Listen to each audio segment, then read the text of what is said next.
Can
you hear us okay, Vaughn? Yes, I can hear you. Perfect.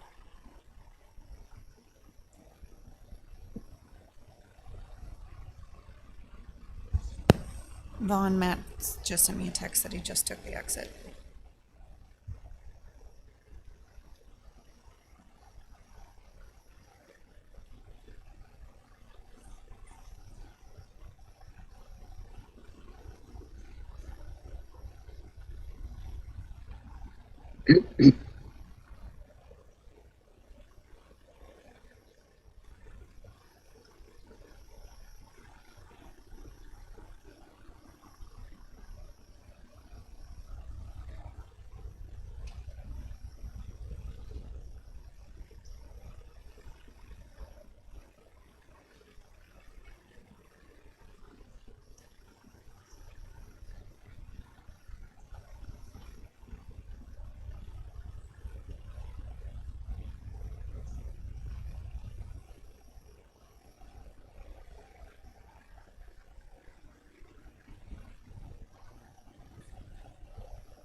Kate, can you still hear me?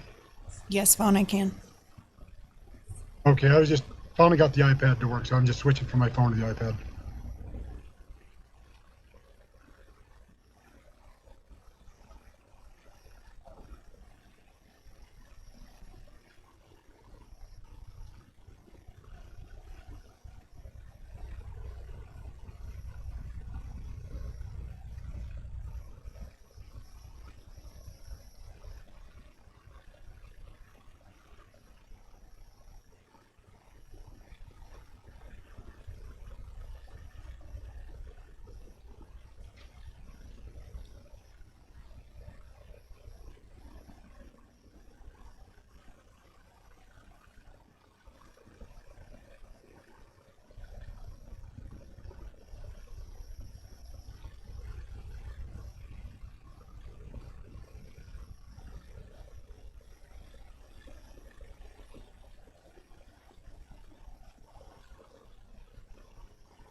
Welcome, welcome, everyone. Thanks for being here. September 2nd, 2005. Oh, heavens. September 16th, 2025. Well, let's just get right into our work session.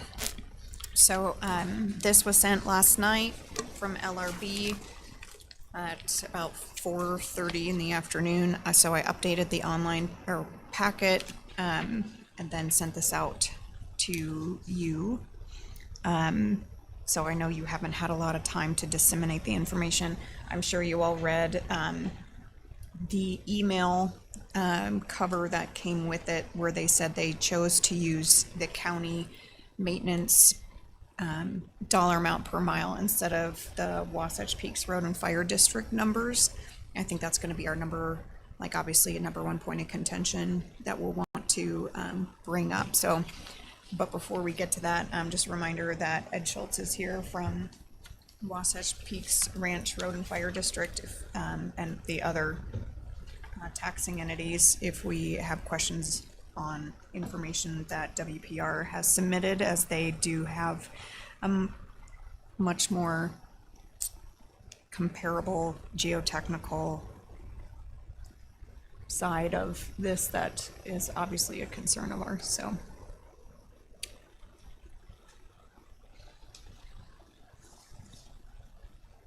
if anyone wants to. Mike, how much have you been able to? So I've gone through it, and that's a big concern I have, because our cost, when they look at, the weighted mile across the whole county, it's very different to maintain a road on flat ground in the bottom of the valley than it is up on that hillside. I mean, for example, in the Highlands, those roads are steep enough, we have to have four-wheel drive plow trucks to plow those roads, which are considerably more expensive. We don't need that in the valleys, right? And so if you take the overall cost across all of Morgan County and say, well, it's only $3,000 a mile, which to me is extremely low, and assume it's going to cost the same up there. I mean, they're projecting their total road costs at the 5-year mark. Their maintenance costs are $181,000 a year within this project. And WPR will tell you they're spending that much a month on 7 miles of road. And I may be putting words in your mouth, but so don't let me do that, Ed. But I just think that's, it's one thing to say, oh, well, we're trying to see what it would cost the county to provide this service. But the fact of the matter is, if the county were to provide services to that particular area, it would cost considerably more than what they're estimating here. So that's one concern. Now, I don't know how we articulate that, because they're just looking at our overall data across the whole county. Well, we don't have a sliding problem in the valleys. Exactly. We don't have a sliding problem. We don't have steep roads. We don't have, the only place in the county that has any sort of stormwater system that we maintain is in that area. It's coming out of the Highlands. That's the only stormwater system in the entire county that the county actually maintains. Everywhere else, it's ditches and whatever else, right? And retaining ponds, retention ponds. There's no stormwater system. So again, it's a different thing than road costs on Morgan Valley Drive or Old Highway, and so I think to assume that it's the same is a little bit crazy. The other big concern I have, and maybe, Garrett, maybe you know this, I don't understand what they consider year one, like when that actually begins, because according to this, they anticipate having, I think it said 48 or 49 homes constructed and occupied in year one.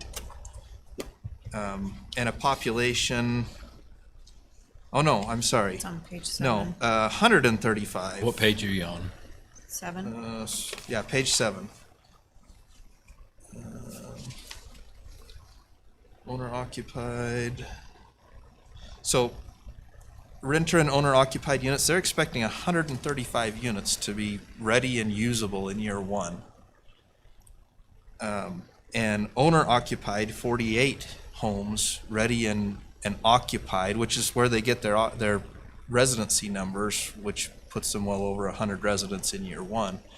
But I don't understand how you could possibly have the infrastructure alone to a point where you could start building that many homes in year one. Now, I don't know if year one doesn't start until, after all the infrastructure is in place, and maybe that's some clarification we need, but I mean, even moving extremely fast, and maybe WPR can help me with this, you're what, 2-3 years before, from the time you put the first shovel in the ground on infrastructure till the time that you got first occupancy, 3 years? Chair, can we 5? bring Ed up to next to Blaine, because we didn't put a mic out Sorry. at the table. You want to join us up here? Is that okay? Is that okay, Sorry, Chair? we're picking on you here. Well, Josh, you could probably tell us from Josh could tell us from too. approval to On a mic. pulling a permit. That's not even in a year, is it? In order to plat it, to start selling lots, you don't have to have the infrastructure in. They can post an assurance bond with the warranty bond as well. Once you start selling lots, then you have to be able to provide them the ability to start building. But you don't want to allow them to go vertical until there's a hydrant. So it's definitely more than a year, I would say. But the total infrastructure does not have to be in before you can start building your house. No, but at Not least the a total, portion. but a portion of it for And you that certainly many couldn't homes. take occupancy until it's in, right? I mean, Well, occupancy can be granted.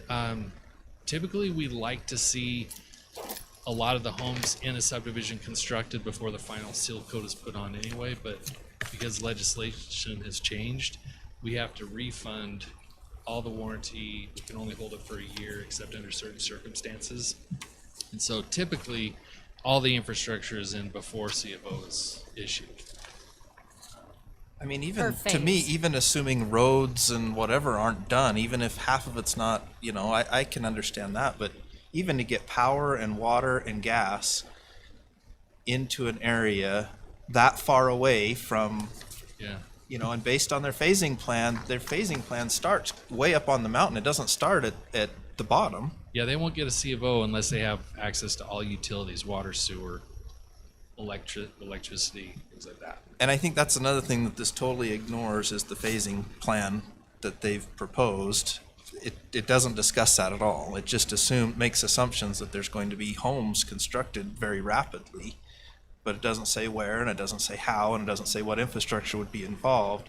Those are concerns I have, because to me, I mean, you can make numbers say whatever you want them to say. I could scribble down here, they're gonna have 10,000 homes and $10 billion in tax revenue in the first 3 years. It doesn't make it so.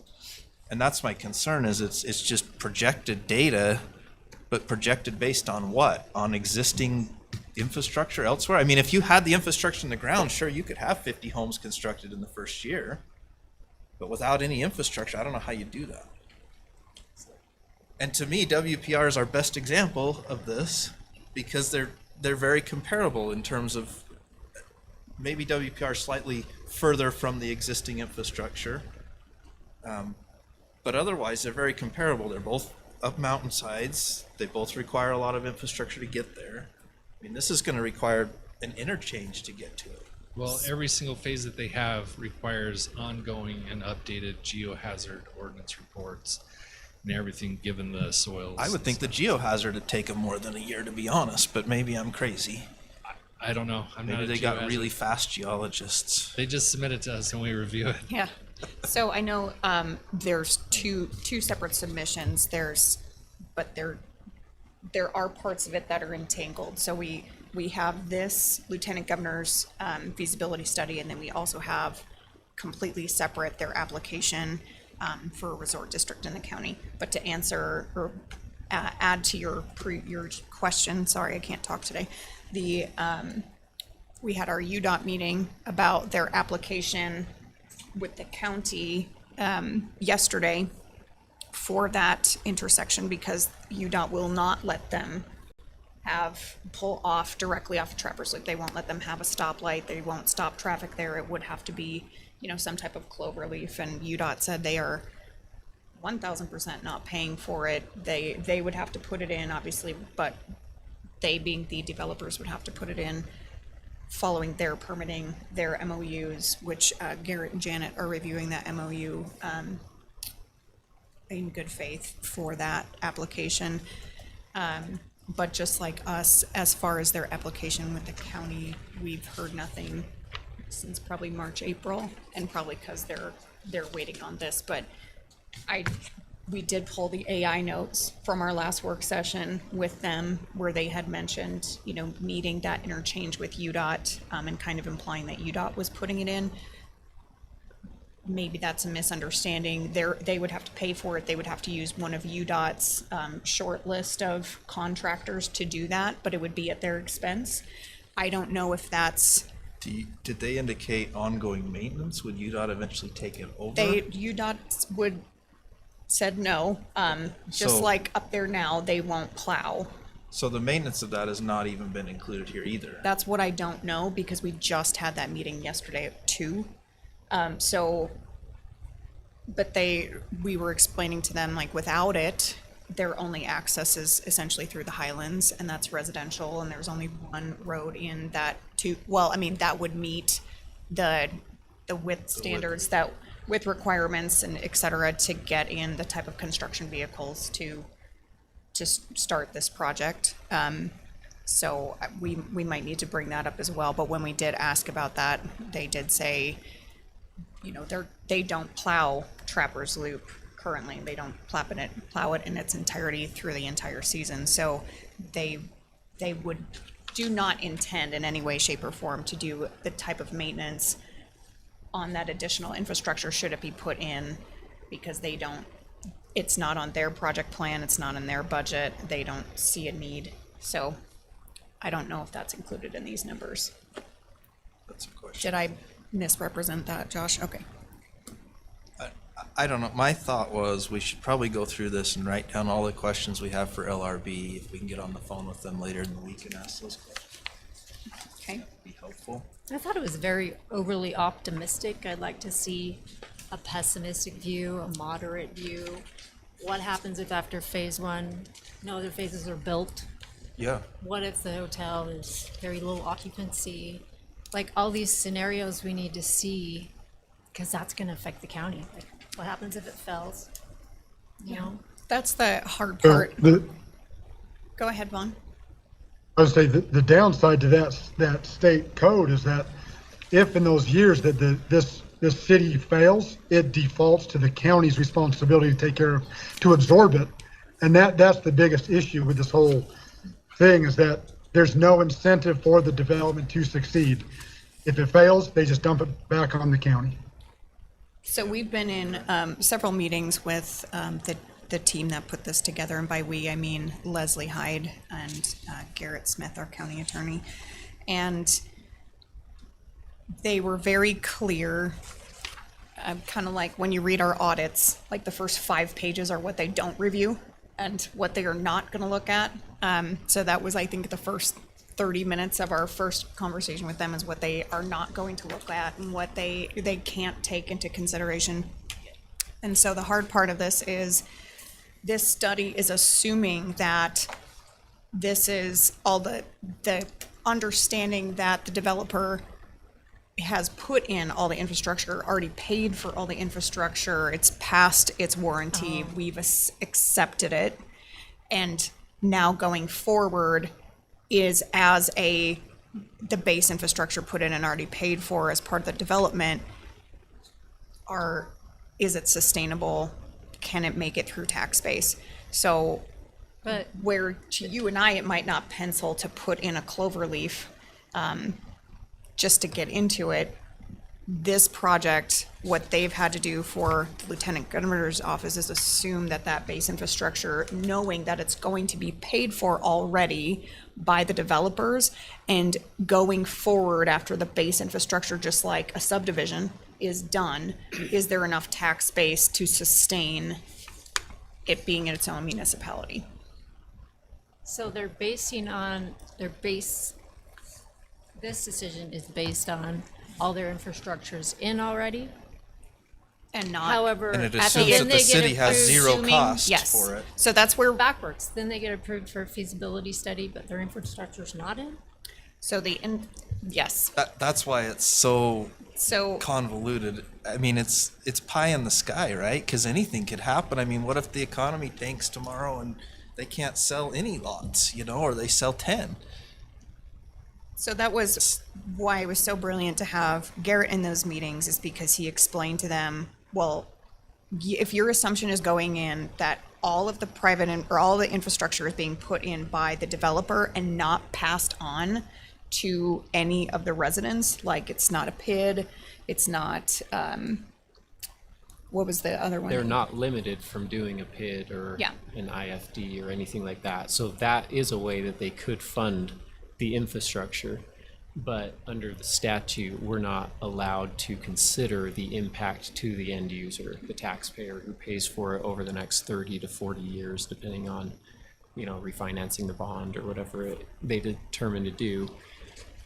So once again, they were only looking at it under their statutory authority that the legislature outlined to them.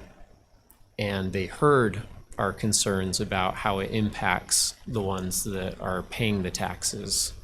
We have some experience with the PID in Rome and how the taxpayer responds to the tax bill not being what they expected. But once again, that's impact to the county that they can't quantify in their report, how many calls we're taking, what is going on, because we're fielding calls on the PID, even though we have nothing to do with the PID except collecting the money to distribute. So yes, they said, we understand your concerns, but that's not part of our scope. That's more of a policy thing that we would have to take up with the legislature, but this legislation's already in place. And they're grandfathered in under this Right. legislation based on their application. But I do think it is fair to point out, it seems like whether, you know, they're moving forward with this pre-incorporation or they're coming in with the RSD with the county, I think the concerns are about the same. You know, it really comes down to the roads, the infrastructure, the maintenance, the limited B and C funds that we have already. And how is that going to impact the taxpayer at the end of the day? Because the county is responsible to maintain that if it comes back to us. So on a short list, is there any main fears that we have in all the work sessions from both that application and this application that we have talked about outside of road infrastructure?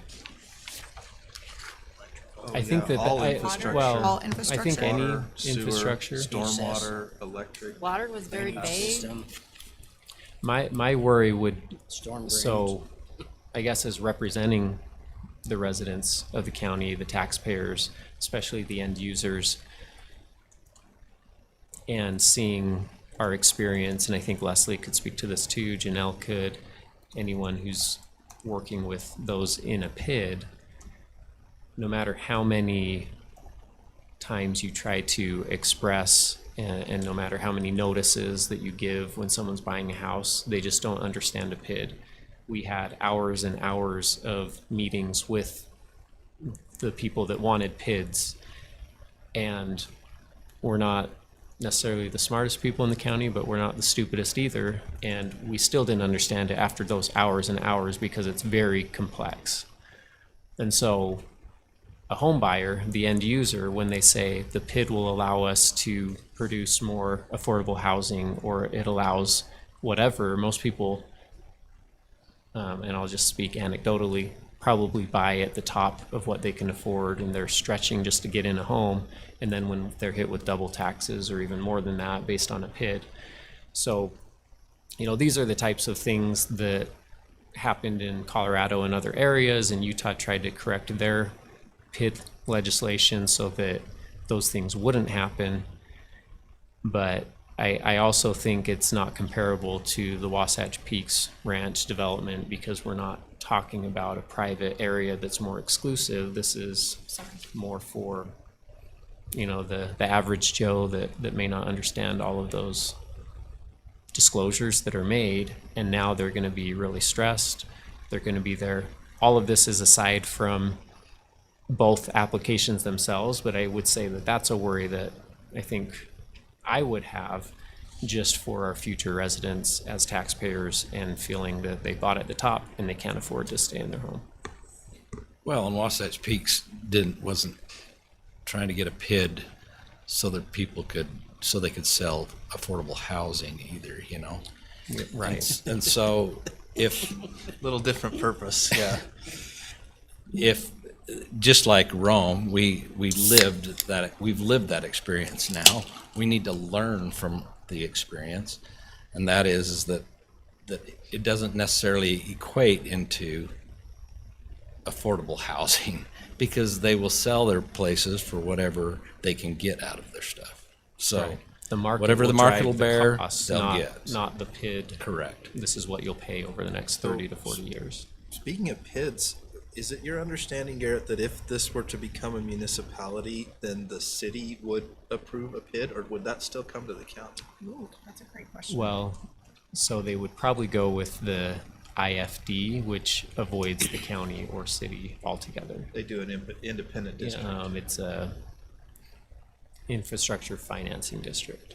Yeah, which is completely independent and requires no approval from the county. that's correct. But it's interesting that none of that is considered in this. I mean, because to me,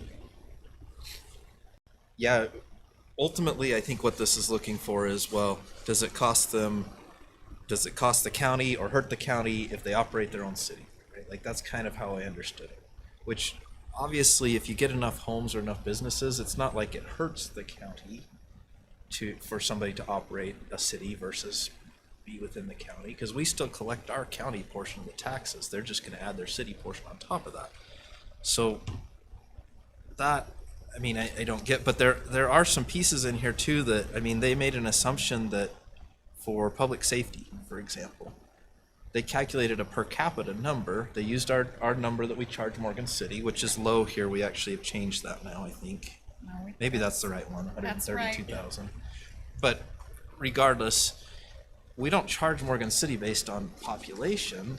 And if another city were to come to us and say, we need to contract for sheriff services or police services, we wouldn't say, oh, well, you only have 50 residents, so only pay us $4,800 a year. Like, that's crazy. We would say, okay, you need an officer. It's going to cost you $132,000. Period. Right? Am I wrong on that? I mean, Well, and with the city. this is assuming even Mountain at Green 5 tried years to out. incorporate, they said we needed $500,000 a year Yeah. for the, See, and I don't understand that either. So Mountain Green, existing infrastructure, existing homes, more homes than we have in this application. It's not feasible, but a make-believe city is feasible. Well, yeah, of course it is, right? I mean, I can make believe that a city's feasible too. Maybe I'll build one in my backyard. No, you won't. It's just like, and I know, and that's another, you bring up a great point. I know that they didn't at all look at the Mountain Green studies, feasibility studies that have been done. It's listed in here. Yeah. So, Maybe they did look So at when it. Yeah, they're we I- looking sent at it to them. That was one of the first where documents did they we sent. reference it in here? when they're looking at, I don't know if they reference it in here. I know I we don't think they do. 1000% sent it to I never them, saw and it anything could be that because it's out of date, But the most recent, right? But still, that was before everything lost its mind on cost. But yes, it was one of the first documents we sent them. yeah, I don't recall reading anything about it in here. so the question I have is when they're talking about the police force, they're looking at somebody that's 8 hours a day only as far as cost. And that's not every day, that's 5 days. What? So they've still got, 132,000. Yeah, it does say 40 hours a week or an annual maximum of 2,080 hours, page 16. Right. So that's one person and you're not gonna have a That's police not even a officer. full shift Yeah, for our that's not a police full officers. shift. That's not 24 hours a day where they need the coverage. Top of page 16 under public safety. So can someone explain to me the process? So we have this preliminary feasibility study, we're going through it. Who are we giving our opinions to? To LRB. LRB, and then they can They use them present or it to the not? state. Correct. And then they come up with a final feasibility study? So it is my Supposedly, understanding, they're representing both of us? No. there's no representation. They're a neutral third party. And all of our, if I can, we can have a discussion with them, but all of our actual comments or anything we want changed has to be in writing, and that will be added as an addendum as comments. And why are we under such a tight time frame? That is That's how the just last. how the That's how the statute's written. statute's written. Is that once they provide the draft, then we have 30 days to respond in writing, provide comments, and then it moves from there. For being honest, though, I feel like this is just like providing comments to UDOT. So will the LGO see our comments?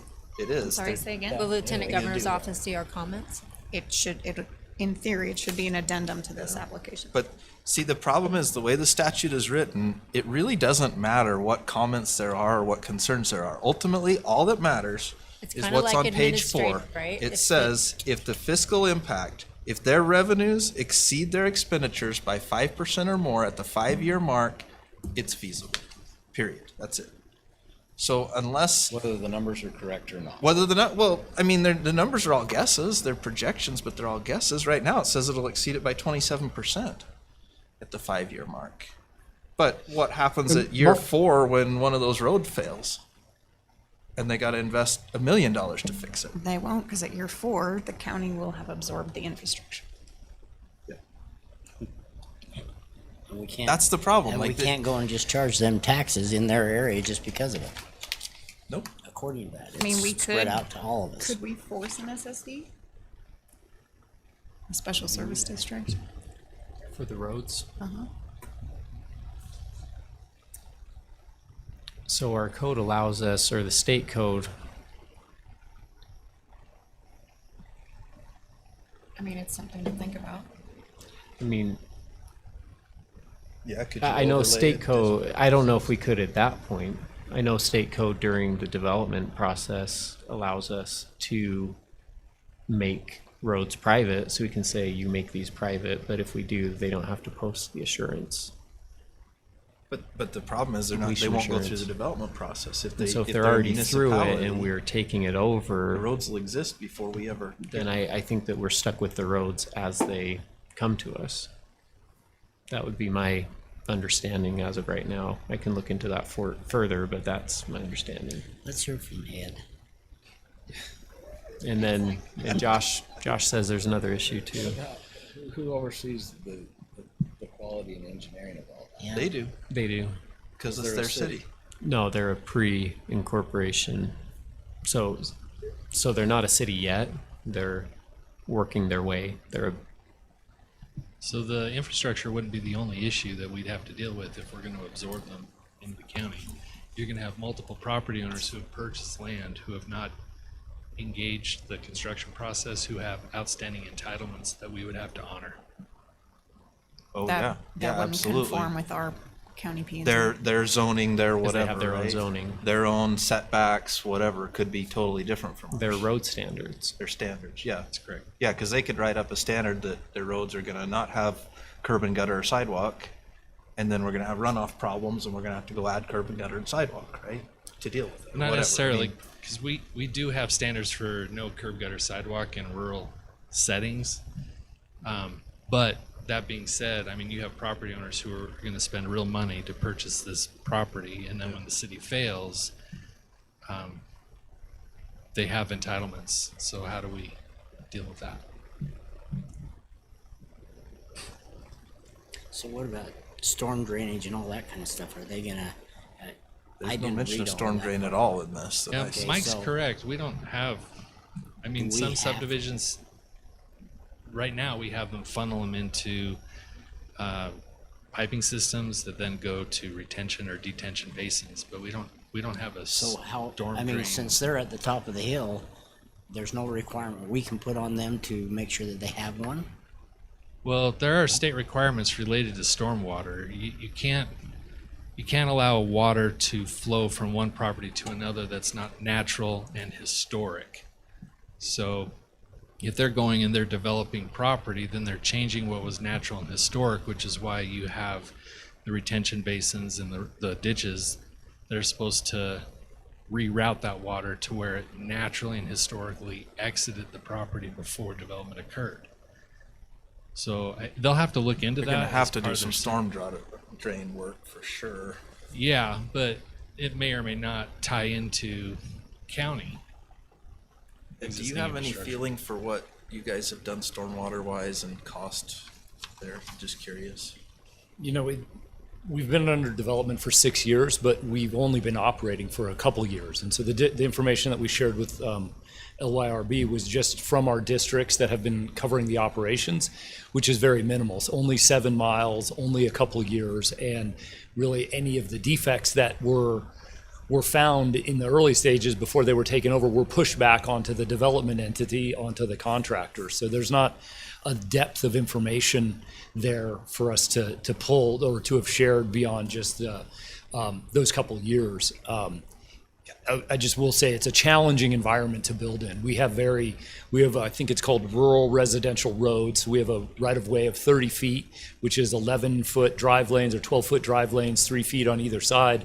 and then just cobble ditches. And that's how we deal with our stormwater drain. Is, as Josh described, we release water at historic rates and down historic drainages, and it's expensive. The soils around Morgan, as everyone knows, turns into this powdered dust, and then it likes to fill our drainages. So there's a constant operations of cleaning those drainages, repacking them with cobble that aren't really reflected in our numbers. And I would assume, just from the cursory review, costs to maintain roads in Morgan, knowing Morgan County like I have after the last 8 years, there's a lot of flat areas where development has occurred around here.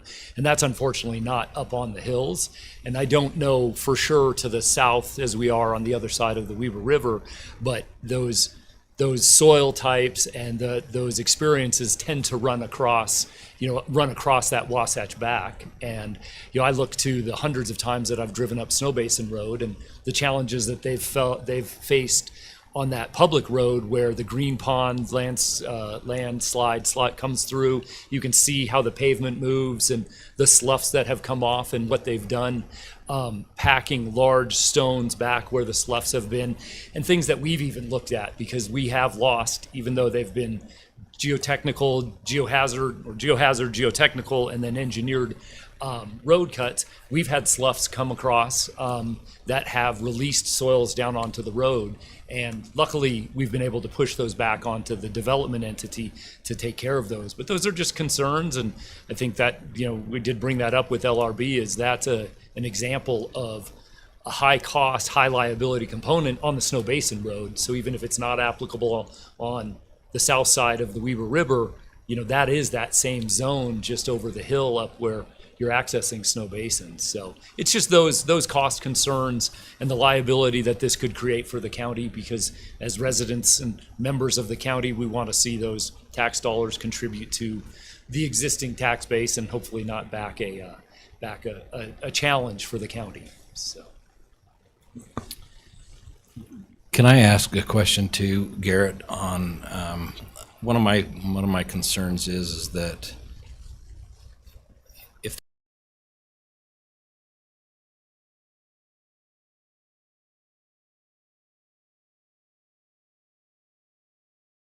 all they're looking to do is flip an idea and make a buck, then what are we looking at? What?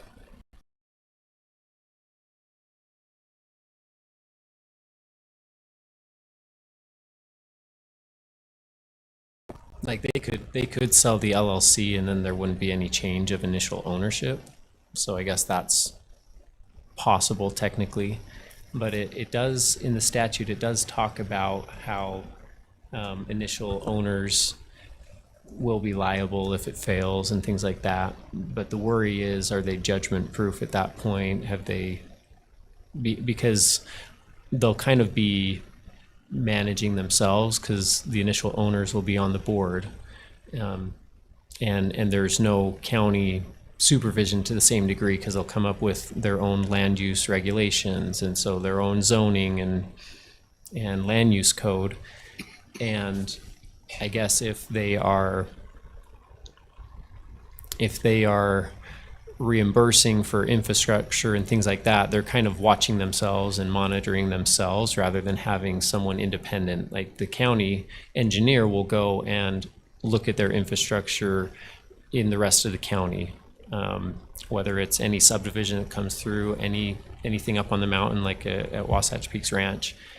There's always some check on that and someone independent who is saying, yep, that road looks good, we're going to release those funds. But if their board, which is made up of the residents or the landowners, which is only them at the beginning, potentially they could be releasing some of that money that they've put up for the bond without having all that infrastructure put in place. And so if there is a failing for whatever reason and the county takes over that infrastructure, now the county's recourse is to go back to the initial owners to say, hey, you didn't do this. But if the money's all been distributed at that point and it's not, held in bond because they've approved it, the distributions, now we have the substandard roads and we have to go after the original owners who may be bankrupt at that point. Maybe they're judgment proof. They just don't have that money because it's been used elsewhere. So that is a big worry through the pre-incorporation that I don't think the statute addresses fully. Because we have a history with them here already. They've already flipped one subdivision that we're going to be dealing with today again. And we already have a situation where they made agreements to get off a referendum, but then they sell the property. And But then, that's tied to the same subdivision that's coming in for the development agreement. And there's nothing, so does the prohibits- referendum though, the agreement for the referendum apply to the new owners? Is that? from my understanding, yes, because it applies to the successors and assigns. And so, okay, as long as they follow that concept that was the basis for the referendum sponsors withdrawing their petition. So I guess I don't have the statute memorized, but I do know that when it's talking about the initial owners and who's liable to the county if they turn something over that's substandard, the problem with that is if the money's been spent, it's really hard to get money out of someone who has spent it already or, Release the bond and it's gone. yeah, release the bond. And there's no independent county or city, someone who's accountable to the taxpayer in that moment. There's no one there that is kind of guarding or, guarding that process. Vaughn, did you want to say something? Nope, I just coughed for a second and Okay. then muted, sorry. So if for whatever reason this is absorbed by the taxpayers, like the city fails, it'll be on the cost of the entire county's taxpayers and not just their own. Right. I mean, there is liability from the initial owners, but once again, I think that's just, it's in the statute, but I don't think it's realistic to recover anything. So basically, one way or another, if it fails, it's gonna be problematic for us, and we can't do anything to stop it. Falls on us if it Even now, if this is approved, we can't stop it. Well, We so can't it make them goes, do those things that need to be done. well, we're just not involved in the decision-making process. So if this feasibility study goes forward with our comments and concerns that we're putting in of like, okay, these are things that we think need to be considered, I think under the statute, the lieutenant governor's office is going to say, okay, did LRB meet their obligation to go through the hypothetical? Yes, we understand the county's concerns, but does the statute allow us to consider those concerns?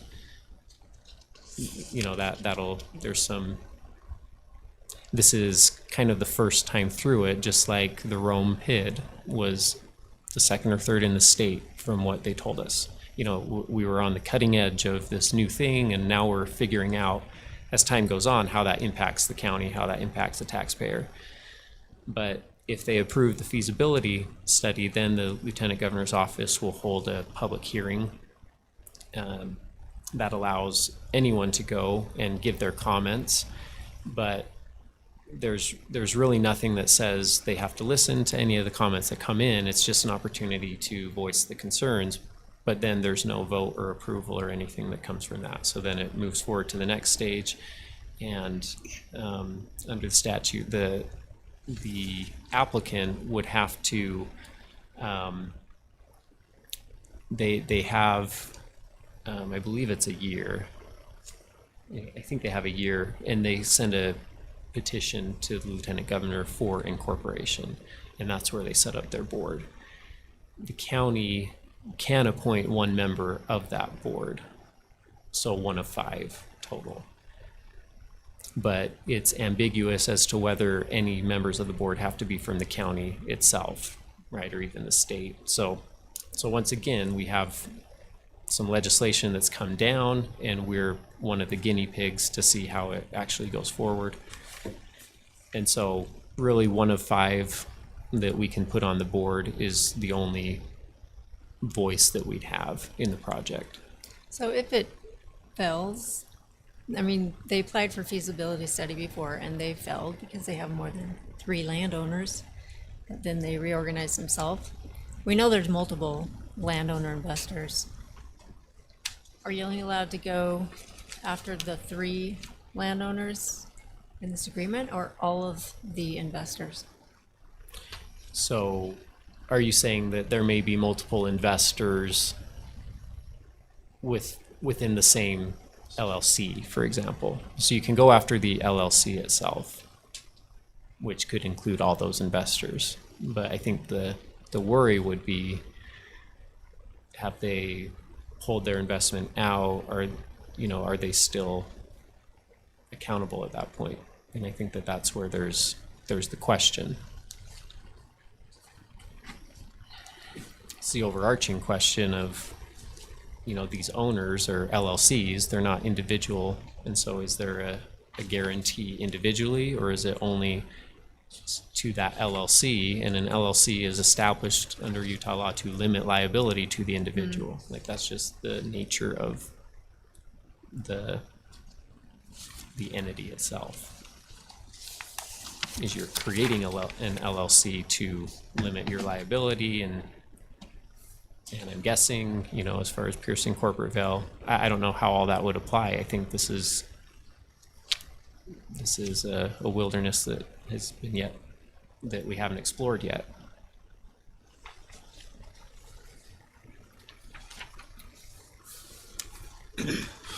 So,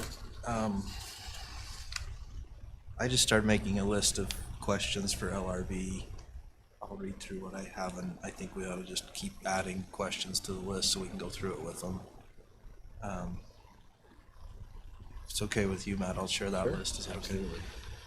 So the first question I had was, when does year 1 begin? Because I'm very curious in understanding the timeline here. I think that matters a lot, a whole lot. You know, if year 1 begins the moment this is approved, That's then totally out. it's totally off, right? But if year 1 begins after all their infrastructure's in and they start selling lots, okay, maybe that's acceptable. Cost of initial infrastructure and an interchange calculated, and I know that That would be, the years would be totally off if year 1 began when all the infrastructure was in. correct. Either way, it's off, right? Like, to me, either one of those don't jive, because And all the infrastructure doesn't have to be in at the beginning. So if feasibility happens, then they have a year to petition for incorporation. And then the statute talks about how, But they've put They- years on right. their- And so I think it's important to know, like, when are you referring on your projections, but the deadline to complete the system infrastructure is 6 years after the petition to incorporate. So they're not saying that all the infrastructure has to be in before you start adding people to the town. If they And put that's it fine, in I don't- phases, if they do it in phases, then this could be some of their predictions as to what might occur. Right. At least that's my understanding. And that's fine. I don't see anything that even talks about the phasing plan in this, which is interesting to me, because to me, in order to project this, you'd have to know the phasing plan, correct? I mean, I don't know how you could just say, oh, we're gonna have 120 homes by this point if you don't know what the phasing plan includes. Maybe I'm crazy, but I think that's a question we ought to ask LRB is, okay, did you take into consideration the phasing plan? And it's not mentioned here.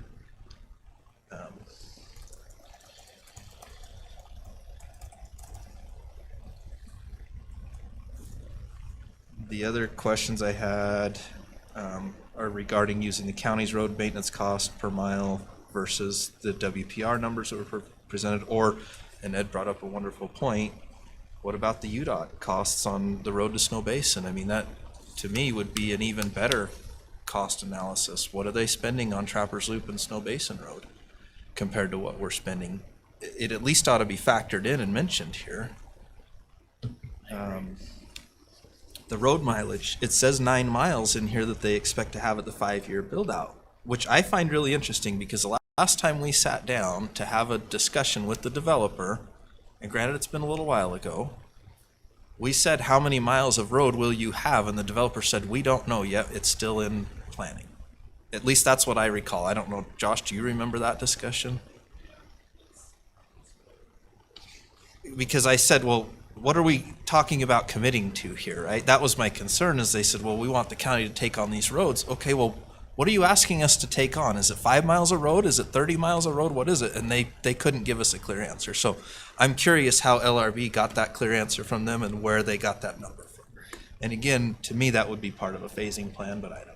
So I think that needs to be asked. The public safety, the calculation done per capita, I don't know of any entity that's going to contract with them to provide public safety for $4,800 a year. It just won't, right? And even at the 5-year, it's like $60,000 a year, which is still not enough, you know, to cover your costs. So, That's all emergency services? well, that's what they have. Safety, Public yeah. safety. That's what they have listed under public safety. And they show, Police, ambulance. and they're showing that it's going to cost them, what was it, like $400 for animal control. Yeah. We need to have them do ours. Yeah, exactly. I'd love to contract for it that cheap. We'd contract it all out. Yeah, animal control at the 5-year mark, $4,000 a year. And public safety, that's police, fire, EMS, $65,000 a year at the 5-year mark, which to me is crazy. Really low. Crazy low. I mean, we just bought $1 million fire truck. Well, not quite $1 million, $800,000 fire truck. I don't know how you're getting services for that cheap, but I think it needs to be at least asked. Stormwater drainage. This study doesn't talk about stormwater at all. And as I mentioned earlier, the only place in the county where we have any type of county-operated stormwater system is below this project. What about sewer? Can you talk about that? I think we ought to ask about that too. I mean, it does talk about water and sewer and that they'll be provided by the water company and Yeah, the for sewer me, district. that was really unclear whether there's enough supply. But whether there's no, wells, aquifers, snowpacks, like yeah, there's no real study into support the that. population and a resort operation. Well, and that's the other question I had. So their sales tax revenue, this is really interesting. What page? Where was the sales tax revenue? Sorry. See through this pretty 19? fast. It was 19 is Shoot, what where it is it? says sales tax. highlighted it. 5.3. Methodology, no, it's, Doesn't say the state of Utah is gonna grow either. here it is, page 20. So much of their sales tax and revenues there is based on lodging tax as well. And it's indicating here that they made an assumption that they would have hotel rooms occupied $500 a night and occupied 60% of the time. I mean, If our little That's hotel more over than the here Grand could command America. that, they wouldn't be in the financial trouble there, and I can tell you that. But yeah, you're right. That's more than the Grand America, and you're not going to get that 60% of the time. I can tell you that for certain.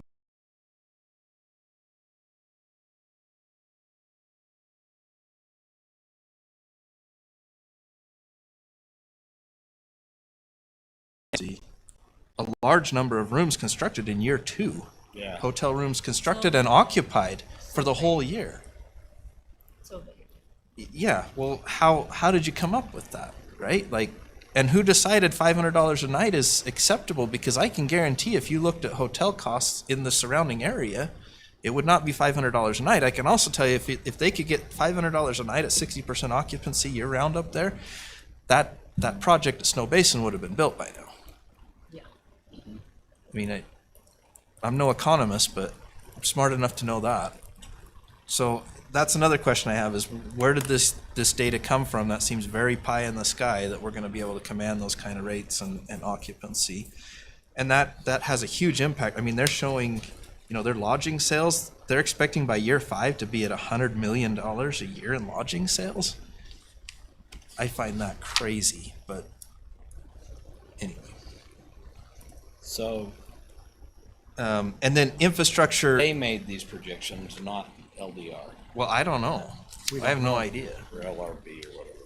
That's what I would like to ask LRB, like, where did you get that number? Who gave that to you? Did you come up with it? And if so, how? Or did the developer say this is the number we think we're gonna be at? And if so, how did you verify it? Because to me, you gotta verify that They number. told us that the hotel would be the last thing they built in there. Well, I don't know, if you built a hotel in year one and it's there by year two fully occupied, where's the rest of your infrastructure to support the hotel? Because you're not gonna have restaurants in place, you're not gonna have shopping in place, you're not even gonna have most of your roads constructed by year two. So what's gonna draw residents to your hotel? I mean, this is simple business, this is not even, you know, I could see it year Their five. yurts, maybe? I don't know. Well, they're saying Well, I they're hope a yurt expecting doesn't bring $600. 37,500 square feet of Clamping? $600 a night? Yeah. not there. Moab. Maybe in Moab, maybe right next to Zion's, but not year round either. Not at 60% occupancy. I don't think so. But anyway, and then the other item that Ed mentioned that I think is really interesting is how do they calculate for the defects in infrastructure? Because, I mean, you mentioned that those have been largely pushed back to the developer, which is fine. I mean, ultimately they got to be paid for somewhere. But if what's the plan if the developer isn't there to accept it? And where's the agreement that says that the developer is going to pay for that? You know, if the developer and the pre-incorporated town are two different entities, who's going to say that they're going to actually pay for it? I mean, anyway, I think that's something we got to consider because they've got road maintenance costs here that are based on county roadways. Well, the county roadways are well established, have been here for decades, if not centuries, some of them. So we don't have a lot of landslide problems. We don't have a lot of extra drainage problems. We don't have a lot of road deterioration problems from sinking and other things because they've been here forever, right? But on new roadways, inevitably you will have that. I mean, we've seen that new roadways and subdivisions all the time. That's why we have a 1-year warranty period on them. We won't take them because we don't know what's going to happen. This doesn't talk about that at all, you know? And I know maybe it doesn't have to by statute, but it's a real concern, I think, to assume that, hey, we're going to get all this revenue. I mean, if it's truly based on revenues versus expenditures, to me, the revenues are overinflated and the expenditures are way low. I mean, it says in here that their city hall is going to be at the old office for the water company up there, and they're going to charge them $500 a month rent. So the city office isn't even in the city? Correct. That's what it says in here. Yeah, I saw that. Well, maybe maybe the county does not want to accept that. Well, I don't know that the county has anything If to they do wanna with that rent or it, I any guess say they on that. I'm can. just saying, Here it is, right here. yeah, where was it? And the election costs, I mean, Per capita for the county. So basically, we feel like all the numbers are completely off. We don't know where they came up with the numbers. We need to organize our comments, exactly what we're gonna say. Yeah, And 'cause can how we much- also send our own personal letter from the commission to the Lieutenant Governor's office? Why not? we absolutely can. Unfortunately, the way I read the statute, and Garrett, you're the attorney, so you're the real interpreter here, but the way I read it, it really doesn't matter what the lieutenant governor thinks. The statute says as long as the revenues like- exceed the expenditures, they've checked the boxes. That's it. The lieutenant governor doesn't even get a vote in it. It's not even a yay or nay from the lieutenant governor. It's simply, does the study say they checked the box? And if so, yes, that's it. Like there's no, and that's what's frustrating to me too, is we could come up with a list of comments 10 miles long, but like I said earlier, it's like giving UDOT comments. They're still gonna do what they want. I mean, we could tell them all day long, we want X, Y, and Z, and they're still gonna do whatever they want because they're not bound by anything that we tell them or any comments. That's not to say we shouldn't make the comments. We absolutely should. Just, it's frustrating because I think the comments just fall on deaf ears. But I do think it's worth questioning LRB pretty strongly about where some of this data came from, because to me, that holds more weight. If, you know, to me, they ought to be able to prove every single number in this with certainty. And I can see where some of the data came from. Some of it's our data, and I can see that and understand it. But a lot of it is just made up stuff that they're projecting. Yeah, they should have their references in there. And there's no reference on any of it. You know, it's like, oh. I mean, I can tell you I'm going to open a pizza place and sell $1 million worth of pizza every year, and you should give me a loan and let me do it. And your rent's $500. And my rent's going to be $500 a month, In Morgan.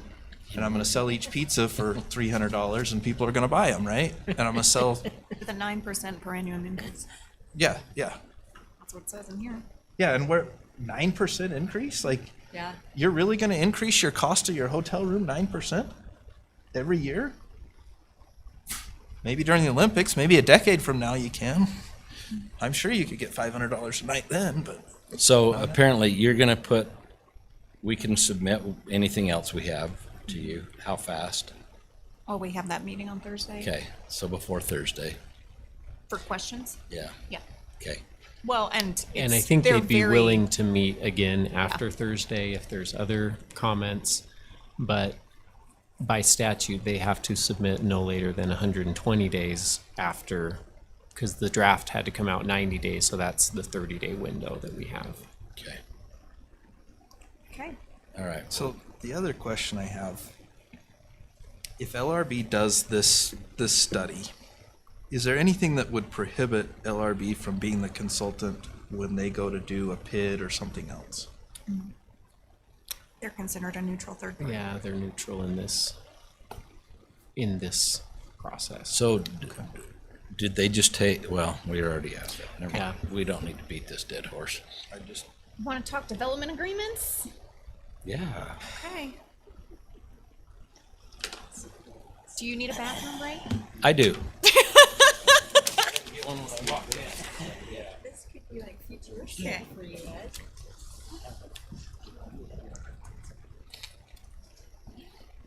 Vaughn said parent-teacher conferences have started, so he will be on and off available. I mean, I just can't figure out how they can come up with these numbers. They don't give us any ideas of how they came up with it. Hi, Janet. Good gravy. Quit jumping to page 75. Wash your cup. Do you like your,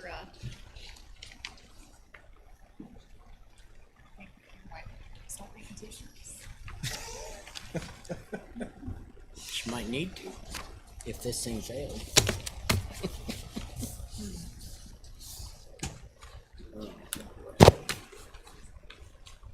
You hope it succeeds, right?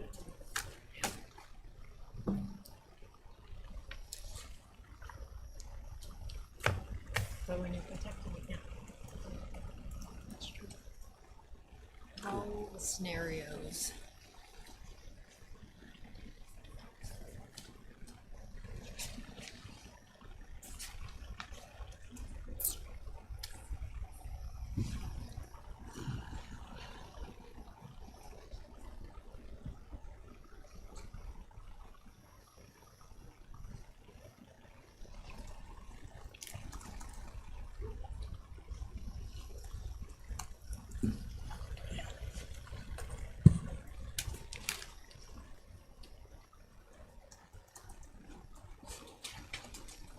So are we set up now that they can sit at the table? Is that what I'm seeing?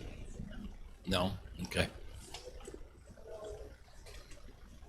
I guess we could give them the Yeah. microphone. Yeah, we got mics. Josh, do you want to set them up with the mics and the, yeah. Okay. Okay. Okay. Do they want the portable as well, so they each have one, or? Okay.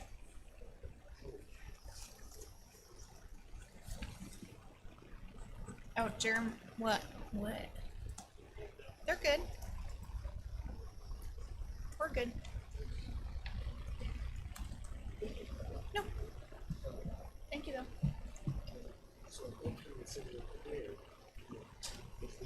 So we normally, if we were gonna use the table, which Jeremy asked me if we were, and I said no, we would set up that separate mic system so we could pick them up, like we did for budget.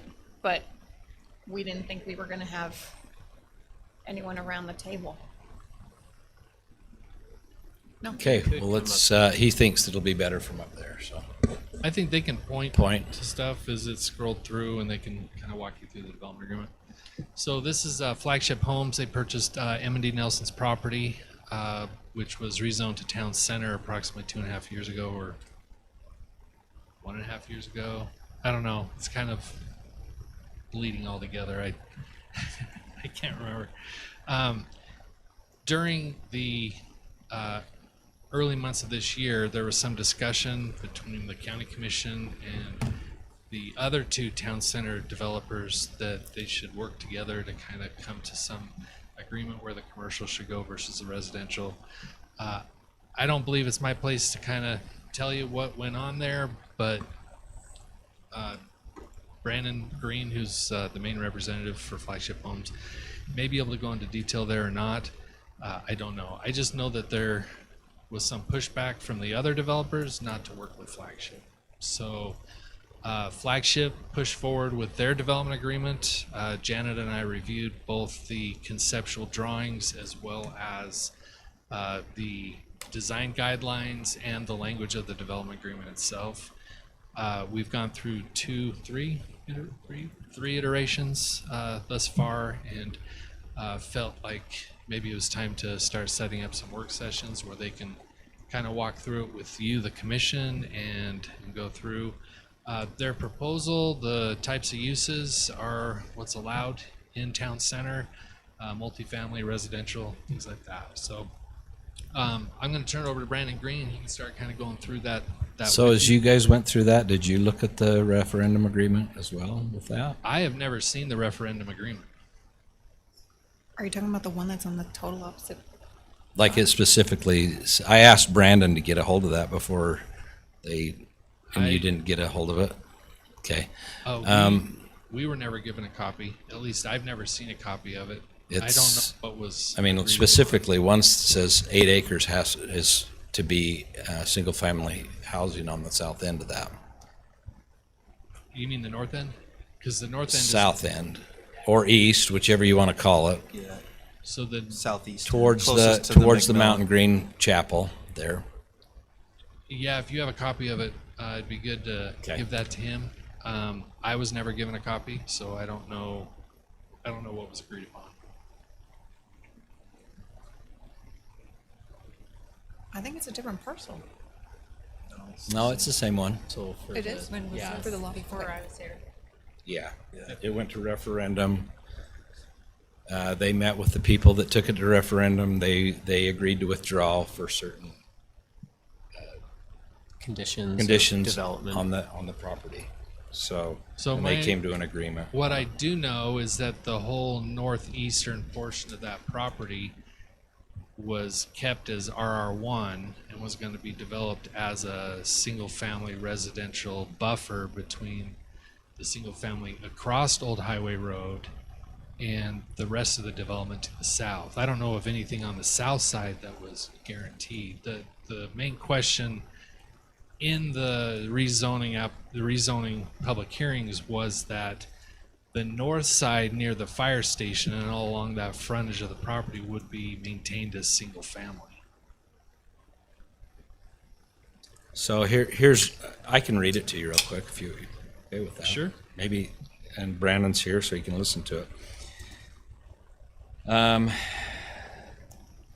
The following,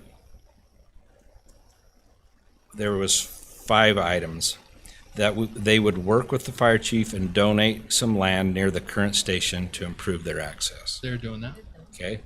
That the commercial portion of the development will be concentrated on the west end of the property, and the higher density residential will be located directly against the commercial and including any apartments.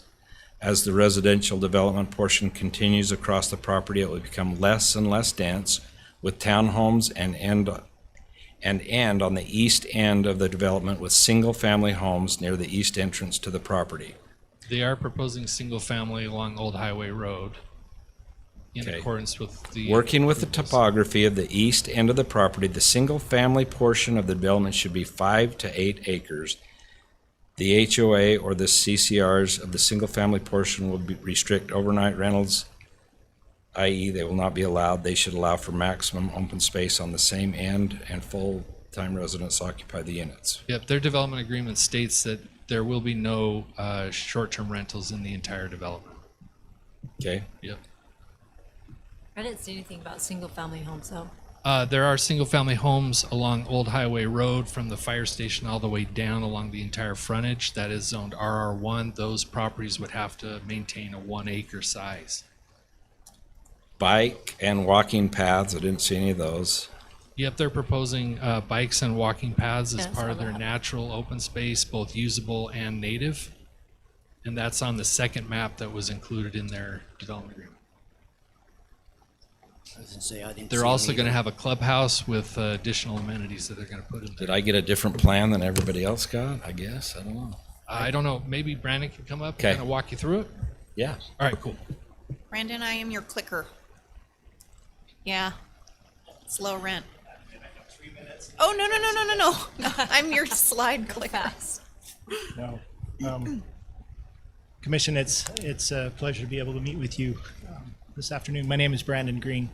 Work with Flagship Homes, and I've been working with Josh and his team over the last several months as we've walked through this, and then I've also reached out to each of you in an opportunity to try and meet with all of you, and met with most but not all. So yeah, it's a pleasure to be here. This property, I went back and listened to past minutes. So this property is the old gravel area, which is south of the Gardner development that was discussed back in February and March. We abut up to that. It's approximately 38 acres of ground. And this is it right in front of you here. Pre-warning, that is a touch screen. So Okay. if you touch it. So we've got, this is the area right now, and we aren't showing the homes, but this is the area where the single-family residential Okay. would be along the highway. It's left out of this because it's already zoned. How many acres is that? I don't know, I can get the number. I wasn't prepared to talk about that, but That's what That everyone's is- excited about is single-family homes. I know. This is set aside as single-family. Yesterday had a meeting with Golden. Is he the assistant fire chief? I don't think Deputy he's a fire chief. Fire marshal, fire chief. And we discussed our wanting to work with the fire department on providing ground so that they can have an expansion. What this doesn't show and what was discussed yesterday is potentially having a drive through here for them to be able to access their fire station and pull trucks in straight. So we're working through that, but we are working with them on donating some ground to the fire station. We do have we feel like this is a very important corridor for trail in the future along the river, so we have set that aside as open space for potential trail and trail connectivity. We've got to work with a current property owner here and do some property line adjustment because they have encroached into our property, but this would in essence be potentially a trailhead for people wanting to come back down through here. We do have a clubhouse and clubhouse amenities. Right now we're talking about a swimming pool with the clubhouse, but that isn't set in stone. Just providing amenities for the community. They are townhomes. All of this along the north side of this main road would be townhomes, and then down here would be townhomes. We also have a mix of work, live, work. This area right here would be the commercial area, which meets the requirements for the TC zone on acreage. It was mentioned to work with Gardner Development. We are still very interested in working with Gardner Development on locating this commercial to an area that makes more sense. But to comply with the TC zone, we are showing live work and some hobby garages, which are similar to what you have up by the airport. They're a small office with a warehouse space inside there, and then some larger warehouse office that would be along here. So, and then also the ordinance doesn't allow any parking out front, so this would be a road with no parking, and all the parking would be in the back. The buildings would be pushed forward so that you have a good street presence. And then we went through the ordinance also on landscaping to make sure that we meet the requirements for trees and planting and vegetation. And we've tried to comply with everything that you guys have. Now, as far as the referendum goes, we are working with the fire chief, and we'll continue to work with the fire chief on their needs. We've got the commercial in there, less dense, from dense to less dense. I don't know what that means. So there's going to need to be some discussion on dense to less dense. And then the topography. Let me just explain a little bit about topography. Currently, there are hills on the north side of this project and on the west side of the project, or northeast and southwest. We are in the process of taking those hills down. We're also working with Rocky Mountain Power to relocate or reestablish the main power transmission lines that go along the southwest part of our property. Been working with Richard at Rocky Mountain, and then also working with Rulon Gardner, because they have the same scenario where those power lines have to be relocated. Rocky Mountain Power has a pretty tight time frame in which these can be relocated. They like to have them taken down during the winter time and pads built and new poles put up. So we're trying to meet that deadline. If that doesn't happen, then it's not going to be for another year that Rocky Mountain Power would be able to jump on that. There are another set of power lines on the northeast side of the project. Those power lines would be coming down, and we'd be burying or going underground after the Cottonwood Creek. We'd be going underground over to about the Lee's Market area with the underground power per Rocky Mountain Power's request. We realize that there's water that we're going to have to deal with, and we'll be working through that. And we realize that we need to bring sewer to the project, and I have been in contact with both those utility providers and understand what that request would be. So why would you bring the commercial all the way up next to the other townhomes right there on that? I mean, because there's not, you've got townhomes on one side, now you've got townhomes on, they're separated by a commercial area. Why?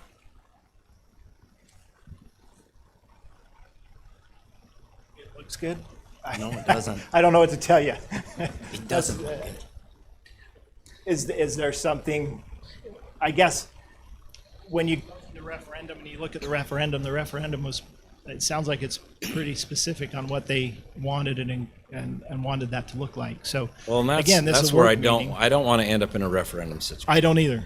None of us do, right? And that's where I fear we're headed based on what I'm seeing. Now, Yeah, the time for referendum was during the legislative portion. This is not legislative. Going forward, the development agreement is a contract between the county commission and the property owner. It is not administrative. They're not going to be able to file a referendum on that. The legislative portion was the referendum time. Okay. I Well, I think guess if what I- go ahead. Go ahead, Vaughn. I was just saying, I think what we're thinking with the referendum is the fact that a referendum was filed previously during that legislative time. And then what we're seeing, the memorandum of understanding, is between the referendum people and the original developer. And we need to hold to that. So even if he's come in and purchased and changed, no, they can't referendum again. But we need to hold this development to the agreement made during that referendum. I think, is that what you were talking, Matt? Yes, correct. Okay, and so with that, I do have just a question here. So you talked about the single-family detached homes that you don't have on the map. How many single-family dwellings are we talking over there?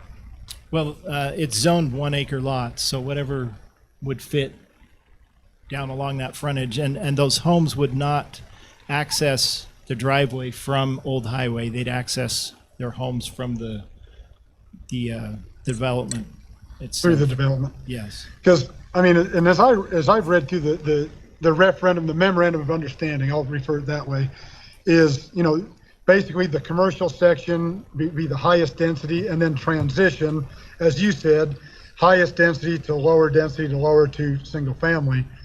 And I'm looking at it going, well, if you stick the commercial right in the middle, that means I can go the highest density everywhere.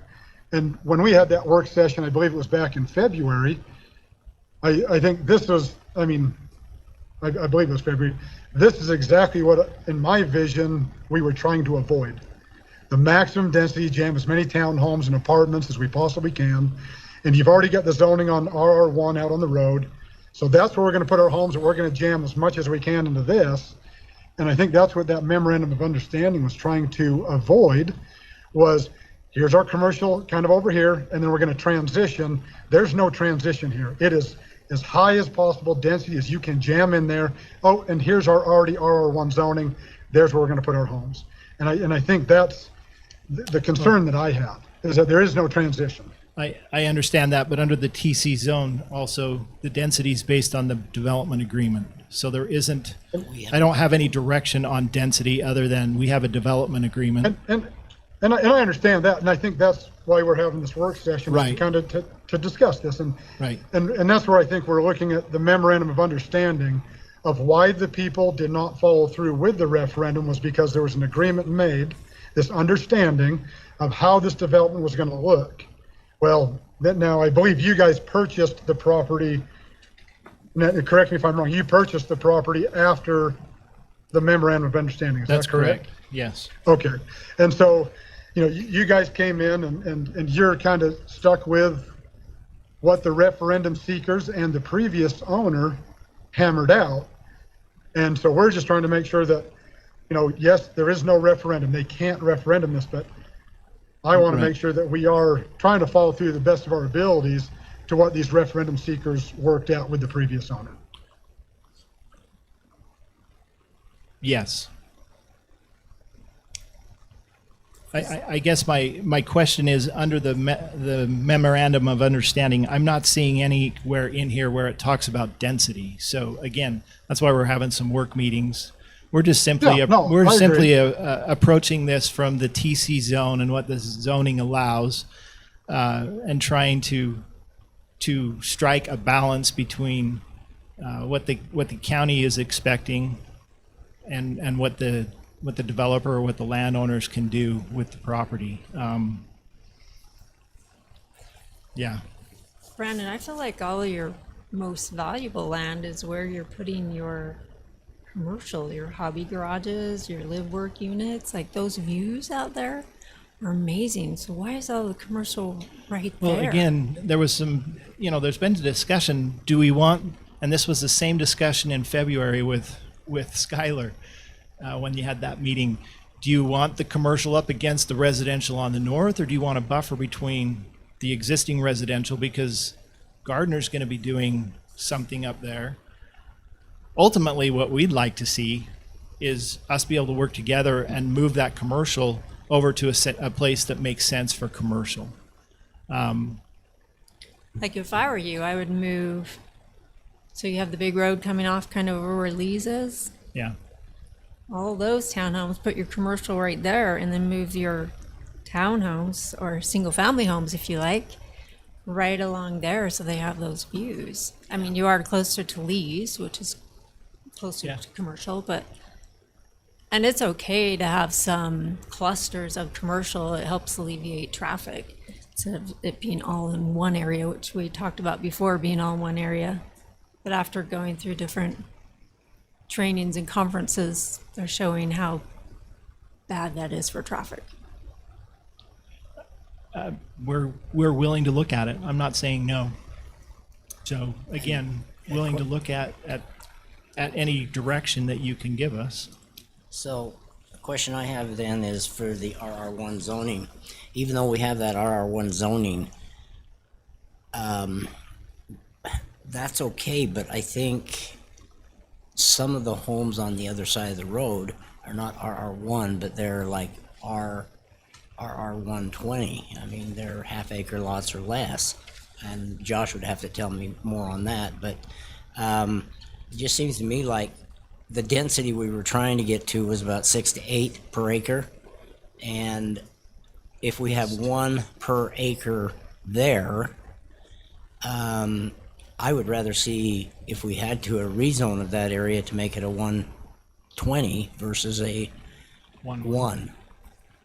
That's just my thought, and then give a little bit more open space in the rest of it, especially the area right to the east. That area have a little bit more smaller homes instead of townhomes. Okay. So are you talking, I'm confused. Are you talking about across the street or are you talking about I'm this? talking about right here. talking about, Oh, And then combine it with all of this area and have more, so you're talking about transitioning from larger lots across the street to some half-acre lots, to some smaller lots, to some more dense. Even I'm 30-acre lots. But basically, what I was looking at was, I mean, to see it from a ruralist perspective, is if you're going from, I mean, the other side of the highway, it's not, that area, those are all smaller lots. They're half-acre lots. So here we go and have this side here all of a sudden become 1 acre lots. Why not have it kind of contiguous with the other side, which is half-acre lots, and have those half-acre lots in the Cottonwoods, the lower part of the Cottonwoods, have it half-acre lots, and then have it go down into maybe quarter-acre lots in that other area. And that's a good Just as a question. That's thought. already zoned 1 acre lots. So But I'm saying we yeah. could change the zoning for that. Yeah, I understand that, but I'm just saying, here you got a big 1 acre lot in the upper part along the road, and then all of a sudden you got townhomes. That is horrible, as far as when it looks like when you're Well- trying to keep as much yeah, ruralness I as you understand. can. I understand. Why don't you explain a little bit about this Gardner thing? Because I got the impression that you guys feel like the other two entities aren't willing to work with you, and that's not what I've understood from them. So, And that's fine. You tell me what you. okay, understand. well, here's my concern. We met. Right. I know you've met with a few of us. This hasn't changed a bit No. since when we met, Right. and I felt like I gave pretty clear my view of my feelings about how this was, and nothing's changed. I realize we're in a work session, but what we had as a commission decided was we were going to swap land, Right. and we were going to have our commercial down by the city center. Correct.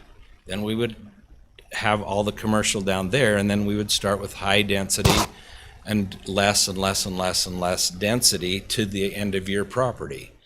But what we have here is what we absolutely said we didn't want, and that was, we don't want to rezone this property in these fashions if you guys can't work together to do this, because we have one chance at doing this. Yes. It's a beautiful area, and it needs to stay a beautiful area. Well, this is like, how many places can jam into our product? Well, That's how and I think- feel about it. And I told you that. I understand that. Yeah, and I understand that, and I appreciate that, Matt. I appreciate what you're saying. And yeah, the TC. But again, I have to go back to the TC zone because we're working under a development agreement. There is no density on it, except for what's in the development agreement. So that's why we have these work meetings, is to come to an understanding of what is what is it that the county is hoping to achieve. But you didn't, But I gave you some info that I thought, and nothing changed. I'm gonna have 5 different opinions on what everybody wants. So let's I work think it's through safe this. it's safe to say that every one of us feels like this is too dense. Yes. Is that That fair is for correct. everyone? And plus the commercial, we were hoping to have it in a different area where all the commercial is in that area. Well, again, we're willing to put all the commercial in that area, but we're only 1 in 4 people. Okay, so I have a So question. that's the challenge that we're having, and our commercial can develop very last. It doesn't have to be the very first thing that develops. But even there, even if Right. it did develop last, it takes away from what we're trying to accomplish in that area. Because you've set that land aside for commercial. And Well- sure, you can turn it into residential quick, but you know, it's, I don't know. Help me understand so that we can go back to the drawing board and come back with something. When you talk about density, what are you thinking when you talk about density? 68 per acre. 6 to 8 units to the acre? That's max. Well, so I've talked to Rulon, and right here on this, I'm going to call it the west end of your property. I don't know if it is or not. The west end It's- abutting Ruland's property? Yes, by Rulon's property. Correct. That's where he's planning on putting single-family housing. So to See, go this is from news to me. I thought it was townhomes he's I putting. thought it was to go townhomes, from too. well, he has townhomes, and then behind Kerry Rollins' house, he told me single-family housing, and now we're back to high density again, Yeah. which is not what That, Not what that's we wanted. Totally different. we wanted it to flow from commercial, high density, lower density, lower density. Yeah, lowest- and lowest I density. heard you say that in February. That's what you were trying to accomplish. So you're wanting this property to be the lowest density property. Well, what I'm saying is I knew that there was going to have to be some give and take and land swap or something to achieve what we were going to achieve. That's why we got everybody together and was hoping to. Now I know you've been stuck in the middle I have. after the fact. Yeah. And again, for the record, I want you to know that we are still very willing to work with Gardner and PV3. PV3. We don't actually PV3. I don't really think has anything to do with this. It's really Gardner and Johnson that we have to be working with because PV3 is across the highway. The highway. So we're still willing to work with them, but I kind of feel like we're out of the loop. Okay. That makes sense. We're not being communicated with. They're moving forward with their plan, and you approved something that potentially affects how we get in and out of our property. And there was no communication with us on, hey, we've got a road here. How are we gonna marry these roads together so that we get the best product? When we master plan something, absolutely everybody needs to come to the table, and we all need to be working together on what that plan looks like. But I can't invite myself to their meetings. But I have worked with and I have talked to Rulon, and again, will continue to do so to the extent that he is willing to sit down and meet with us. So have you invited him to your meetings or not, or? We have met out here in the foyer and we have talked about what needs to happen, and it's been around the commercial area that needs to be centralized and located. We provided them with what we thought would work as far as our commercial, and that was not something that they appreciated or liked. So Okay. we're just waiting to get some direction from them. But we can't wait around. We've got a piece of property that, like everybody else, is sitting there costing money, and we're just trying to get a development plan and a path forward. So this is our attempt to make a plan to move forward. And if Rulon wants to sit down and talk about how we can fix things or make things work better, we're absolutely willing to. But he gets to come in here and get his projects approved, and I feel like we aren't even getting communication from him on what or how that affects us. May I ask a question of us? Have we approved anything down there yet? Well, Johnson's have the one approved and Rulon has one approved. Which are That one directly north of 15-acre this. one, right? The that's- 1 15-acre one is all we It's 4 approved? acres. 4 acres. Okay. The one that's just It's right there. It's right there, yeah. Mm. But that wasn't TC zoning either. That Yes, that was RM. Okay, because I'm just trying to figure out, okay, you've got a development agreement, but yet you don't have a development agreement. Well, the development agreement comes after the rezoning. And so Okay, there are multiple property owners that have been through the rezoning phase, but none have a development agreement under the TC zone. all right, because I just thought maybe I had missed something or fallen asleep one time and it got passed without me knowing. No, I think Rulon's was the last application to come in for the rezone, and the discussion at that point was, let's get everyone together to centralize and make it look nice. But that hasn't happened yet. I think everyone, well, I know Brandon's open to it. He's communicated that to Janet multiple So times. I guess we need to Maybe we need to facilitate this a little facilitate bit. it then. And I'm so happy we to So we're all facilitate at the it. table again and everyone, Yeah. Yeah. I'd be happy to facilitate it. We've done it before and I'm happy to do it again. I just feel like nothing gets moved forward. We don't have any direction other than, yeah, it's a good idea. Let's relocate the commercial to this area. well, maybe we can help Okay. move things forward with all of you there. Right? So maybe maybe we haven't been clear in Right. what we wanted to see. Yeah. I don't know. No, And I understand what you're saying. What's less dense? What's less dense? Yeah. Yeah. What's high to low density? Yeah.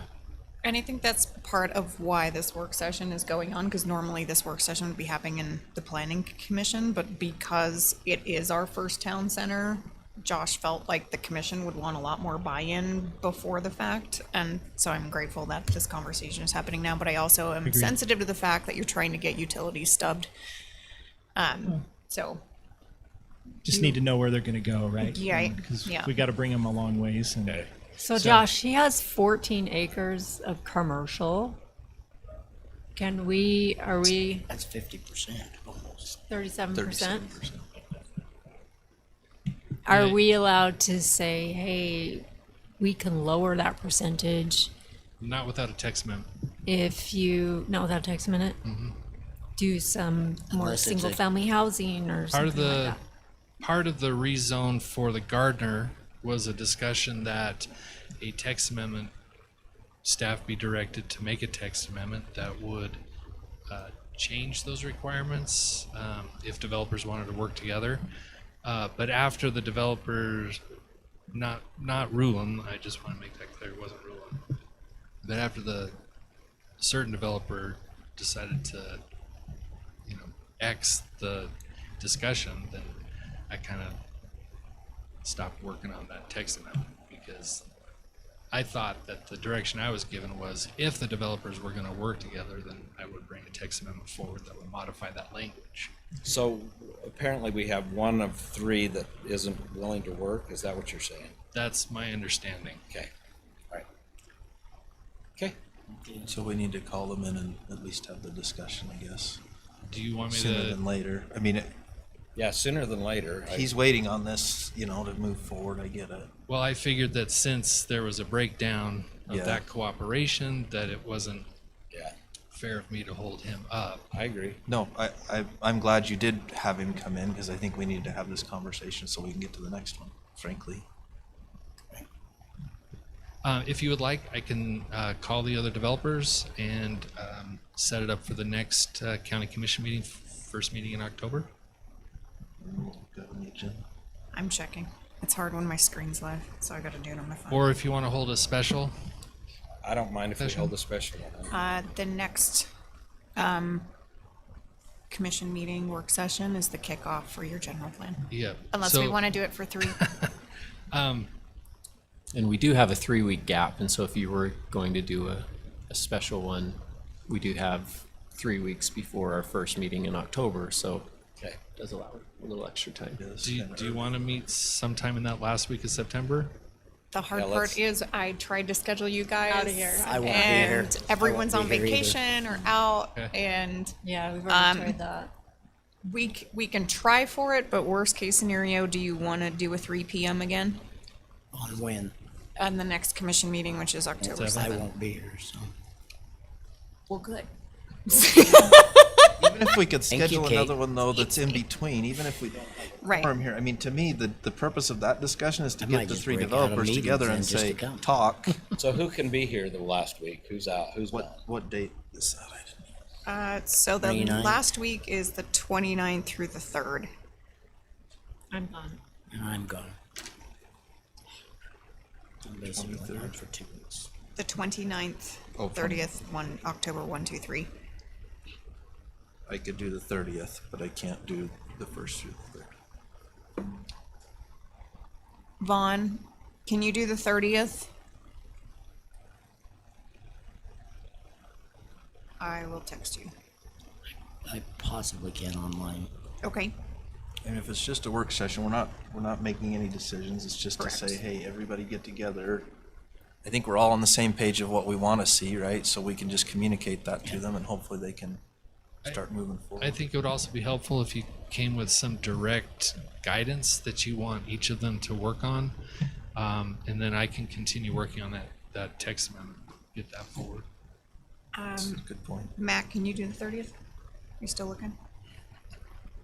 I'm gone. But Yeah, and I'm gone. You're gone. She's gone. Really? I can do the Right. 7th at 3. I could do next week too. I've got all next week on. Next week I'm available. Yeah, I'm gone. What about, next week. next week, Next next week? Wednesday? The Wednesday would be 24th? better. I'm gone then, but if there's two or three that can be here, do it. Are you here Like, next don't. week?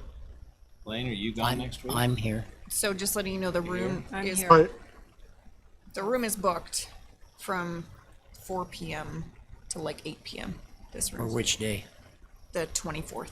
24th. The 23rd, Tuesday? Tuesday, I'm fine too. That's my anniversary. You fine Tuesday? I'm good. Ask my wife. I can do either day. Let's make it. Unavailable. Well, you'll let's have at make it least three Tuesday. of you then. I won't be here next week, Okay, but so we'll just have go 4 ahead of and do us it. next Tuesday then. Yeah. So Okay, next, Tuesday. Well, maybe three, because Blaine's wife might need him for their Yes. anniversary. I doubt it. What time?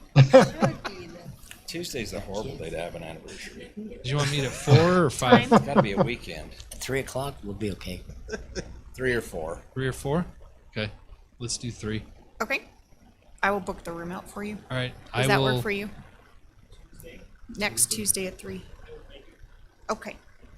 I will talk with Rulon and Tony Curtis and invite them as well. So as a backup, I can move our meeting to maybe the auditorium on the 24th. So That'd be- that's a secondary if, Okay. so So we does have that some. mean Johnson's will be here too? Do we need to have them here too? I'll talk to Rulon and see if we need them. Okay. All right. Well, I The think they all ought Johnsons, to be there. they already have They already have their DA, but their DA, but it might be good to have them here. I can invite them. I I Yes, just didn't know. Yes, Vaughn? sorry, I had a parent come in, so I had to kind of mute and get out of here for a few minutes, sorry. And I don't, this is just something that, I wanted to make sure that got brought up is, you know, I used to live over there kind of by this development there with McMillan's and, we've got a neighbor over there, Bonnie Brown, and I know she has an easement to get to her property, and I just want to make sure that we, that we're aware of that we're looking at that she is, she does have an easement through this property to access her property to run her cows and whatnot. And We and are so I don't know aware. if that had been brought up. So Yeah, what's we're that? aware of that, and we plan on working Oh, with perfect. Bonnie Brown to make sure that she continues to have access through our property to her property. No, that's great. Like I said, I mean, she's been a neighbor and I've worked with her for a long time, and I just that was just one thing I wanted to make sure. So thank you very much for doing that. Who have you been Thank you, emailing? Vaughn. Vaughn, does the 23rd and 24th around 3 work for you? The 24th would be preferable, but I'll make either one work. Okay. Like I said, I can move us to the auditorium. Okay. Okay? Josh, you asked about some guidance for the developers. They're gonna hate to hear this, but the number one complaint that we get from residents is they don't wanna see more townhomes. They want more single-family homes and less townhomes. I know they don't love that because it's probably not as Even financially. smaller It's properties. also not affordable. But yeah, I mean, even like patio homes and that sort of thing, like small properties, but true single family homes versus townhomes, people would prefer to see that in the area. Now, that's not to say that they can't do townhomes or anything else. It's just when you see a project that's 100% townhomes, it causes some concern. Understandable. I think Garrett had some things he wanted to talk about related to that memorandum of understanding. I'll just do some research into it and I'll send out a follow-up. Thank you. So. Okay. Thank you guys for coming. Appreciate you making the trek to Morgan.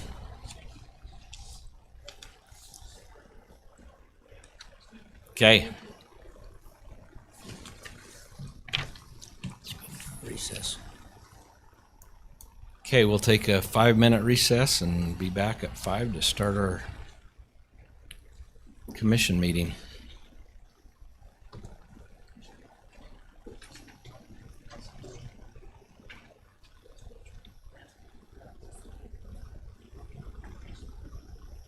Good to see you, Brandon. Thanks. Yeah, drive safely.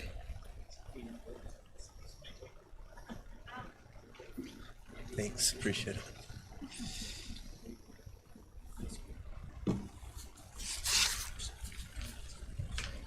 Fun.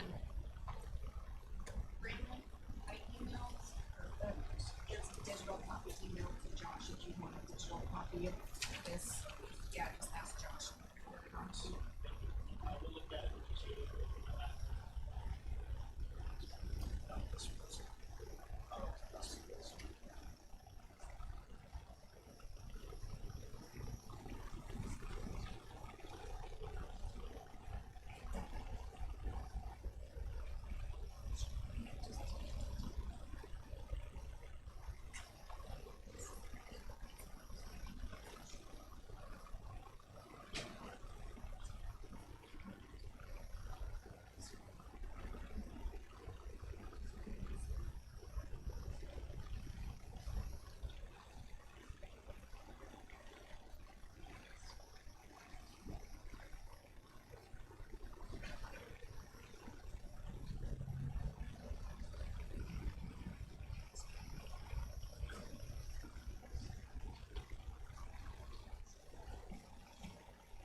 They help with both, but as I get older, I'm probably gonna have to move. Unfortunately. What are you? Oh, now you're. The glasses, I was 5. So. Maybe I should have. Maybe it would have been worth it. I might for that. They give you 60 days to decide if you like it. $500 would be worth it if it.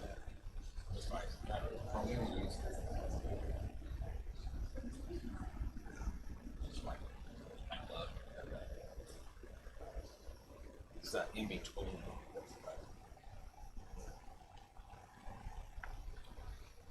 So you need them mostly for the closer? No. The bottom all it is Oh, okay. it's the fuzziness out here. Oh, is it the distance? What I'm trying to do is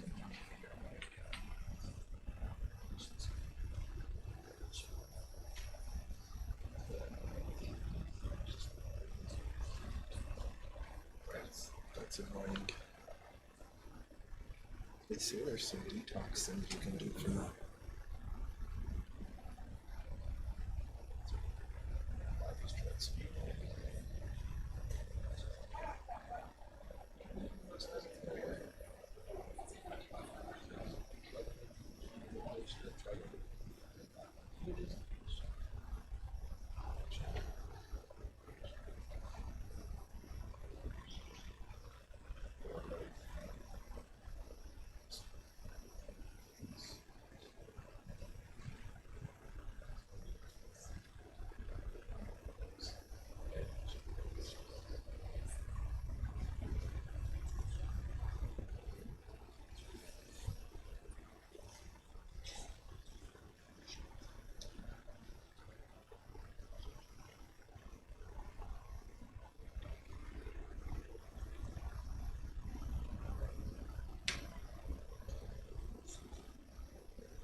Okay, we're going to go ahead and get started with our September 16th, 2025 Commissioner meeting.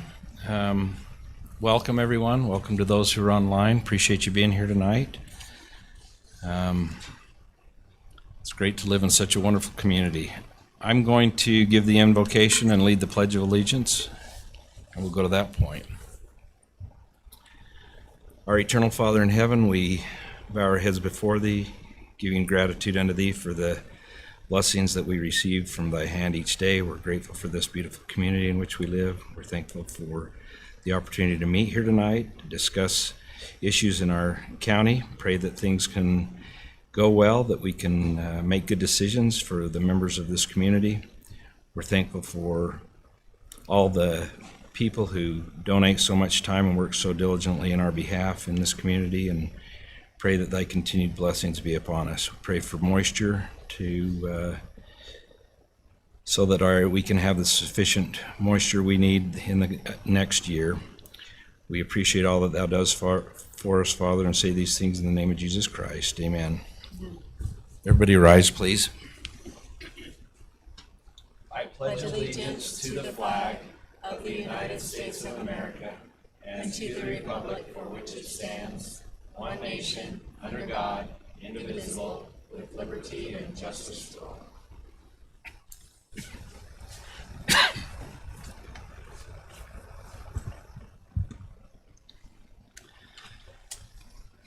Okay, first thing on our agenda is the consent agenda items. Is there anything that we need to? Chair, I have a request to pull CR 2549 and CR 2550. Are there others? And 51 as well? I say, do we need to pull 50? Yes. Okay. Okay, we will pull CR 2549, 2550. Are we putting them on the Action items. action items? Okay. Mr. Chair, I move that we approve the consent agenda items, excepting item number 2 and 3, which will move to the action items. I'll second it. Okay, I have a motion by Commissioner Newton and a second by Commissioner Blocker. All in favor? Aye. Any opposed? Aye. Just yell it out there, Vaughn. Sorry. And if you have any comments, Vaughn's with us online, so if you have any comments, please blurt in, because sometimes when you're not here, I forget you're there, so. Okay. Okay, the next item is declarations of conflict of interest. Do we have any tonight? Okay. Vaughn? No. Seeing none, we'll move on to our next. We have public comment time period. Please limit your comments to 3 minutes. We have a timer we can use if we need to. Do we have that? I got it. So You have it? Yeah. Okay, perfect. And we'll just allow any of the public that would like to come forward at this time to share their public comments. We do have, We do not. No public hearings. you're right, no public. So we'll let you come forward now. He just means there's no public hearing in the agenda other than that. It's public comment. Just need a name and city, please. Good evening, I am Jeff Glum. The Utah Legislature responded to the Conetzer trespass case in Morgan County in 2010 by overwhelmingly passing the Public Waters Access Act. Its author was Representative Kay McKiff, an attorney and a 6th District Court judge. The Public Waters Access Act narrowly defines the public's use as only incidental touching of private stream beds. The goal of this new law was to reestablish constitutional protection of private property that taxes are paid on. Therefore, based on this legislative action and the governor's signature, Utah Code 73-29-201 determined that there is no Conetzer easement. Furthermore, there is no legal prescriptive easement for Kent's property. In claiming Neville guilty for title, as some elected officials and NGOs have suggested related to the Lower Weber River, it is imperative to recognize there are legal standards and obligations firmly in place. Of paramount importance is the unanimous 9-0 U.S. Supreme Court decision in PPL, Montana versus Montana in 2012. The court said in order to find a determination on navigability for title, it must be done on a segment-by-segment basis. Based on this very important finding and established criteria, the Lower Weber River is not and never has been navigable for title. The Utah Supreme Court in 2023 in USAC versus Victory Ranch found that pioneer era use and an assumption of a present-day easement are just not connected. Utah's High Court said there is no constitutional protection for the public's right to touch privately owned stream beds, and any further policy considerations are better directed to the legislature. Certainty of title, including property on the Lower Weber River, is a fundamental right in America, and certainly in Utah. Utah Constitution Article 1, Section 22 says, private property shall not be taken or damaged for public use without just compensation. Damage would certainly include government ignoring the most important bundle of rights for private property, the right to exclude. Utah Code 76-06-206.6 defines criminal trespass on non-navigable streams and banks, especially where the concert easement is revoked. The U.S. Supreme Court spoke clearly on certainty of title and government responsibility in America Land Company versus Zeiss in 1911. SCOTUS said it is the responsibility of governments and the judiciary to ensure certainty of title because the general welfare of society is at stake. Therefore, there is nothing that can be considered unsettled when it comes to the public's use of privately owned stream beds. There is no connoisseur easement. Utah legislature defined the public use of private stream beds as incidental touching, and the U.S. Supreme Court explicitly defines navigable for title as a segment-by-segment determination. A pre-planned exit entrance is not incidental touching. Each of these declarations assures certainty of title, a sacred obligation of government. Thank you. Thank you.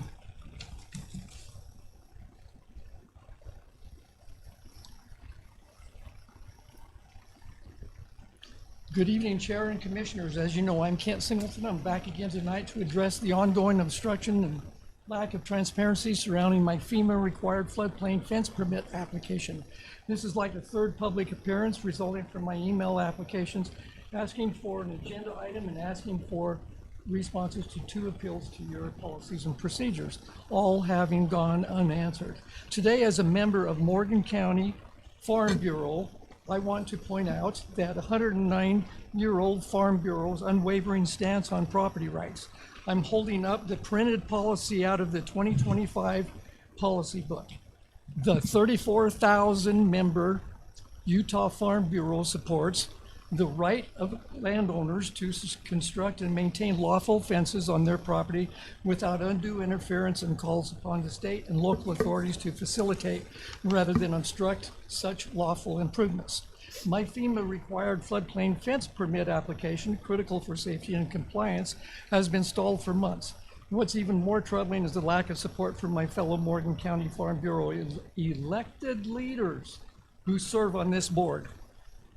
Farm Bureau's historic and proven policy process is recognized and embraced by local, state, and national government entities.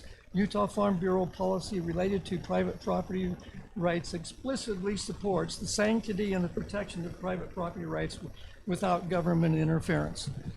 Farm Bureau policies opposes government entities suspending private property rights. I'm here to request that this commission take the following actions: fulfill my grandma request, provide the payment record for my business license. This isn't a complex request, it's simply a matter of providing proof of a payment that was already made. Complete the processing of my long-awaited FEMA required fence permit, ensured that the process is completed expeditiously, ensuring consideration of the Utah Farm Bureau's member-driven policy. I am asking Morgan County Commissions to support the 2025 member-driven Utah Farm Bureau fencing policy that was adopted at November annual convention. My request to be on both the Planning Commission and the County Commission agenda still remains. This is not merely about a single business license or a single fence.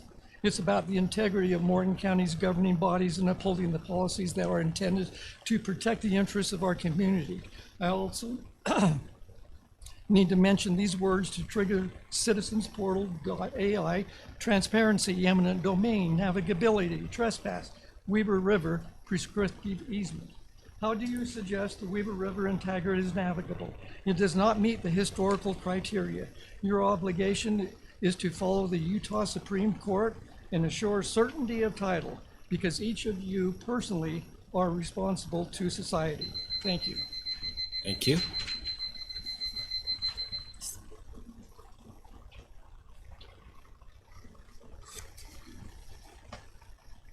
Hi, my name is Dana Bauer. I'm from Mountain Green. I'm just up here to talk about the Ponderosa Rollins Ranch Development Agreement. I think I got all of your emails. Sorry, I wasn't sure who to send it to, but I sent all of the code violations that I feel should be looked at. And I'd like to spend my 3 minutes today actually talking to more of an emotional state rather than the code violations. Since you guys have that, I hope you've read it and will consider it when you're making your decision. I have 2 neighbors that will be greatly affected by this. I feel like ultimately it is an unfair decision to make a change to a plat map once they've already purchased their homes and made their investment clear, right? And so they will lose equity out of this. They will lose, the peace and views that they had in their homes prior to this potential road change. One of my neighbors will experience not only a double frontage lot if you make this change to the road, but potentially a 3rd frontage lot. That will look unsightly. It's not common in Morgan County. And it will greatly affect them in regards to potential easements. They've got everything already situated in their land and everything. The easements might change. There's already sewer drainage problems. I know that Rollins Ranch HOA is dealing with, the county approved once in 10-year sewer drainage system or something instead of 1 in 100. So we've already got this drainage issue in our community. We're seeing it at this individual's home already that would be affected by the double frontage lot. They experience a huge increase in water flow in the spring from the Ponderosa development. And I fear that this would be greatly worsened if we don't address potential easement problems and sewer problems for them. I witness them struggling every spring, and it's just heartbreaking that the developer has not done anything about it. And I think you guys are making a huge mistake if you allow a road to be put up on a 3rd side of their home. It will be terrible for them. My other neighbor would be across the street from the house. I bought a lot across the street from Horseshoe Hollow, so I know what it's like to live facing the road. I only have about a dozen neighbors that come down it, right? But it's hard sometimes. But I bought that lot and built there knowing that I would see the lights, the noise, everything from a road, right? But this neighbor bought this lot, did the research on the plat maps. There was not supposed to be a road in front of his house. Now there's going to be one put there. And I think that's really unfair to make him do that because the developer has had a self-inflicted wound basically by where they put their irrigation pump house or whatever it is that they've built there and they're trying to get around. I think it's a very poor idea, and I hope you guys will decline the approval or the idea to move the road. Thank you. Thank you. Hello, Nancy Moss, Mountain Green. I'm here just to second what Dana said. I live along Ranch Boulevard, and I'm just concerned about this change in the road that would take it from a 4-way stop, safety for our children, of course,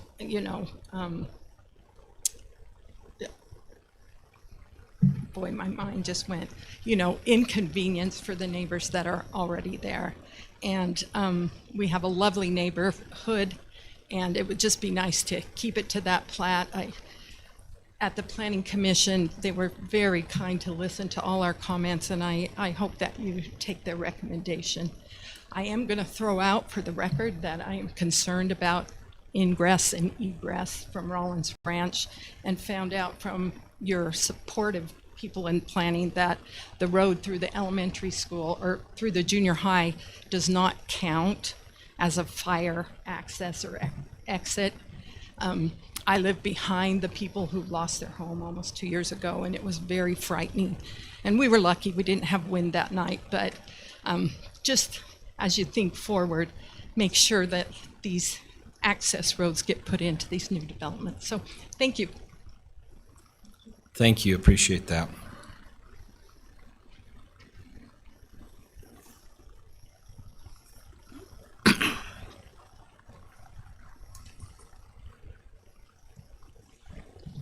My name is Randy Parker. As CEO of the Utah Farm Bureau, I testified 5 times before the United States Congress on property rights, water rights, and states' rights. After the Conatzers were found guilty of trespassing on the Lower Weber, in 2008, the Utah Supreme Court reversed them. They said because the legislature has not acted, we make our own rule, granting public access to private stream beds. That was called the Conatzer easement. My friend, Representative Kay McKiff, an attorney and 6th District judge, viewed the Supreme Court legislating as overreach and an invitation to the elected Utah legislature to make policy. McKiff's Public Waters Access Act, passed in 2012, was signed into law and is code, allowing only incidental touching of private stream beds. They revoked the Conatzer easement. The legislature in 2023 added stream beds and banks to the criminal trespass code. Somehow, some have suggested things are unsettled. However, the U.S. Supreme Court has in fact settled the issue by establishing legal standards to claim navigability. The United States versus Utah in 1931, SCOTUS said, the stream must have been used for both trade and travel in its ordinary and natural condition at the time of statehood. When PPL Montana versus Montana moved to the U.S. Supreme Court in 2012, I had the honor of being in chambers. Montana had claimed all of the streams within the state of Montana. We offered an amicus to that case. In a unanimous decision, SCOTUS ruled that against the state, declaring that it is well settled law and is based on a segment by segment determination to establish navigability for title. Property is meaningless if settled title expectations are dashed by the whim of any branch of government. In fact, the U.S. Supreme Court spoke loudly on this uncertainty of title in American Land Company. It is the responsibility of governments to ensure certainty of title because the general welfare of society is at stake. That's important to hear. To suggest the Lower Weaver is unsettled or is navigable, allowing trespassing on private stream beds, ignores Supreme Court decisions as well as state law. Thank you. And I have a synopsis of state law and court decisions I'd like to submit for the record. Okay. No objection. Thank you.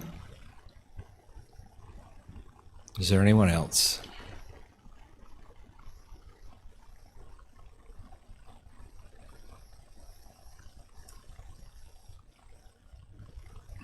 Good evening. I'm Randy Sessions from Peterson. If you'd like, I'm going to discuss the final plat coming in behalf of Wasatch Peaks tonight. On the agenda, it was page 157 of your 227 pages. And then if you were to be able to draw up sheet number 6 in the final plat.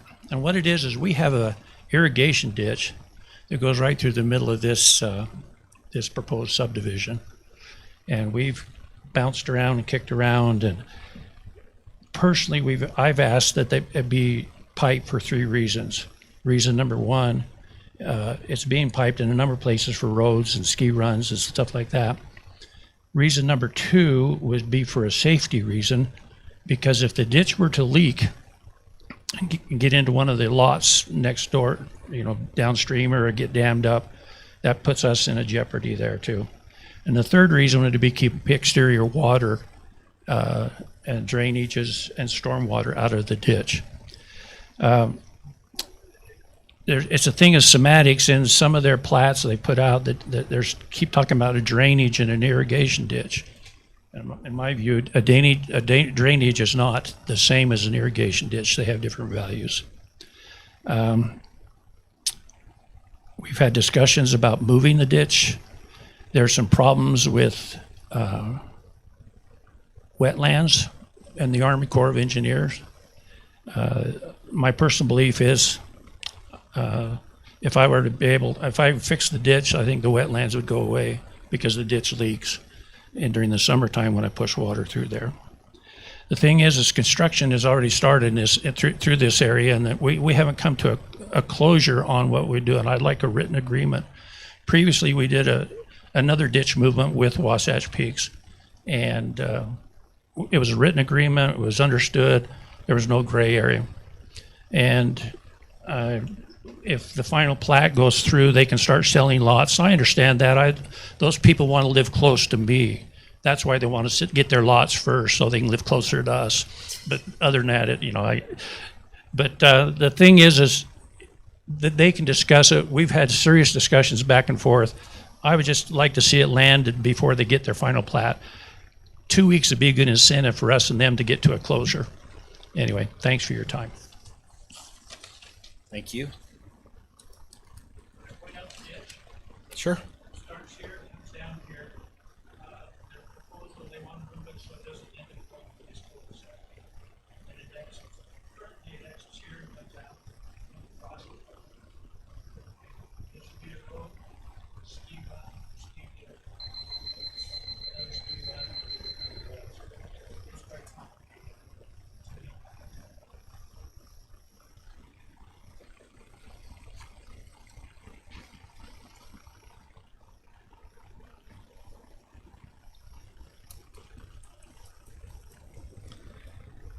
Any other public comment?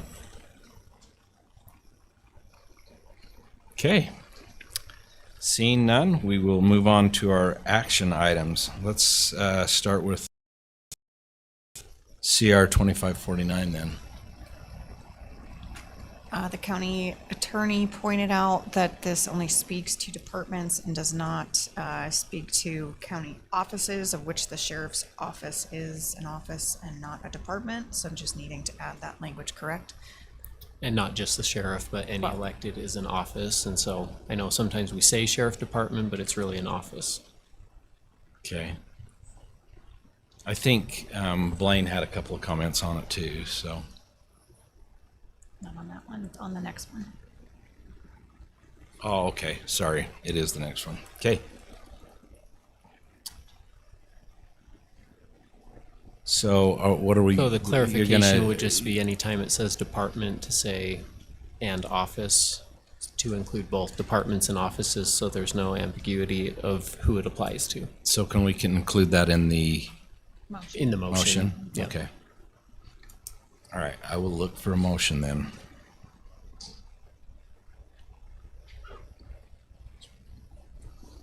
I'm just going to make the motion as amended and discussed here. Second. Okay. I have a motion by Commissioner Newton, second by Commissioner Blocker. All in favor? Aye. Aye. Aye. Any opposed? Okay. CR 2550. Same issue and request for amendment on CR 2550, that anytime it lists the word department to add and office. Than anything Commissioner Fackrell has. Yeah, and I had a couple on it too. And there it is. Under the policy, it goes through for each office, snacks, staff lunches, employee recognition, office parties, and celebrations. Would parades be under the celebrations? It's up to the commission. I would assume it would I be. think so. I think we just take it from that Okay, budget too. well, that's what I needed to clarify, because there's a lot of departments and offices that go and throw out candy at the fairs and at the parades and all those kinds of things, and I just want to know where that money's gonna come from. If it's through that area or if it's their own department. So it's up to you guys. I'm just pointing it out. That's one item. It's all coming from the same. I was same gonna say- account ultimately, but Well, it's just that we're making this strict to where they come through yeah. that department to be able to purchase any supplies for that area. So it's just a matter of whether or not we want to make sure that that is the case for all of them. And if so, we'd have to just put any costs of refreshments of whatever it is through that department and through that budget. Even though it comes from the same source. Well, I think that since it's office parties and celebrations, do you think we need to put in there including parades or? Unless you want to classify it under celebrations. I just I just think it should be under celebrations, no? Do you have any problem with that? I don't either. So. Vaughn? No, I'm good with that. And then the other question I had, but I think we've already discussed it and it's okay. Sometimes prior meetings or prior things that we're gonna do are not prior, like 4 hours before they arrive, like in the case when the governor arrived. And we took them to lunch. Does that come out of this thing or does it come out of, because we did not know until that morning when he arrived. And we don't know if it'll ever happen again. I would think consider that's- that employee appreciation. That's something a else. different deal. I would take that out of our I- budget, out of the commission budget. Okay, all right, I just wanted to make sure. That's all I had. So just to clarify, we are defining celebrations to include parade. So the only addition at this time would be to amend anything that says department to department and offices. Departments, plural, and offices. That's how I understood. Okay. Okay, it's fine. Mr. Chair, I'll move that we approve CR 25-50 with the adjustments discussed. Second. Have a motion by Commissioner Newton and a second by Commissioner Fackrell. All in favor? Aye. Aye.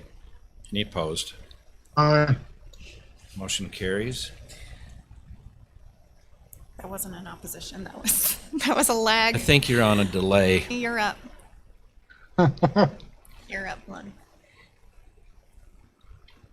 So I've been messaging back and forth with Lonnie and her daughter, who is our amazing fire ambulatory admin, about the issues, not just from when we had the spring melt off and we had to pretty much inundate your front yard with sandbags, but on other things. So I'll let you speak to it. And then Corey can't be here. We had an incident on the railroad tracks, but I have comments from him when you're complete. My name is Lonnie Damaris, so thank you for allowing me to have this discussion with you guys today. I want to address 3 issues that I live in Porterville at the end of Morgan Valley Drive. So Highway 66 and Morgan Valley Drive, there's a house on the corner, and then there's my house, and then Neil Kilborn's house rounding the corner on Morgan Valley. So the first issue I would like to address is the people coming south on Morgan Valley Drive towards Highway 66. It's a scenic road. We get a lot of traffic on that road, especially in the summer, spring, summer, and fall. People coming down, so there's a hill, if you're not familiar with the area, there's a hill that comes down from Morgan Valley Drive on your way to Highway 66. The speed limit is 40 miles an hour there. So when you come down from the hill and you approach the corner rounding by my house, the traffic is doing 50, 60, 70 miles an hour by the time they hit my house. Where my house faces south, I have like a moon-shaped driveway, and then I have driveways on the sides of my home. One goes down to the back of my property, and the other one goes to my garage. I've had many people tell me that they've almost gotten hit coming out of my driveway, because by the time you get out, so if you're going out facing the road instead of backing out, you're going out facing the road, you would think you'd have enough visibility and enough time to get out, make the turn onto Morgan Valley Drive to get out into traffic to get out of your home. By the time I get out of my property, the traffic is moving so fast. I literally have almost downed probably 2 or 3 motorcyclists that have hit the back of my car because they're moving so fast coming down that, because they're sightseeing. So I would like you guys to review. I was told that there's been numerous complaints. I've never filed a complaint. I've never filed a complaint with the sheriff's office, and if that's the next stop that I need to go, I will do that. But somebody needs to take that serious. 40 miles an hour, they're not paying attention to that. They're doing 70. So it's a potential problem for me. I have a young driver. My daughter is 17. She doesn't have the reflexes I have, and she definitely doesn't have the driving skills that I have or my husband has. I'm really fearful that she's going to pull out of my driveway and get hit right there because the traffic's going so fast. They don't have an opportunity to stop. So that's the first issue that I would like to bring up. The second issue is the traffic coming from Hardscrabble. So Hardscrabble is at the end. It tees off of Morgan Valley Drive, and there is a stop sign at the end of Hardscrabble coming towards my house. And the traffic on Hardscrabble, if you've ever been up there, that traffic, they go 100 miles an hour down that road. There's no speed limit up there. Back and forth, it doesn't matter which direction. But coming towards my home, the traffic gets going so fast, they either don't stop at the stop sign and just blow right through it, or they skid through the stop sign and they end up in my yard and in Neil Kilborn's yard.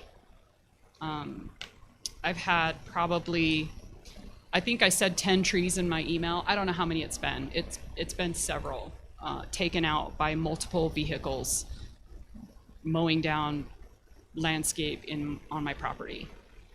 There's no fence there now. I have fence posts that have been ran over. And this last incident that we had, which was when we had the last rainstorm, a lady coming from Hardscrabble, I don't know if she hit her brakes and went through the road. I'm not sure, but she lost control and went over a bush. She literally missed the telephone pole by inches. In fact, we had car parts in our yard, and Neil had them in his yard, that came off of her car.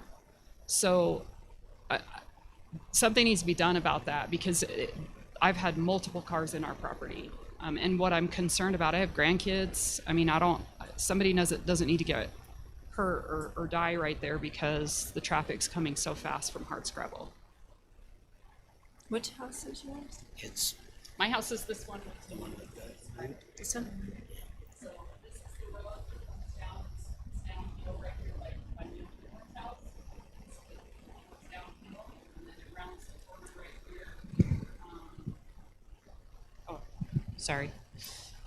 If we're coming out of our driveway here, we definitely don't have time, because the cars coming around here are going so fast. By the time we pull out, they're right on us.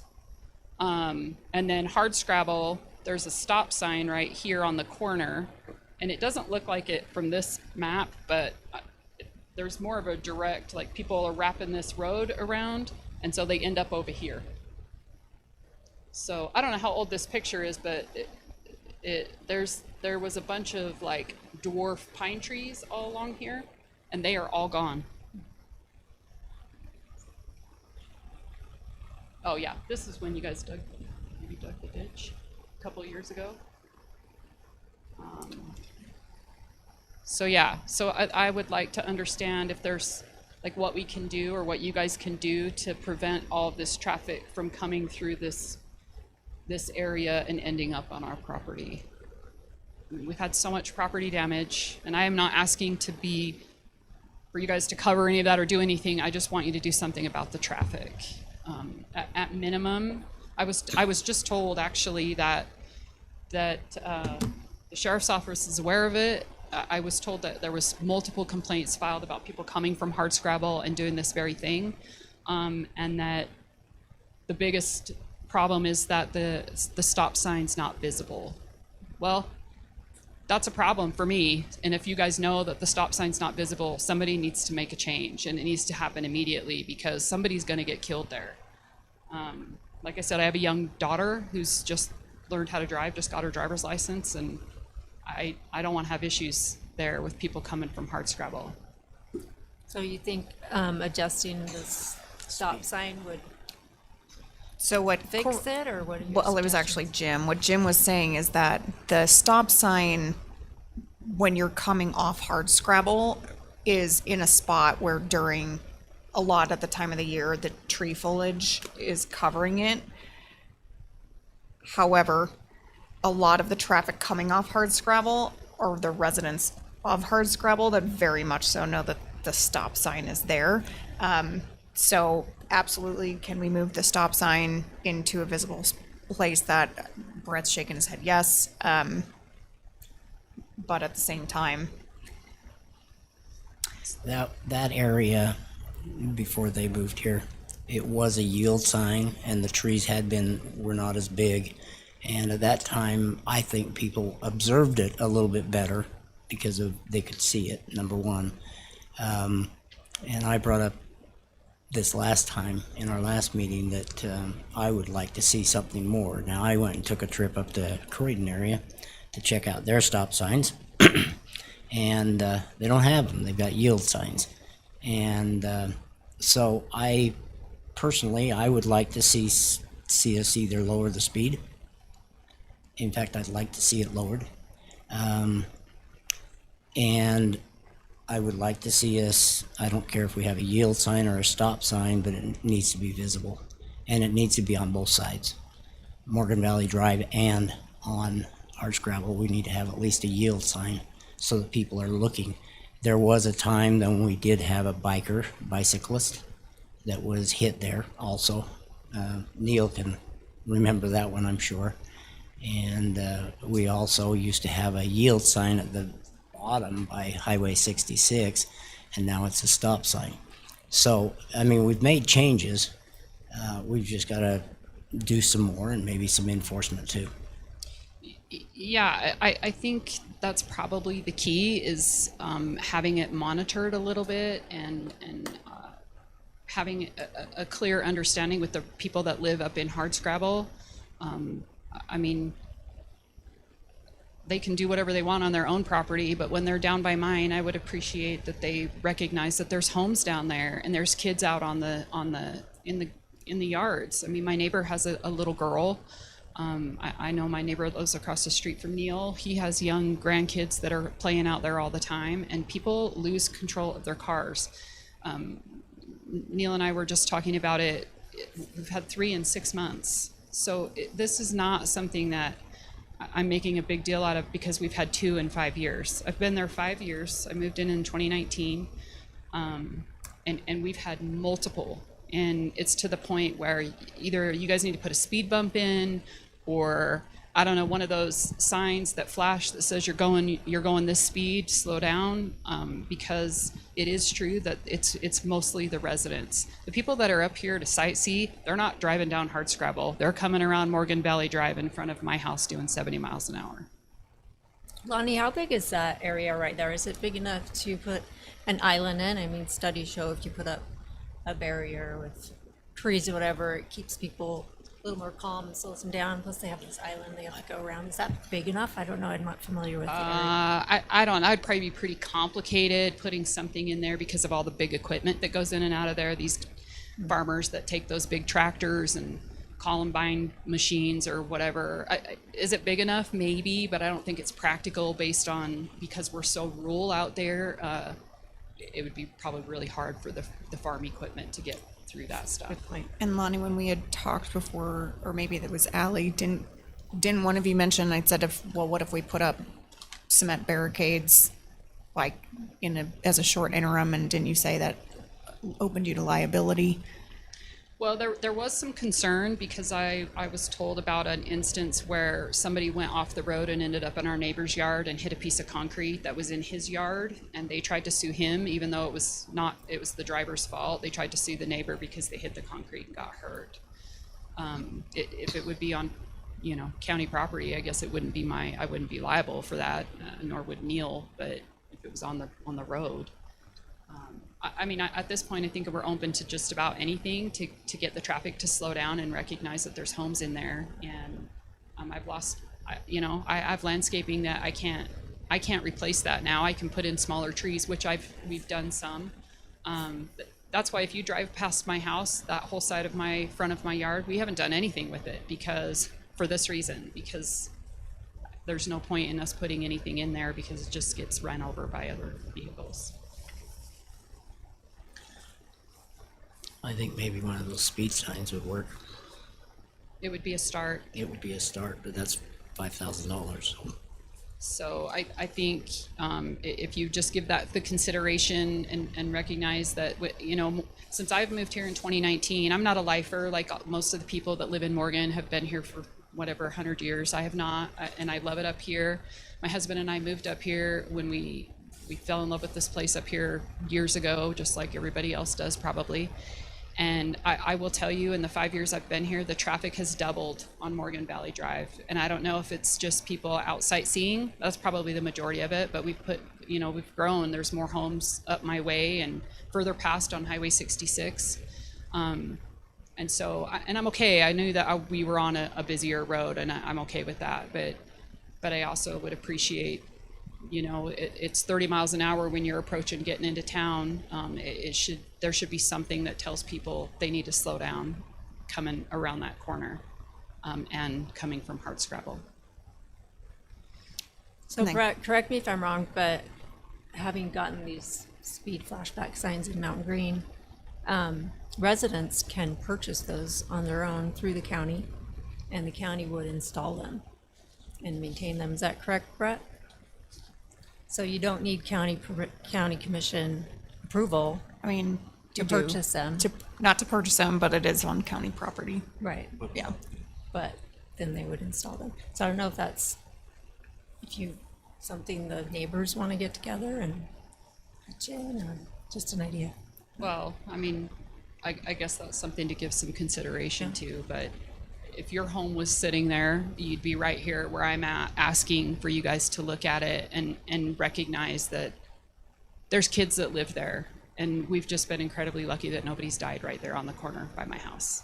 You know, if one of us, Neil or I, or somebody's out there doing yard work and somebody comes through that stop sign at Hardscrabble because they're going too fast and they can't control their vehicle, I mean, there's no protection there. So I would just appreciate if you guys would send somebody out to monitor it. I know we have people that look at roadways up here, the sheriff's office. They're never out by our house. I can tell you, in the 5 years I've been here, I've maybe seen them drive past my house twice, and I'm obviously not home every time and staring at the road, but nobody sits up there and monitors it at all. So just so that you maybe understand, the commission can ask the sheriff's department to do things, but we don't oversee them. The sheriff is an elected official, and he oversees his department. So those types of requests you do need to make directly to the sheriff's office, and I would suggest you absolutely do that. In terms of the roadway itself, though, we do oversee that, and we can absolutely have our public works department go out there and take a look, and it sounds like we can move a sign immediately. That's a no-brainer in my opinion. Let's get that done immediately. And that, I think, what's that? How about clearing the trees? Can we do anything with that? If it's in the right of way, yeah. If it's in the right of way, Absolutely. the branches and everything, we can do something, even though it might be on somebody else's property. If the branches hang over the right of way, we can cut them. Yes. And Brett and crew can go up and look at that and see what we can trim off to make that more accessible. Now, in terms of speed limit, that's also not really something that a commission sets. So the commission doesn't get to just go say, hey, we want to change the speed limit on a road. There's guidelines that we have to follow for that. But we can ask our public works department to go through and look at the guidelines and see if that's a possibility to change the speed limit as well. You know, maybe it goes to 30 for a stretch there before the two roads meet, and that could be a good option. Yeah. So I think there's a couple things we can do pretty quickly. Yes. Sorry, I didn't want to interrupt. You know, I'm just looking at the map here. You know, if we go further north on Morgan Valley Drive, up past the old Porterville Church, I'm wondering if we put some of those, you know, slow, sharp curve ahead to try to get some people's attention. Like, these are sharp curves. Slow down. Maybe that's where we can use drop the speed limit to 30 and a big sign that says slow down, sharp curves ahead, so that those people that are sightseeing are maybe paying a little bit more attention to, maybe I need to watch out for this, because there's two tight turns right there at Hardscrabble, and then you have a stop at 66 as well, both very tight turns. Yeah, great idea. And then you had drainage issues. Yeah, so just one more question before I get to the drainage. So if there's been complaints filed with the sheriff's office about the very thing that I'm here talking to you about, and that's gone nowhere, where does it go? Who do we take that to if the sheriff's not responding? So I have talked to the sheriff and Jim, and they said they do tell their guys, hey, if you have a slow time, go up there.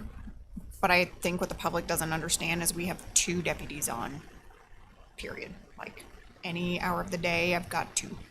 Okay. So. To cover 600 square miles. Yeah. So I totally respect that, and I understand that, but I mean, is it going to take somebody to get really hurt out there for you guys to stand up and say this is enough? We've had enough complaints. I mean, we're going to end up on the news. we're going to I be think one of the those. point Commissioner Newton was making is that they can't do anything over the sheriff. I totally understand it's that. Conversations that can be had, but there's no jurisdiction that they have. I think as far as the hardscrabble, my thoughts on that is if it's the residents, changing a speed limit for residents who know the speed won't do anything because they're not following it anyway. But maybe there's some enforcement also.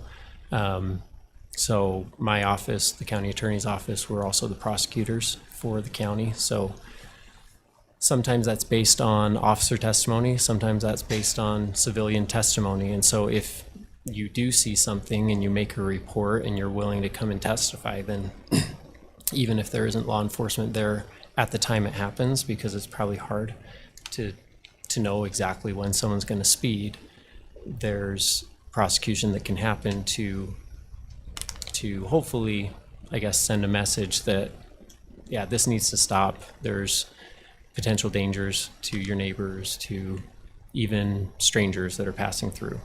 And so I think that there are things that can be done, but it's up to your elected officials. And so I'm happy to chat with you about that as well if you need some direction on how to Where to go? to report it to the sheriff's office so that when it comes to my office, we can screen it and determine, do we have enough to move forward, you know, to prosecute this and try and enforce it, so that, you know, the word spreads that, okay, they're enforcing it up here, we need to slow it down. Because I don't think changing a speed limit or making a stop sign more visible is necessarily going to change it, at least for the residents who are up and down that road every day. But I think the other suggestions on the scenic route, yeah, there's some of those things can happen as well. Are you seeing it more on the, and I know it's hard to tell given where you're at on the curve, but are you thinking the traffic's coming more from Hardscrabble or coming more from Morgan Valley Drive? Well, the traffic that's speeding past my house is coming from Morgan Valley Drive. Okay. The traffic that ends up in my yard is coming from Hardscrabble. Okay. So the last thing I wanted to address is the drainage pipe that was we were told was going to be put in. A couple of years ago, we had that bad runoff, and our property and the Kilbourne's property next to ours got flooded. I know that emergency management went up Hardscrabble and brought heavy equipment up there and dug ditches up there to allow the runoff for the residents in Hardscrabble so that they didn't have property damage. Well, all that water comes down Hardscrabble. All comes towards my house and Neil Kilbourne's house. I have a culvert in my yard already currently with, I don't know how big the pipe is, 8 to 10 inches around that goes underground clear to the river in the back of my property. The water was so bad, it was probably raging like the Weber River. It was terrible. Luckily, Neil agreed to allow some of the residents that live in Porterville and some of the people that were out there to bring in their equipment, and my husband included, and they dug I don't know how deep the ditch was, Neil, but it was a pretty big ditch, and he allowed us to have that dug all the way through his property down to the river to allow for some of the water runoff. And it did catch a lot of it, and you know, I'm thankful to Neil that he allowed that to happen. Otherwise, I mean, my house would have been completely destroyed. But at that time, we were told that there was an option for a drainage pipe, that you guys potentially could get a pipe and put in that trench that was already dug. We were told that was approved. That ditch stayed open for 2 years almost, Neil, waiting for the pipe to come in. I know Austin, we had spoke to him a couple of times about that specific pipe going in, and we were told it was going to happen. We were told that Morgan County received the funding for it, and it was supposed to happen, and then it didn't. And that trench was eventually covered up. I mean, it's going through Neil's property, so him and my husband covered it up. And then last spring, or this, I guess is this spring, we had some runoff and we're right back to the same situation. The problem this year was, I mean, thankfully it wasn't as bad, but it all came right to my front door. So all of the trenches that you guys dug up in Hardscrabble, all that water comes right towards my house. And so something needs to be done about that. You guys took care of the residents up there in Hardscrabble, and I would just assume that the same courtesy is going to be shown to us and Neil Kilburn for the water drainage. Chair, could we have Brett come up? I have a document he submitted to me for this. Yes. You want to come forward, Brett? Don't run away, Lonnie. Yeah, we have a drawing on that actually, and have an engineer's estimate for that. You probably have a copy of that in your. Is it this one that's up on the screen? That's the one, yeah. Okay, good. Yeah, try one. So we do have an estimate and we'd have to put it out to bid, but that is a approximate cost what that would be to put that in. And I think Austin did talk about some emergency funds, but I never got.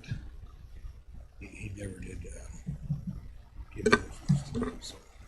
I'm a little concerned if there's as much water as runs down the Weber River, how we're going to divert a Weber River.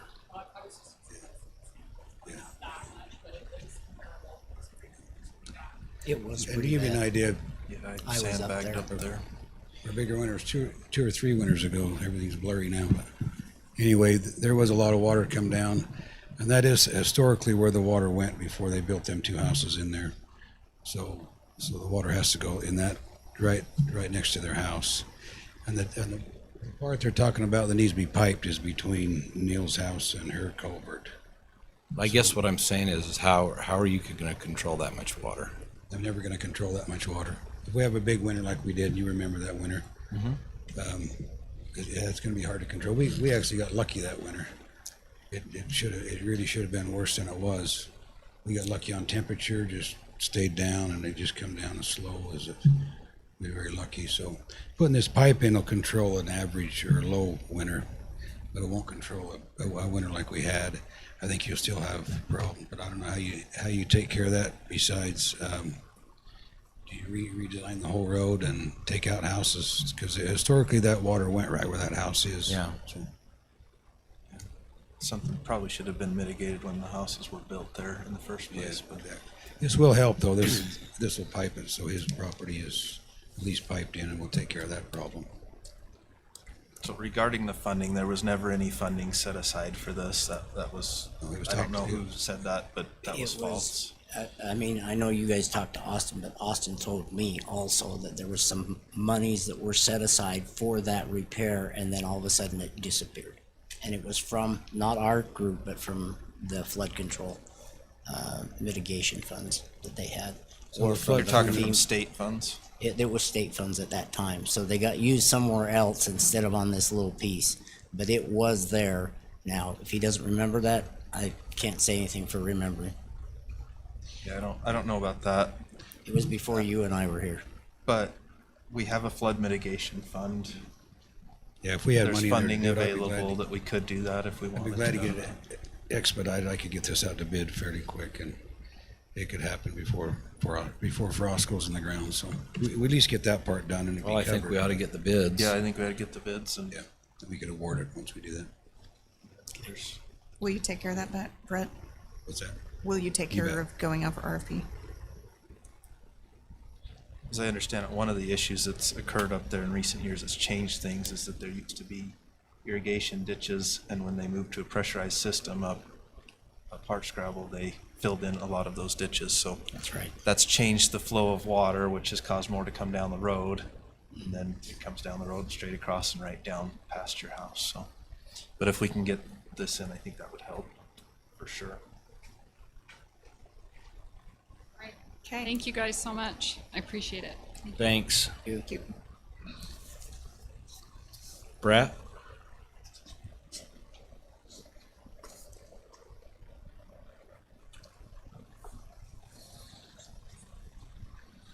It looks like we've got about 3 items to talk about. You want to talk about the emergency backup generator Sorry. for the road shop? Sorry, I'm not a good multitasker. So I'm the one that asked Brett to bring this back because when the commission discussed it back in April, the conversation was if we don't use all of our capital improvement funds by the end of the year, let's bring it back. And it doesn't sound like the projects that we had for this year will get done in this year, so they're budgeted for 26. So just because I will squirrel and forget to bring this back, that's why I told Brett to just bring this one back. So it was not Brett, it was me that put this back on the agenda. Okay. So I do have bids out on this one from last April that are still good, so.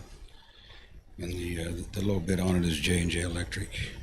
You should have that in your packet. I have a question. Yeah. Does it warrant that cost at the Public Works building or the library?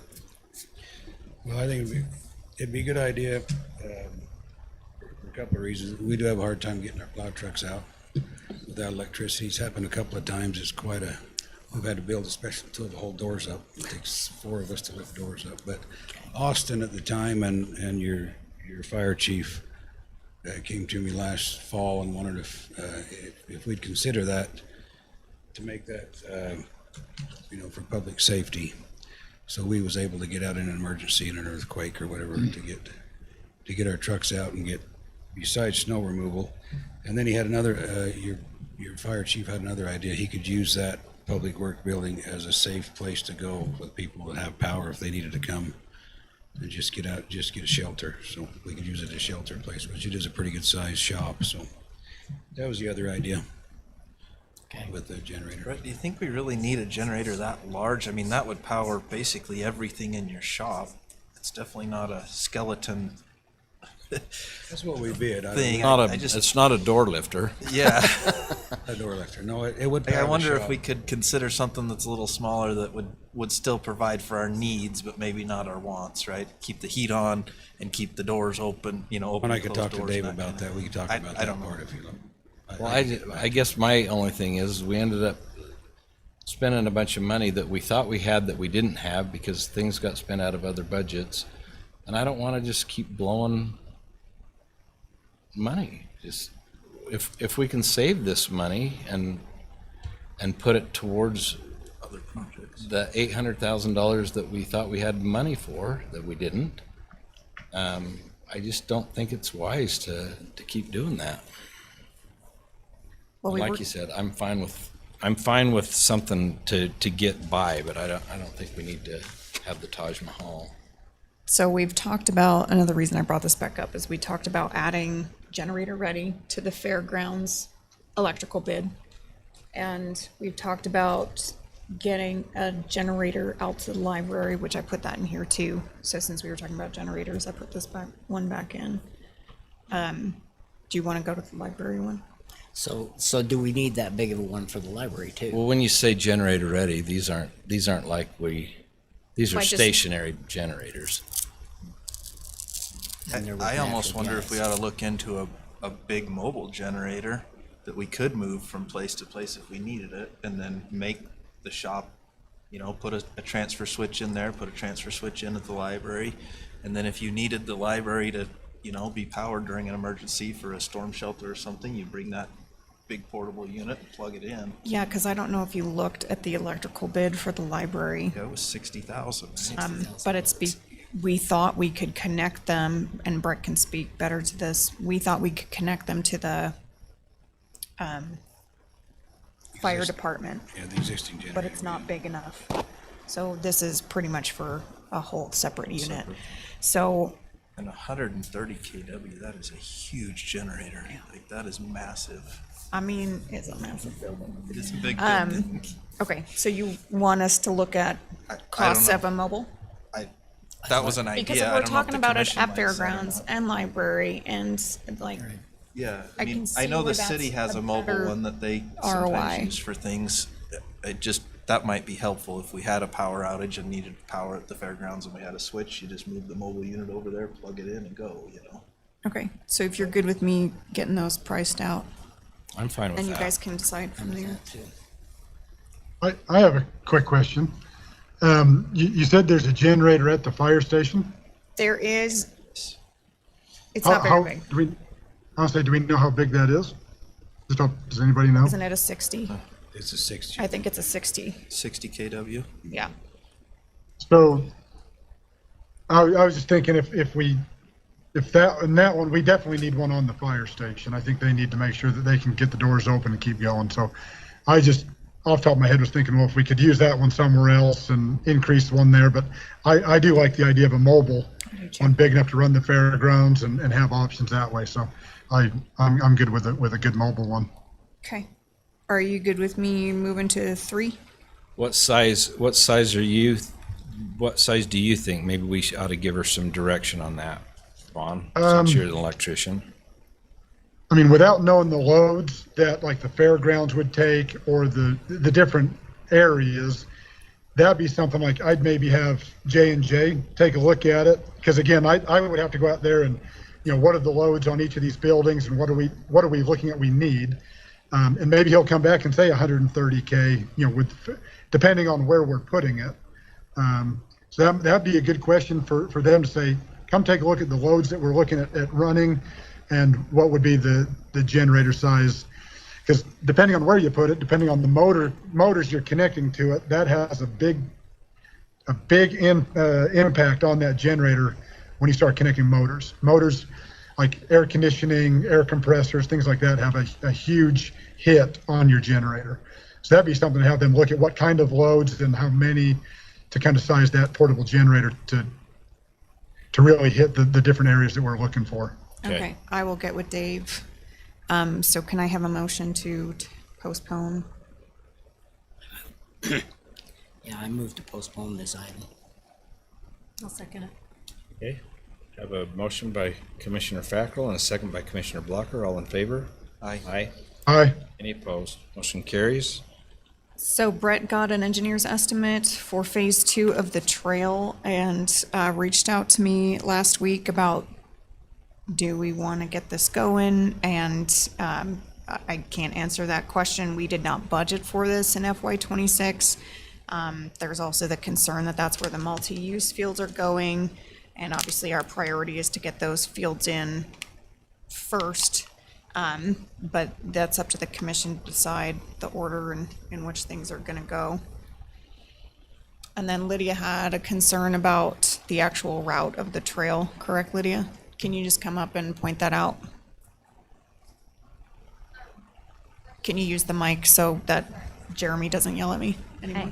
I can. When we had come out and walked I don't know if you guys remember, we went out and walked around the fairgrounds a while ago. We had talked about looping the trail all the way around the multi-use fields because I know that there's discussion about trying to get some more land closer to Round Valley as we butt up to it. And so instead of building a trail to nowhere, we were just going to loop it for now. And then if we needed the pedestrian bridge and the continued trail, then that would be a further phase, was my understanding from when we had discussed it. So as it would stand where the orange is, it would just loop around where the multi-use fields are going to then connect back to the parking lot. So we at least have some semblance of the beginning of a loop. So instead of it being an out and back. Out of the blue. Is not what I remember at all from that discussion. Okay. What I okay. remember from that discussion was we had talked about eventually making a couple of loops, one potentially there and another one actually through the existing fairgrounds along the river, but that those would come at a later point. We wouldn't loop them initially. Yeah. So I But guess, also where that blue line is, Brett, I don't think we wanted it to go there. I think we wanted it to go along the river. That's correct. We did. We wanted. And also where the orange is, it needs to be closer to the river through those trees and not out in the field. Yeah, because that was part of the goal was to have a nice river walk. Along the river, and so. I mean, I think even if the trail goes to nowhere for now, it's better to have it there than not at all. That's my opinion. That being said, I don't think we have the funds to do it right now anyway, so I don't matters. But I'm going to say my concern about continuing where that blue is that's past where the multi-use fields are, and therefore none of that will be developed to not flood and to not, like, it'll just be overgrown weeds. And so I don't know if you want to start it there. But yeah, as far as funding goes too, I had anticipated. She applied for a grant and we should have an answer by next commission meeting on that. So I kind of. Which grant is it? DAF. It's which one? DAF. The DAF. Oh, that one. Okay. So again, it brings up the concern of what comes first, the chicken or the egg, the trail or the multi-use fields? Multi-use Fields. Okay. And also in the request, it also had in there a bridge across the river. Where was the bridge gonna be? From which area to which? Is that right here? It's not across the river, it's just across that That ditch. little ditch. that- Where the orange goes to the blue? I was hoping it was across the river.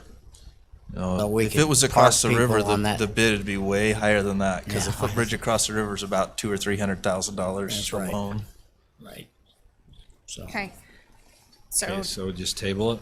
yes, that's fine, or postpone. I'll look for a I move motion. that we postpone this item to our next meeting. Second. Motion by Commissioner Newton, a second by Commissioner Fackrell. All in favor? Aye. Aye. Speaking of multi-use fields, I'll just stay up here. Any opposed? No, would be. Motion carries. Go ahead, Lydia. Okay, so the multi-use fields, I'm just kind of giving you guys an update on where we're at there. I've been working with the water rights, State of Utah Engineering Group, to find a water right that we own that has availability in order to do a permanent change over to our shallow well at the fairgrounds. So this is, I worked with one of the engineers at the state, and this is the application that I just need a signature on, and then we can so move forward with it. just to clarify, Yeah. this is an application to see if they will allow us to move the Yes. rights. It's not us moving the rights. So the So entire it's just the application. the process, they have to like do public statement and make sure that it doesn't impact anyone else that is possibly using the same river flow and all of these things. This is just the first step. Okay, so my question on all of this, is this water going to be culinary water or is it going to be sprinkler It's irrigation water only. irrigation? Then why are we taking it and trying to drill a well versus just having a well house or a well pump out of the river and divert some of our own water rights that we have now to put into that field? So to clarify, this is water rights we currently own. Because everything going through that list, that means it's coming from West Georgia or West Hoytsville is where the final item is it's coming from the West Hoytsville Water Company. Let me get to it.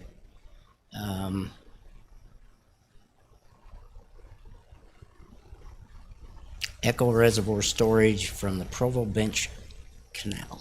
So our Echo water shares are the ones. But why, if that's the case, I'm just asking, why are we gonna drill a well versus taking it directly from the river? Because we it's don't feel less. like we can get the flow out of the river. For the summer? Pardon? For the summer? Uh-huh. Okay. You're Tell gonna me have to how. pump it either way though, right? Yeah, you have to Whether pump you do it. a pump out of a well or you But pump it's out gonna of be the a river. lot less expensive to go and take it from the river. That's not true.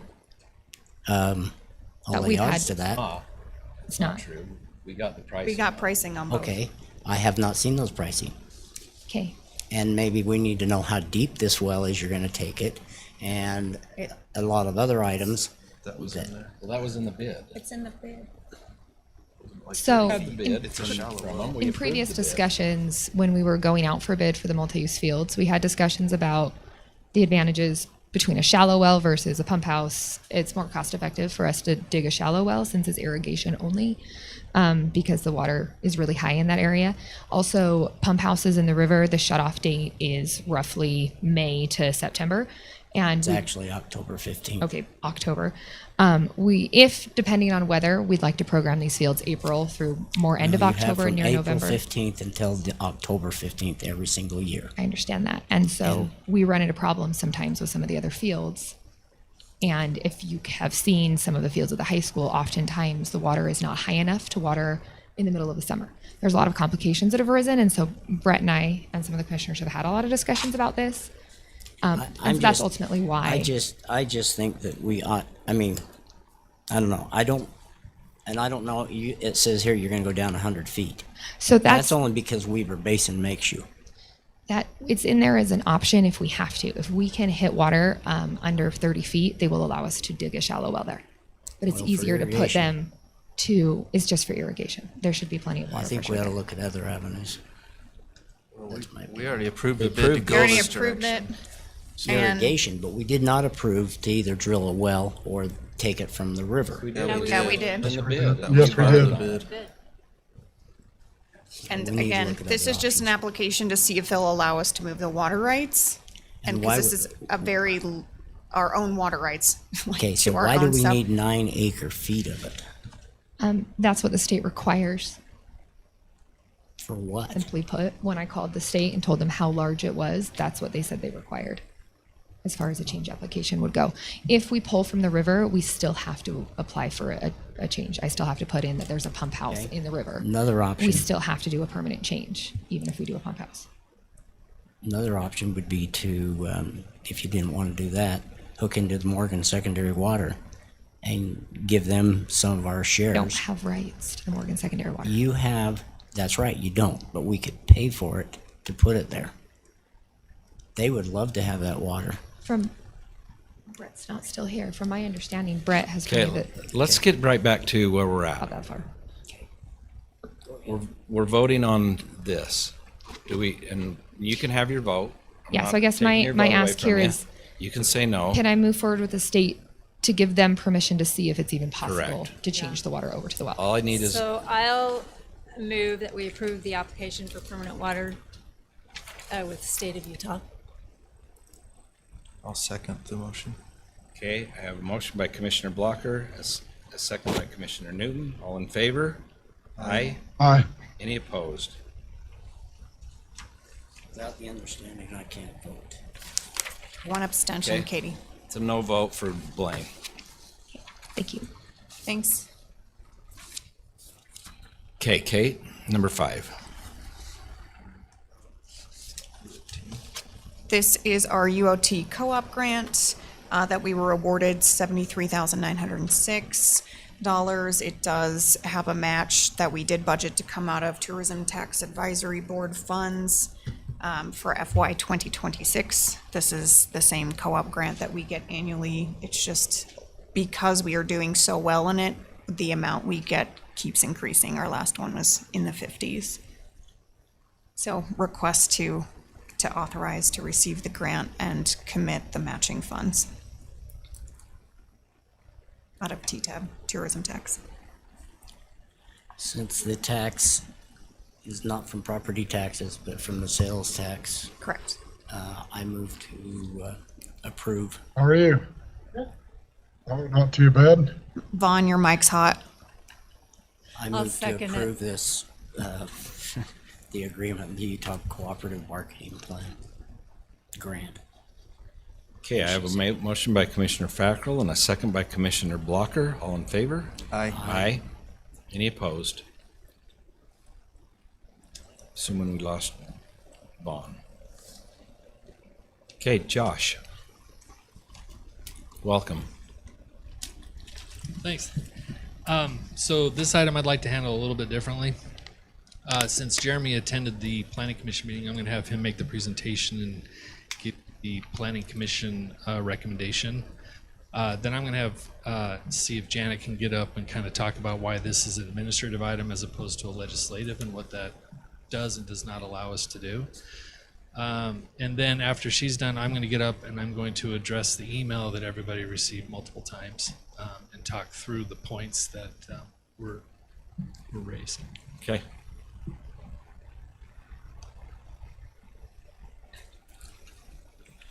Thank you, Mr. Chair. Action item F6 is for application 25.037. This is an application for a request for a minor amendment to a street layout depicted within the conceptual development plan for the Rollins Ranch Development Agreement. The applicant is in the audience tonight, Mr. Chair. The owner of the property is Fernwood LC. The approximate location of the project is, or for this request is approximately near 6113 North Hidden Valley Road.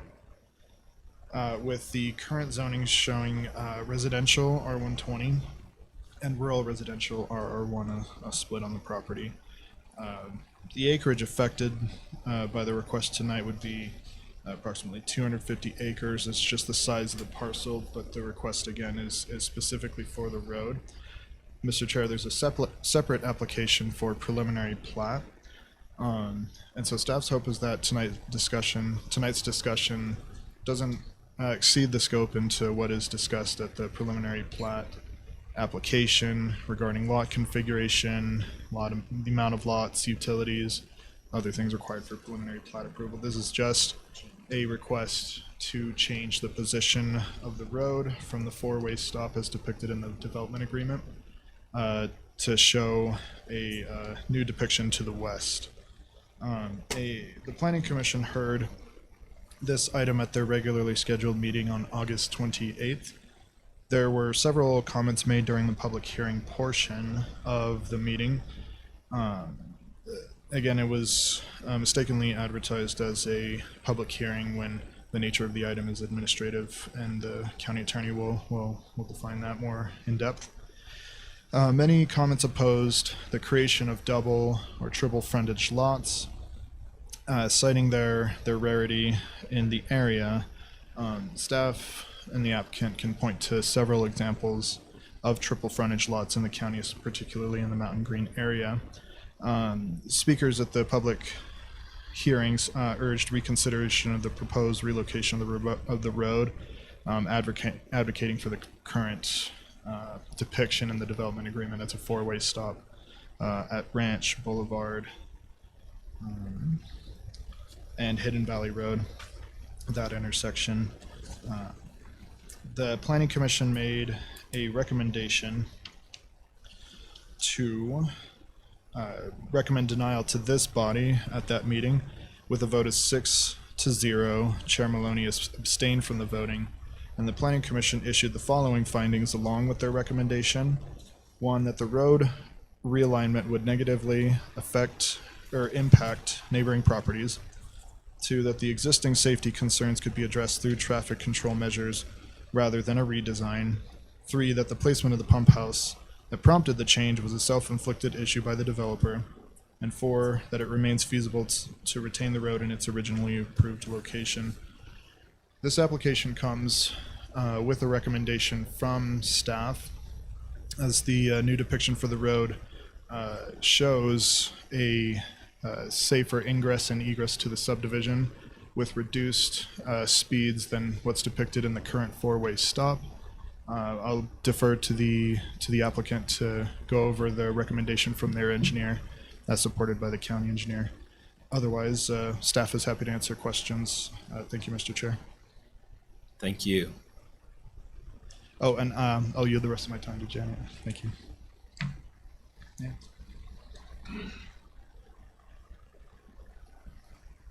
So Jeremy was correct. It was listed for the Planning Commission as an administrative item.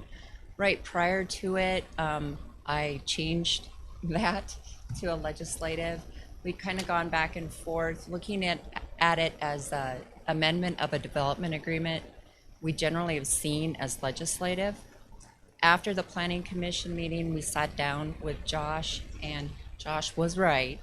It is an administrative item for you guys to decide. However, you can either approve it or deny it. You have discretion. There is no check the box kind of admin process in which you have to either, if they check all the boxes, approve it. It falls under one of our ordinances, which is MC 155.464 sub B3, that provides that rearrangement of the proposed lot and street layouts may be processed as a minor amendment. And generally minor amendments would be administrative. However, when it comes to any kind of amendment with the development agreement, it can fall under legislative, administrative, or contractual. And because the county entered into the development agreement, it still has the discretion whether or not to approve any further amendments. So while it's a minor amendment and it's administrative under our code, the commission still has discretion. Thank you. Thank you, Janet. And maybe I'll just add to that, because we've kind of gone back and forth quite a bit trying to figure it out, and Janet pulled all the case law, which was great. But just think of it as, even though it's a land use decision, because it's a contract, it's not exactly a land use decision. Development agreements by their nature are contracts, and contracts can be amended by the mutual agreement of the parties. And so that's why it's not a unilateral contract where they can say, this is how we're going to do it now, because it was the basis of a negotiation at the beginning. And so it kind of blends this land use and contract law, which doesn't make it straightforward, which is why it took us a lot of discussion to kind of come down to where it was at. But I was right.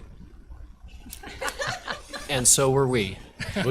Because he's right in that it's administrative under our code as determined by the zoning administrator, which he is.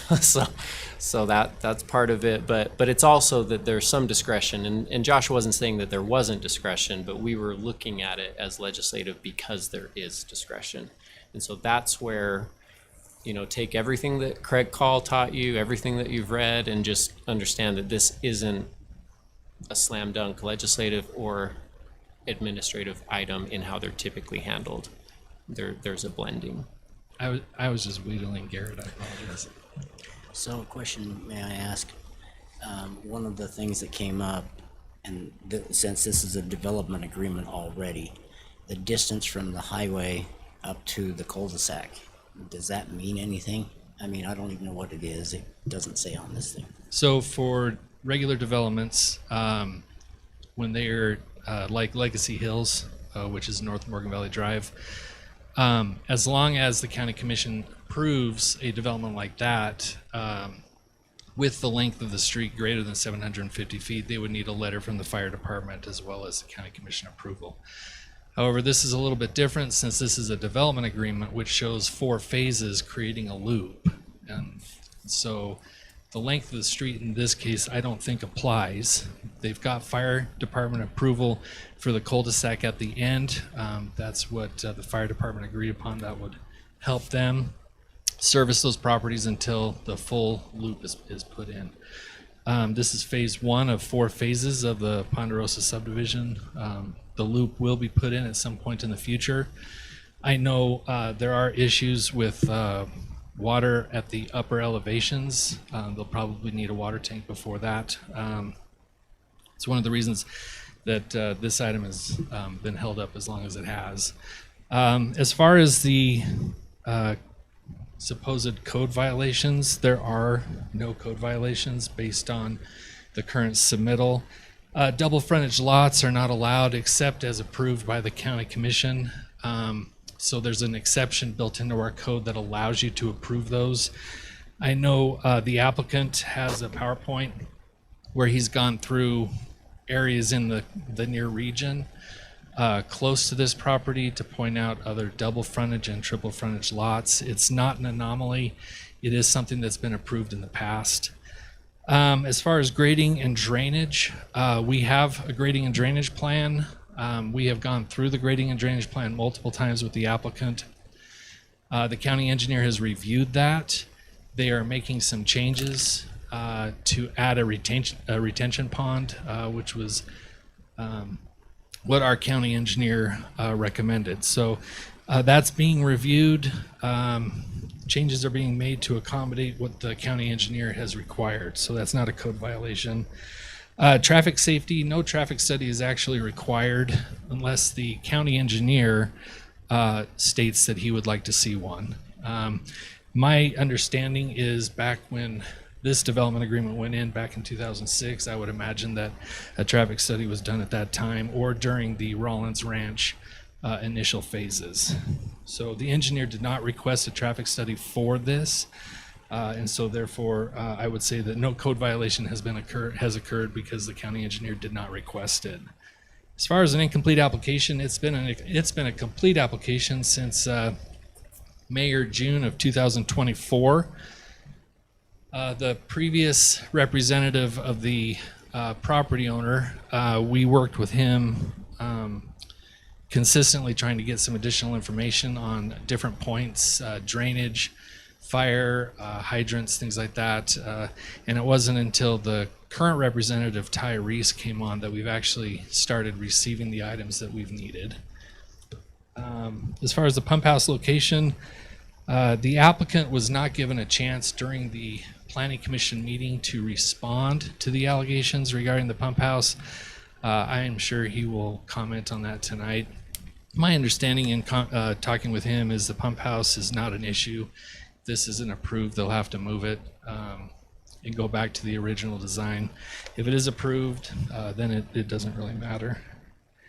As far as cars driving down the street and shining lights into homes because the road tees, there's approximately 20 homes in Rollins Ranch right now that are dealing with that same issue. We have nothing in our code that prohibits the design of a street to not tee.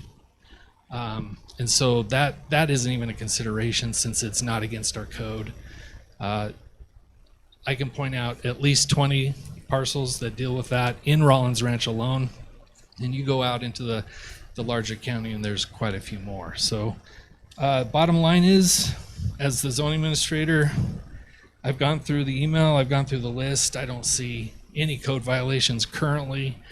Bottom line is, if the county commission approves a new location, then the current drawings that they've submitted will work, and we'll bring the preliminary plat forward in its current design. If the county commission does not approve the development agreement amendment, then they'll need to redesign to go back to the original intent. But again, the discretion is up to you whether to approve it or not. But if it's okay, I'd like to turn it over to the applicant so we can go through his PowerPoint for you. Josh, I had just one question. Do we have anything in the code that talks about the distance between intersections? Yeah, it's not in the code itself. It's traffic, I believe it's AASHTO. In talking to Mark Miller, the minimum distance between offsetting a street is 150 feet. And the distance between those two offsets would be 160 plus. So they're fairly close to the minimum. They're close, but over the minimum, yeah. So, Josh, on this also, so you've got lines through that area. Is that the existing road, or is it the existing plan, but yet they want to change it from that spot to this other spot? So the only portion that's existing is Mr. DeBano's driveway, which is that squared off section. You see that? This is DeBano's driveway. These are not here. This is the original plan. This is where So you're going to do away with that area? this is where he wants the new area. This is where it's. One at the top of your screen is the proposed. The one at the bottom is the existing. That's the That's proposed. correct. That's not. Well, it's not. If you go to the, It's not It's not there yet. if you go to the map, there's no road there. There's a driveway there, and then it. Is this? Because the subdivision hasn't been built. These lots haven't been established yet.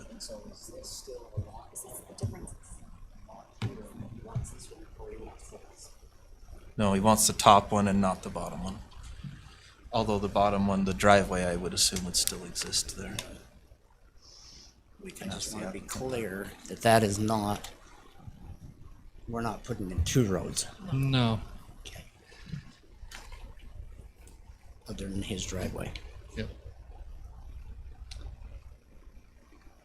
And a double frontage lot is not the front and the street side.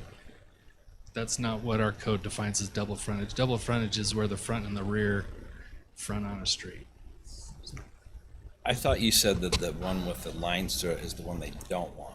No, that's the one that they do want. They do want. The other one, Lines through it. yeah, the other one curves around the slopes that are out there and would create, in my estimation, a bit of a blind curve. So So that lot number 22, so where are people talking about this double? It's the one right at the top of 22? your screen, top left-hand corner, that lot. So if they move the road up behind it, then now it's got a road on three sides of it. But 22 still has Well, It's you just a won't have that- double-sided. You won't have that other road, so. Right. Just have a fence, so it'd just be two-sided. But that lot also doesn't have a home on it right now. Right now. And hasn't been developed. But the other one does. You wanna see the Google map? Yeah, it'd be great.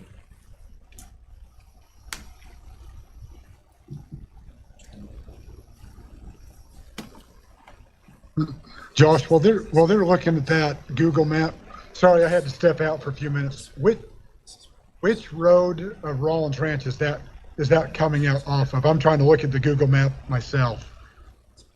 I don't remember the name of the road. I apologize. Ranch Boulevard? Yeah, Ranch Boulevard. Thank you. Yeah, thank you for that.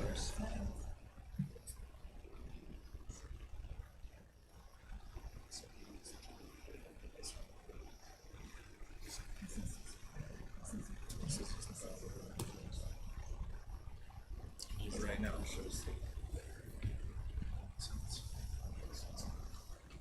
Okay, are you ready for the slide deck? I'm going to turn it over to Ty. Okay. Yeah, the applicant.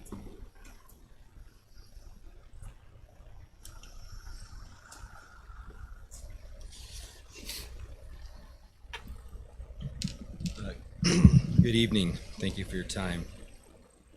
I also want to thank Planning Commission and the opportunity we had to listen to the comments and have a chance to visit and talk about those concerns. And I think that we'll see that we have addressed those concerns. So I've created a slide deck for tonight to just quickly go over these points. If you could next slide, please. We're applying for the Fifth Amendment to the. Can you talk in the mic? It's kind of. I apologize. Thank you. The Fifth Amendment to the Development Agreement, which is moving the entrance to the Ponderosa Phase 2. Why don't you put that microphone right in your hand? There you go. Apologize. We want to move it from a tighter radius of 150-foot curve to a 190-foot radius, followed by a 500-foot radius.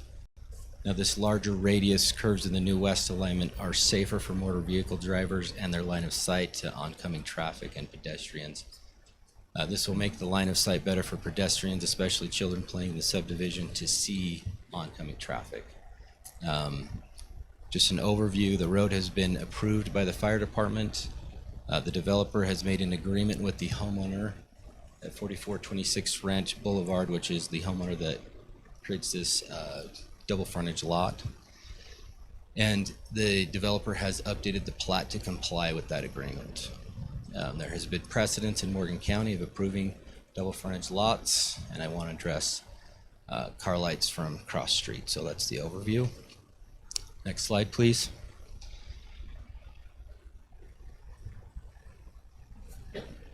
As you can see, the bottom road, we want to shift up to a more westerly position, and this is better for the radius of the road and for oncoming and pedestrians. We have our civil engineer who designed this, Trevor Price from Horrocks, in the audience. If he would come up and kind of describe the radius, the slope of the hill, the new road, and how that's compliant with code. Yes, hello, I'm Trevor Price with Horrocks Engineers. I think the intent, looking through the development agreement of this subdivision, was to take this road up the center of the draw through here, so it kind of slopes up on either side of this road. And as I looked at that development agreement, or through that development agreement, the topography map that depict it now was, which is often the case, is based off of like USGS topography survey, which is great, but it's not as accurate. As we went out and surveyed this and tried to put that road connected into the intersection on that south end, you would have to take that road to take it up, to get to the, to take it up in the direction of where the development agreement showed would go up and over that little knoll and then drop back down into the draw. So the slope of that road would get a little trickier. So to avoid that slope, what we're shown here is the curvature to kind of get back up into the middle of the draw there. And as Ty pointed out, it's a double 150-foot radius curve right on that option, and by switching up to the upper one, it straightens that out. There's a 190-foot radius curve as it kind of comes off the Hidden Valley or Ranch Boulevard, and then it turns into a 500-foot curve. So just for the safety of line of sight visibility, especially when you get cars parked along the side of residential streets, the straighter option of that road I feel like is a safer option for the pedestrians and for line of sight of vehicle travel.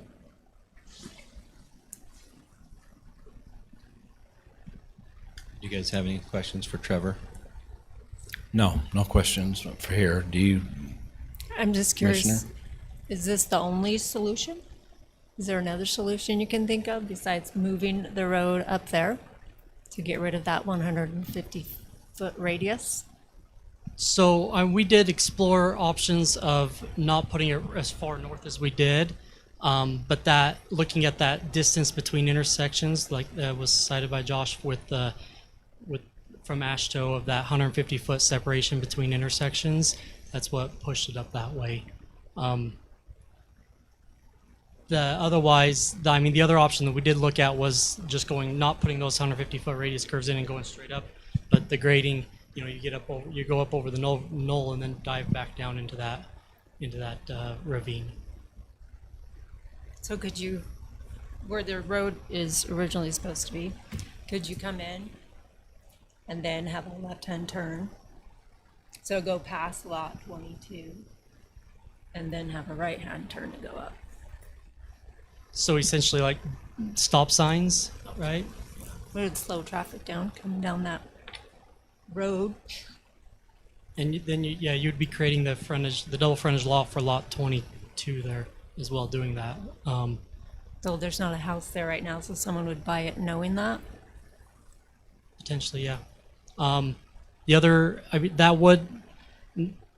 would also be a deviation of the route of the road from the development agreement, right? So the development agreement still shows a natural flowing road that goes off of there. That would connect into the road, the existing road where the development agreement shows, but it would be still somewhat of a deviation from that in the layout of that road in the lot. That would be a deviation, yeah. Any other questions? Commissioner Fackrell, anything? I'm just Digesting it? be able to see it before, but I can't. So, You can go to Google Earth and see. yeah, but you don't get a You do the street view. 360. Do the street view and you can see it. I just did it. Sure. I noticed in your development, well, I didn't notice in the development agreement, but in that development agreement, is lot number 20 supposed to only be that small compared to the others? Just curious, because that has an effect on the road too. When you say lot 20, that like triangular? Yeah, the lot? triangular So one. the development agreement actually shows 27 lots in here versus the 21 buildable lots that we have. So the majority of those lots are larger than what the development agreement had planned. I think they were more about quarter-acre lots in their development agreement. This is taking up using that space, and we're between 0.3 and 0.6 acre lots. So that lot 21 is still probably, I'd have to go back and double check for sure, but it's probably still about the size of the original planned lots that we're going through there. So these lots are larger than what was planned for the development agreement. Okay, and then to go along with what Commissioner Blocker says, can you straighten it out and come more through the lot 22? They'd just lose a lot if they do. Yeah, it just loses a lot, but if they've got 27. When you say straight through lot 22 is that one down on the bottom, right? Right. And when you say go straight through that, what do you? I'm just saying, basically a right hand off of the main road there, or left, whichever way you're coming from, and go straight into this other road. You're gonna have a slight turn, but not much. So that's where you're saying instead of curving and then curving back out, just going straight through there. And that's where the grades get steep through that section. That little knoll right there that you're seeing on the screen there, that going straight through there, you'd be going up and over that knoll and back down, which the slopes of that knoll are about between, when we did our topography analysis, it was between 15 and 25% on You that talking section of that So knoll. That lot knoll back 22 is there? a knoll? No, if we took the road straight through lot 1, where that lot, on the edge of I that think he lot was saying 1. go through lot 22. That's what Yeah, you were I'm saying going through lot Oh, 22. Lot so 22 is the flat. It's a field. It's a challenge- I know. hayfield. But that's what we're determining here, is determining where is the best place for that road to go through. maybe putting it right in the middle between the two roads and going through lot 22. Yeah.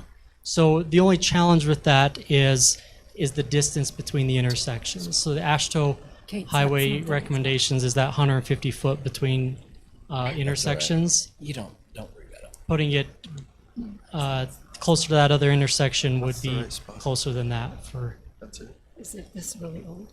Yeah. Or it's just where So they- the houses aren't there and the field's not there. The street view is old, but this is the right spot. This is that intersection.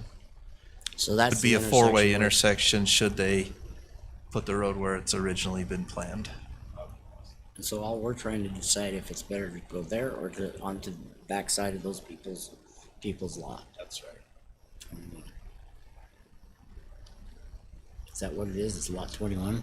Lot 21 is that little sliver. We pushed In other words, down there's that not gonna be a proposed 21. road a little bit to create that little sliver of lot 21 to help with that. No, Because it shows 21 here is it's not only the Clayton's lot, 1,600 right? square feet. No, it's just a little sliver of land. You want to speak to that? So it would become the Clayton's land. So part of the agreement with the developer and the Claytons is they would give them a 10-foot piece of land from the front of their property back to their sports court. And so that lot 21 was reflected in the development agreement. Yeah. That sliver. Are the Claytons here? Do they have a representative? Yes, they do. Cool. Okay. Talk. So do you have any further questions for Trevor? No. Okay. So I don't know if you could get back to the PowerPoint. Yes, I shall. Hold on.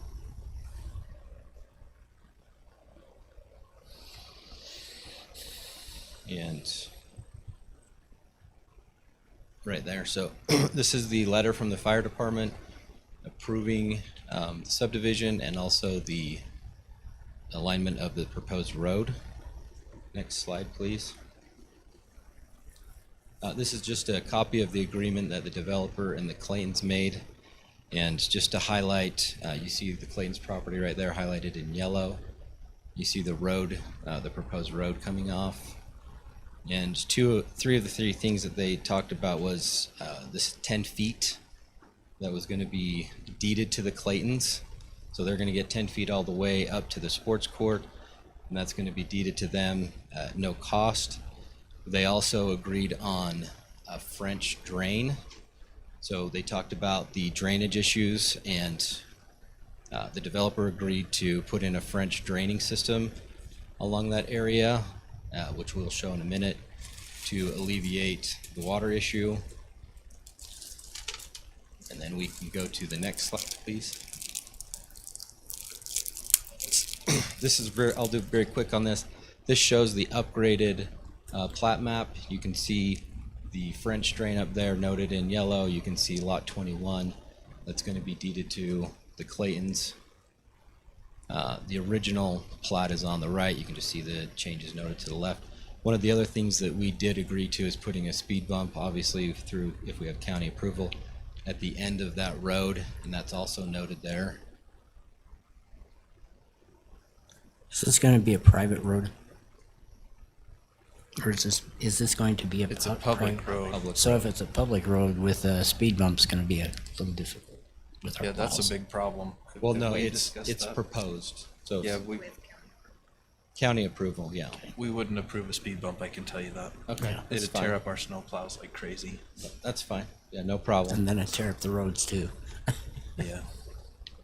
That's definitely not a deal killer. I mean, I think especially knowing this is a public road, it's a very different conversation to me than a private road. When it comes to snow clearing and stuff as well. Yep, so no worries on that. Is there any snow storage planned near the bottom of this road at all? I'm not aware of snow storage. I was just preliminary. Okay. So. And it's for the road. Yeah. So next slide, please. So this is a brief list of double frontage lots, and I just wanted to go through these really quick. In Morgan County. Next slide, please. I'll just do 2 a page so you see you got 2 different lots there.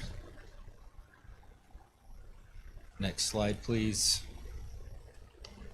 2 different houses there. Next slide, please. So that's one is 60/60 is actually triple.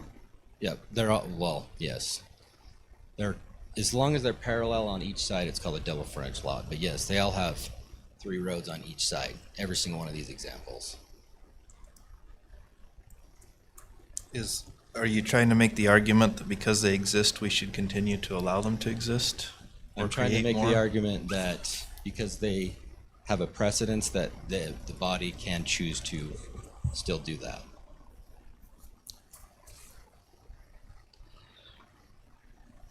And the next slide. Oops, sorry, go back one, I apologize.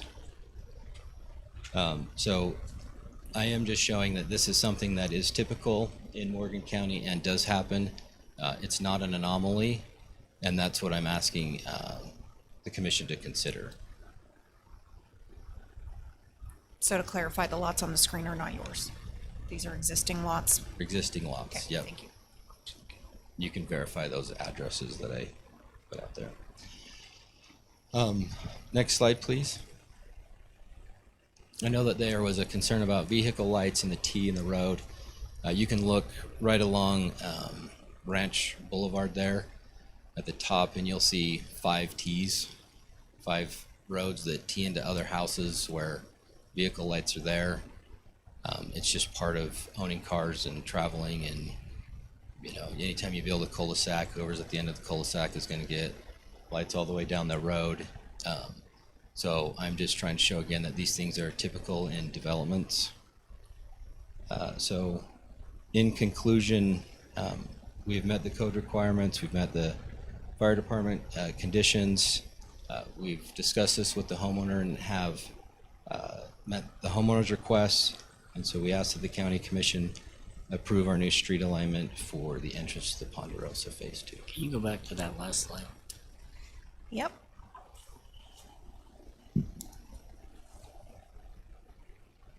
How much of frontage is there on Ranch Boulevard for that lot?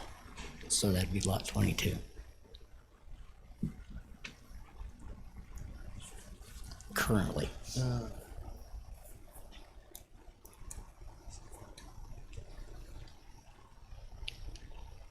Where are you saying on Ranch Boulevard? Yeah, the one on Ranch, I mean, the one where the I can road- tell you between those 2 intersections is 420 feet, because I just measured that. So it's probably roughly 170 feet, a little under 200 feet, is my guess. And in the final state of what we're proposing there, lot 22 would have about 120 to 130. Well, that was without the curve, so probably 125 feet. That's of after frontage. you, if you were approved this road, it would be 125 feet. Yes. I thought it needed to be over 100. 160. wasn't it? So the 150 is from center of intersection to center of intersection. So the lot is about 125. By the time you take in half of a road on one side, half of the road on the other side, you get up to that 150, 160 range. So you're bare minimum. I mean, from a perspective of our public works plowing this, it would be way better to leave the road where it already is and have an intersection where we can go straight through. I mean, all of these T intersections are a mess because there's no place to put the snow. and you end up putting it in the driveway of the guy across the street or into his yard, which isn't great. And then we get complaints from people that we're pushing snow into their driveways. So from that perspective, I don't see a reason to change the location of the road. But if it were a private road, I wouldn't care, because they have to deal with They'd have to deal with it themselves. True. I mean, honestly, and that being said, and I know you can say, well, there's 5 other intersections like that. If I had been sitting on the commission when this came through, these would not have been public roads, I can tell you that. I would have said, absolutely not, we don't want these roads. But they ended up being public roads, and they're an absolute mess for us to plow. We have to buy special plow trucks for these things because we have to have short bobtail trucks. They cost us a lot of extra money. We have to buy 4-wheel drive trucks for this area of the county because of the steep slopes. It's a mess. I do have a question. If you can go back to our plat there, there's nothing at the end of this cul-de-sac. We don't know if or when we're ever going to put lots there. So they could push the snow to the end of this. They're not going to push it from one end clear to the other. They'll push it one direction, but the other direction they're coming out. They're not going to back up and push it all one direction. Does that make sense? Especially with a road this long. It does, but I'm just saying you can alleviate half of it. Well, you're going to alleviate more than half of it because most of it's going to slough off the side of the road all the way down. But nonetheless, I'm just saying from a plowing perspective for our public works, you're creating yet another intersection that we have to clear rather than leaving an existing intersection. That's just my 2 cents on that from that perspective. Any other questions? No. What's at the end of Ranch Boulevard? Is that just a dead end? Right now it is.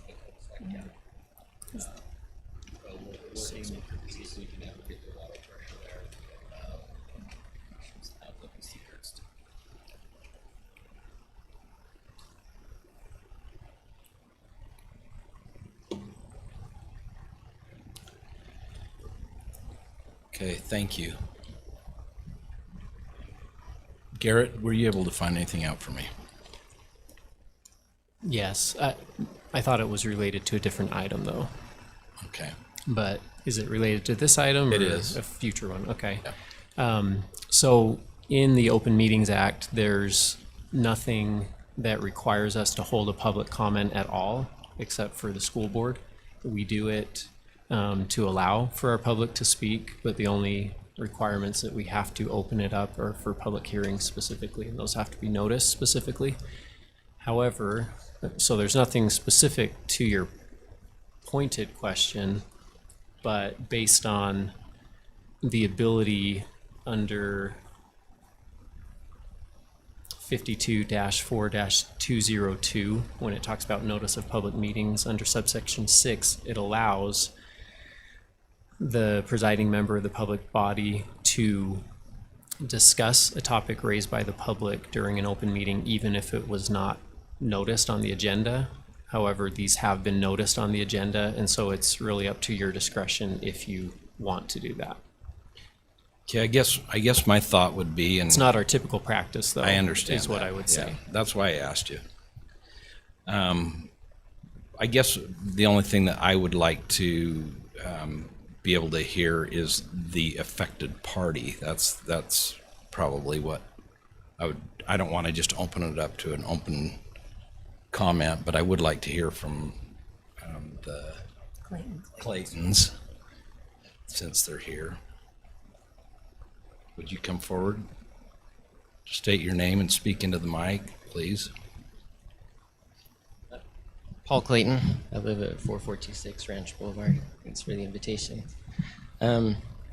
So just from my perspective, if that's helpful, we purchased the home about 5 years ago. So the lot had already been built out, landscaping done. At this far east corner, I have a brick and mortar mailbox, mature landscaping. And ultimately, when the proposal came through to the Planning Commission that the road would be shifted from where I understood it would be at the existing intersection, my concerns were 3 things at the time. One was I guess I was calling it triple frontage, but double frontage which ultimately, from my property rights, I was concerned about setback limits because I had intended in purchasing my property that I could put potentially a structure, a shed, a garage on that east side of my property because the setback for the property line was not frontage and I could build that 10 feet off of the property line. By putting a road there, the setback suddenly becomes 30 feet. So that was an initial concern of mine. Secondly was, ultimately isolating my home with 3 roads. I have young kids. I'm worried about them crossing the street. So the distance there was concerning to me. Thirdly was we've had some issues over the last, particularly this last year, of water from these properties running into my property. We had flooding in our basement from the properties this last year. And so I was concerned, hence kind of my little handwritten addition to that little agreement that you saw. Is there some type of way to mitigate the water from running into my property, understanding that with infrastructure that could be mitigated with road or property development. So those were ultimately my original concerns.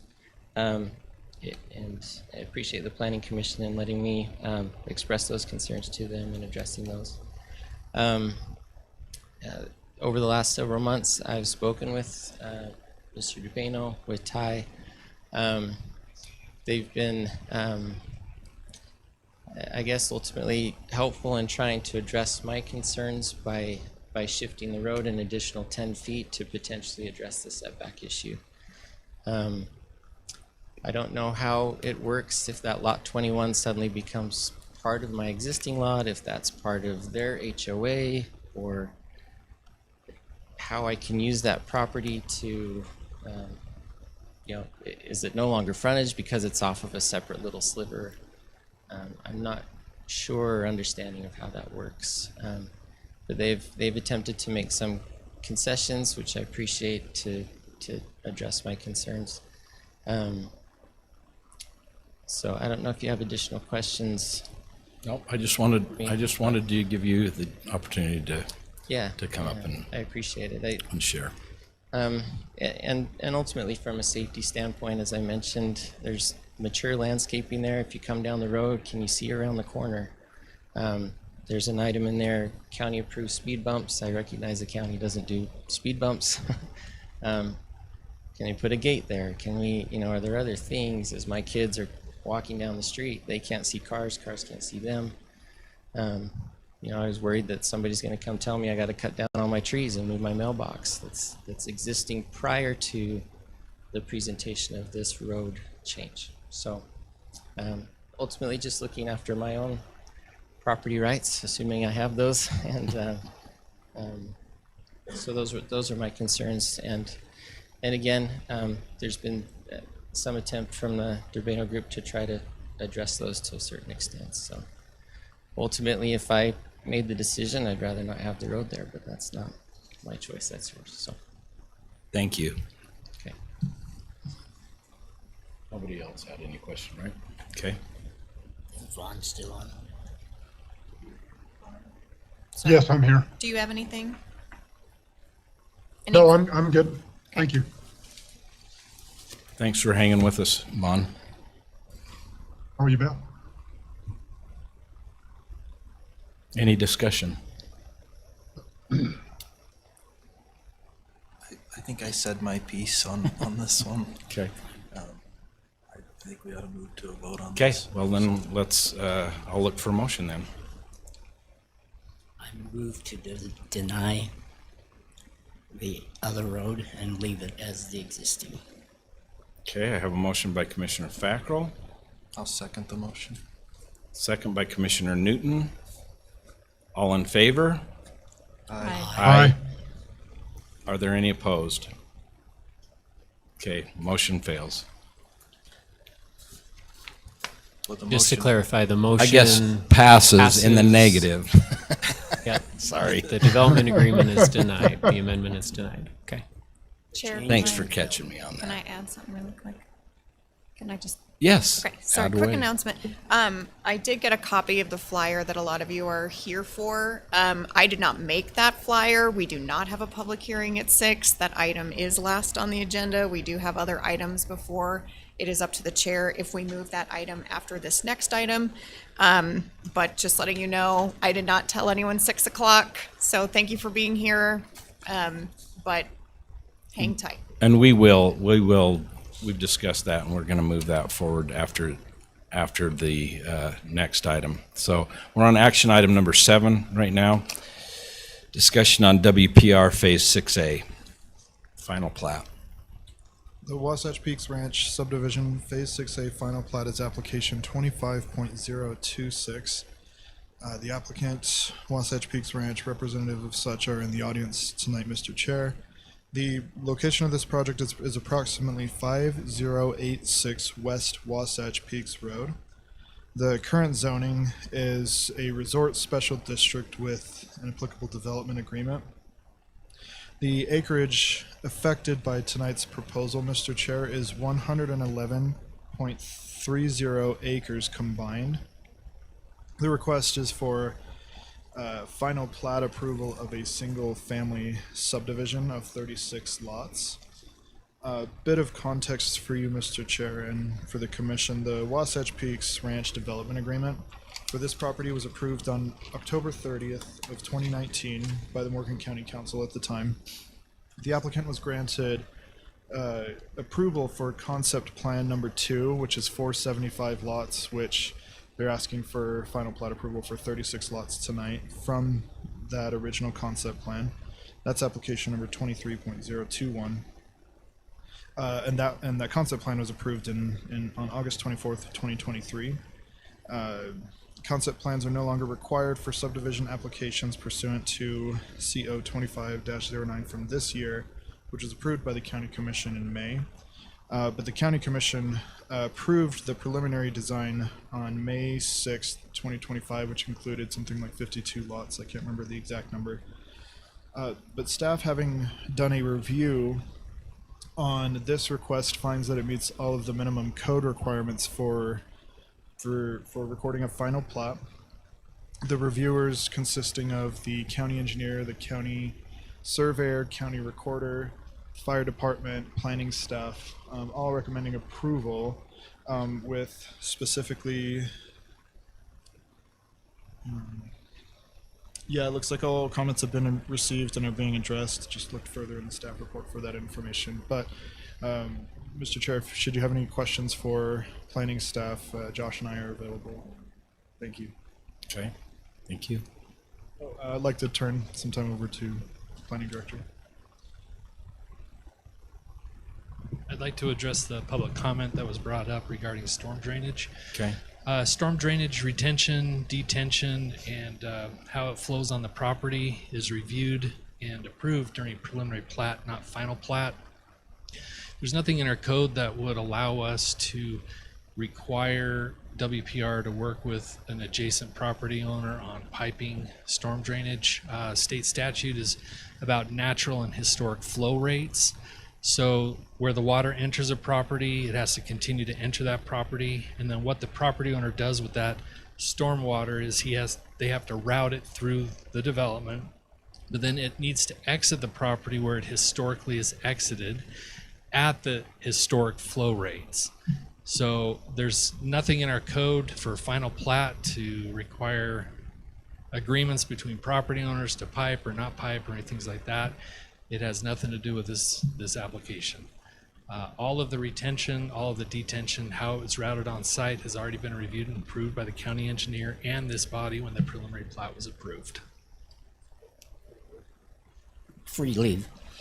Okay, so with that, is this historically, I mean, where the ditch is now, and I mean, whether or not I don't know what they're planning on doing, if they're gonna plan on. As far as this final plat is approved, as this final plat is concerned, thank you, it's irrelevant because the drainage and retention has already been reviewed and approved as part of the preliminary plat. It is not part of the final plat. Okay. But if it's What was the historically review goes in, results? Sorry, go ahead. I was just going to say, if it's historically going in to somebody else's property, shouldn't it go in the same place?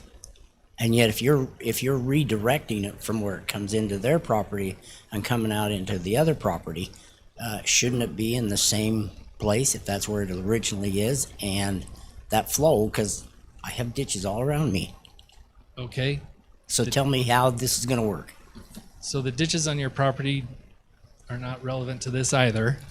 No, but I know how the work. State statute, which the engineers review, deal with natural and historic flow, where it enters the site and where it exits the site.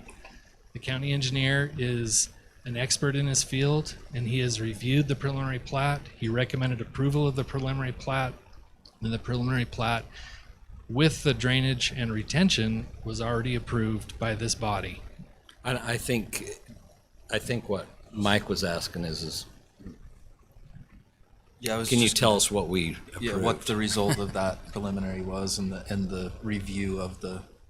So as far, preliminary plat requires a drainage plan to be submitted. That drainage plan shows where it is to be routed, where the retention basins are gonna go, and according to that preliminary plat and drainage plan, he approved that. So it met the requirements, otherwise we wouldn't have brought it forward. Okay. So the plan was to leave the open ditch, I assume. I would imagine as part that of was- the preliminary. Yeah. Since the sessions are requesting that it be piped. I don't care if it's piped. I just want the water to be able to be taken care of. Well, if WPR wants to work with the sessions on whatever, I mean, that's between two private property owners, and it doesn't have anything to do with the county approving a final plat that meets the code. Okay. I'm just going to say, I hope that they'll work together. I'll let that go. Okay. All right. Any questions for? The other question I have is, I don't know that this is really storm drainage if it's a ditch. You're saying it's storm drainage, but it's irrigation water, right? I mean, I'm sure it catches storm water as well. That's correct. It catches stormwater. It's transporting water across property lines. But as long as the volume, my understanding, I'm not an engineer, but my understanding is that as long as the volume of water enters the property and exits the property at the locations at natural and historic rates, then what they do on their property. What do you do when the ditch fills? Who gets to clean it? I don't know how we're supposed to answer that. I'm just curious, because if that's where the problem is, we've got to work with it one way or another, because I hated digging them too. Then recommend a code change, because it's not in our code right now. And how long do we have to wait? Okay. On this, But some of it let's is not get in the state- weeds, though. State code as well, and so even if we change our code, there's certain requirements by rights. state. Yeah, especially with water rights. So I'm not saying that we can't change our code, but it may not fix the problem if the state mandates something. I'll make a motion. Go ahead. The applicant's in the audience. I don't know if you want to call the applicant up to discuss. Do you have anything you'd like to say, Ed?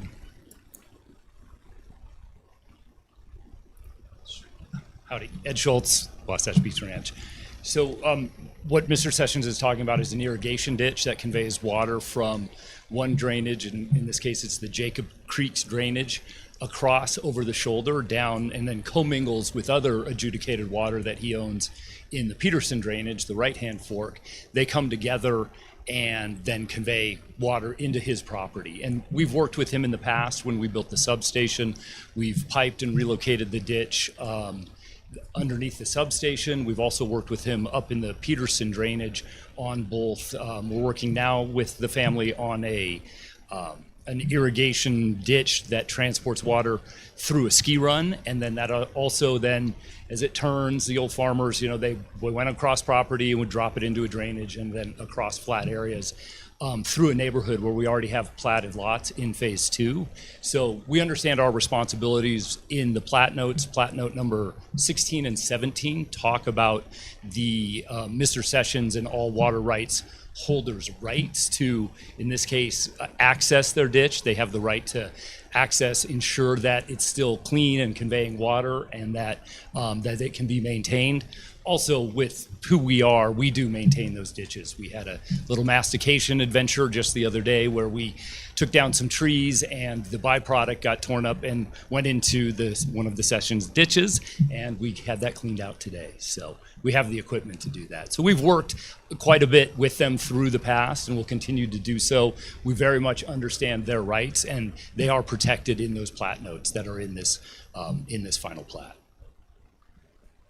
Thank you. Thanks. For me. Appreciate you coming forward. Are you ready for the motion? I am. Okay, I move we approve the WPR Phase 6A Final Plat Application 25.026, allowing for a 36-lot subdivision of land located at approximately 5086 West Wasatch Peaks Road in unincorporated Morgan County. Second. Have a motion by Commissioner Blocker, a second by Commissioner Fackrell. All in favor? Aye. Aye. Aye. Any opposed? Motion carries. Okay, we are going to jump to F13. Okay. Permission to give backstory. So the I-84 interchange has been in process for many, many years. What is triggering all of this is the environmental assessment that started last year. And I know I see a lot of familiar faces that were in those public hearings that were at the Mountain Green Middle School. So they had those public hearings. They showed us what they were thinking of doing. And right away, the commission identified that exit 92 being closed was kind of a non-starter. The major pushback that the commission received from UDOT was that there is some federal law that says that you can't have two exits within a certain amount of distance. And since this would likely have a lot of federal funding, that's why they were pushing back. The commission has submitted letters this year, last year. We've offered to buy it. We've offered to gate it. We've sent UDOT and its regions and our state legislators our information as far as how many ambulatory callouts we get that take that ramp, fire that take that ramp. Our focus, the commission's focus, is not so much the 92 eastbound, but the 92 westbound, trying to keep that open. We view that as a absolute need for our community, especially as many accidents happen in the canyon and people take Old Highway as a way to mitigate that and go up over Trappers Loop. So this is actually the second response from UDOT that too bad, so sad, essentially. So this has been an ongoing conversation. We are to the point now where UDOT is just not going to listen, and so our only other recourse is to turn to our legislators. So I'm very grateful to see so many of you in the audience, because loud crowds make loud noises. So that's what we are discussing tonight, is our next steps on how we want to respond to this response that exit 92 be closed west and eastbound. So. Okay. In this response. Oh, sorry, we also gave them all the 5 billion building permits that we've approved up there, and that there's going to be a lot of development and a lot more cars on those roads and commercial, so. In this response that they gave to us, they did not mention anything about that rule of the 2.6 miles. It's within a certain amount, because if that's the only reason that they're doing that, we've got a way around that. But we can't do it without UDOT or somebody within UDOT to go and request for us to be able to request from the federal government to have that as a condition. And so I've been waiting for this so that way I can then, but then this one here does not even say anything about that rule. So what do we do from this point? Can we go, because I mean, I can have Senator Curtis, he'll take it to the federal government and ask us for a suspension of that rule. It's the fourth item. It does say that. It's number 4. Because I didn't see it. The FHWA and engineering compliance.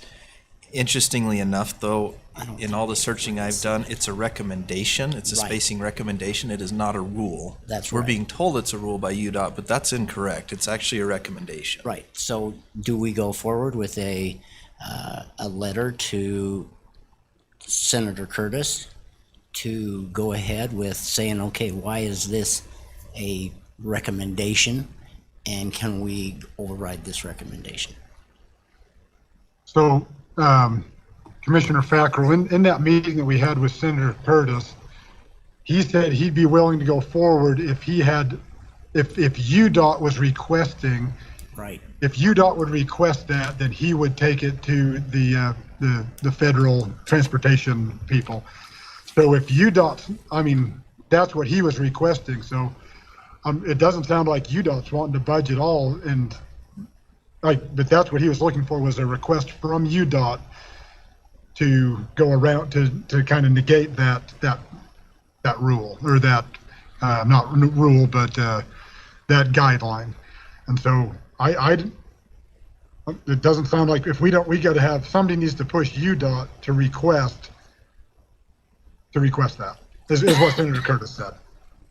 So what I'm gonna ask is whether or not I can go ahead and contact the people that I know to be able to go above Rob White's head and, I think the commission tasked you with this project. right. Are you this asking is- if you can this go is one the- more step? And as you said, that, yeah, and I had already asked Ryan, and I had asked him to do that. He says, let me go through the channels first. It has been done. Now I'm gonna go above that channel and go to the director of, even though his name's at the very top, I will go and ask him what I need to do to be able to get this, so that way at least they can ask from the Federal Highway Department whether or not we can keep this. If you would let me do it. I guess my additional frustration, and I know what their pushback's going to be, is habitually when we've pushed back on this, they've said, well, the other option is you just don't get an interchange. And I And that's don't like, something we I have don't to like the threat. determine whether or not it's worth it for us to do that. Because if it's not, I won't do it. That's my question, is whether or not you guys want me to do it or not. I'm asking permission instead of forgiveness. I think there's a couple of ways we could approach this, and I think we ought to be very clear, because I don't know, I didn't read that flyer, but I want to be very clear to the public that's here and any public that's listening. The county commission is extremely supportive of keeping that interchange open. We want exit 92 to continue. We've made that very clear to UDOT. We sent a specific letter to them saying, these are the reasons. We included data on ambulance trips out of that westward section of the county. We included a lot of information. So we've made our case to UDOT. At this point, UDOT has not listened to us. They want to do what they want to do. Honestly, I feel like it's in part because there's extra paperwork involved here that's going to have to happen. So to me, I think that two things need to happen. Number one, I think the public needs to reach out to UDOT and make it clear that how the public feels. And number two, I think we do need to go maybe a little higher within UDOT and say, hey, you're not listening to us. We've made this clear as local elected leaders for the people in Morgan County. We understand what they want. We've made it clear to UDOT, and UDOT is not acknowledging that. And yes, they've given us these reasons. If you go back and look at our meeting when UDOT came and spoke with us, we fought back on every one of these reasons and told them that's a load of crap, to put it bluntly. So my suggestion is for all the public here, take these 4 reasons that UDOT is saying that they think we should close exit 92, or they should close exit 92. And ultimately, Morgan County won't have a say if UDOT decides to do it. We will not have, we don't have the jurisdiction to keep it open. It's a federal highway, right? So UDOT ultimately will have that decision.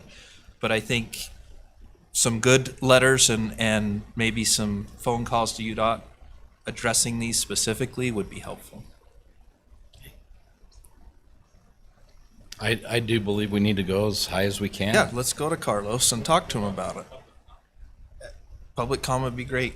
I think that'd be great too. And I don't know if you want to do that No, I'm now, fine. Matt, I'm but fine maybe with- we oughta- Yeah, I thought you were asking me about this item when I made my comments earlier. Here's what I would say about public comment. We welcome public comment. We want to hear your comments. Just if you'll keep them short, brief, and don't say the same thing over and over again. If you have something new, come up and share something new. But we'd love to hear you. My name is Carl Abbott. I live at 5445 West Old Highway Road. To put it in perspective, that's immediately adjacent to Kent Smith Park. I don't know how many people actually live on Old Highway Road between the existing interchange and Trappers Loop, but I would tell you to keep the existing interchange open is absolutely irresponsible. Okay, on Mother's Day, a guy was killed in my front yard because of through traffic. They're trying to go 60 miles an hour in a 45-mile-an-hour zone. It should be more like 25. The whole distance of Mountain Green on Old Highway is nothing but a continuous construction project right now with double hopper trailers, semis pulling out in front of you when you know you're trying to use the highway. And by the way, they don't have a choice because there's not a big enough break in traffic. And like I said, the traffic's trying to go 60 miles an hour. Every time someone's turning left into the park, sorry, I speak junior enlisted American profane English. Same. And sometimes I have to translate to like the language that you guys use. Some individual, somebody coming from Pineview with their boat trailer will pass on the biking walking path. They'll pass on the right side of the road to go around people turning left and that kind of stuff. So I can't believe there's only one guy killed in my front yard so far. There should be a few kids also when they're using that walkway or bicyclists and that kind of stuff. You know, safety, this thing here talks about evacuating Highlands during a fire. If the fire's below you in Highlands, you don't have much of a chance. If you want to make an evacuation route from Highlands, go upwards towards Trappers Loop Road so that there's two ways to get out. There's really only one way to get out. And in 40 years of emergency service of some kind between law enforcement and volunteer firefighting, I can't imagine trying to evacuate Highlands with two-way 60-mile-an-hour traffic going on there. Close that interchange, cut the traffic down. That through traffic is not buying coffee at what's Phoenix. They're not playing pickleball. They're not storing stuff in the storage unit, and they're not buying gas here either. They buy that stuff because it's cheaper down in the valley and it's where they live. All they're doing through here is trying to go 60 miles an hour when they go to Pineview, Bear Lake, Causey, Ant Plants Road, and all that stuff. That's all Mountain Green means to them is try to get through there at 60 miles an hour. Keeping this thing open is absolutely just, no, you shouldn't be considering that at all. I live there, and I'm telling you, I can't even spray my weeds anymore because that traffic's coming by so fast. I'm afraid to go out there. Is that my time limit or something? Yeah, we usually leave it to 3. All right, well, No, thank you. I can go down the list, but I can tell you, I can counter everything on here. It's not good for economics, it's not good for safety, and I live there. My quality of life sucks right now because of the traffic on that road. Obviously, I'm a little bit upset about it, and I'm very disappointed to hear y'all say we need to keep that open. That's insane as far as Like you want to close it? Okay. Close it now. Well, that's not what we've heard on our That's not what we've heard from anyone else. emails. You're the first one to So- tell us that, so that point of view. Oh, wait a minute. Hold on. Like, I need it on the mic. It's hot. Mr. Chairman, may I, before we continue with this, we may want to just ask, because a lot of these I know are going to be duplicates. It'd be nice to ask them who is in favor of closing it and who is not, and then. A straw poll?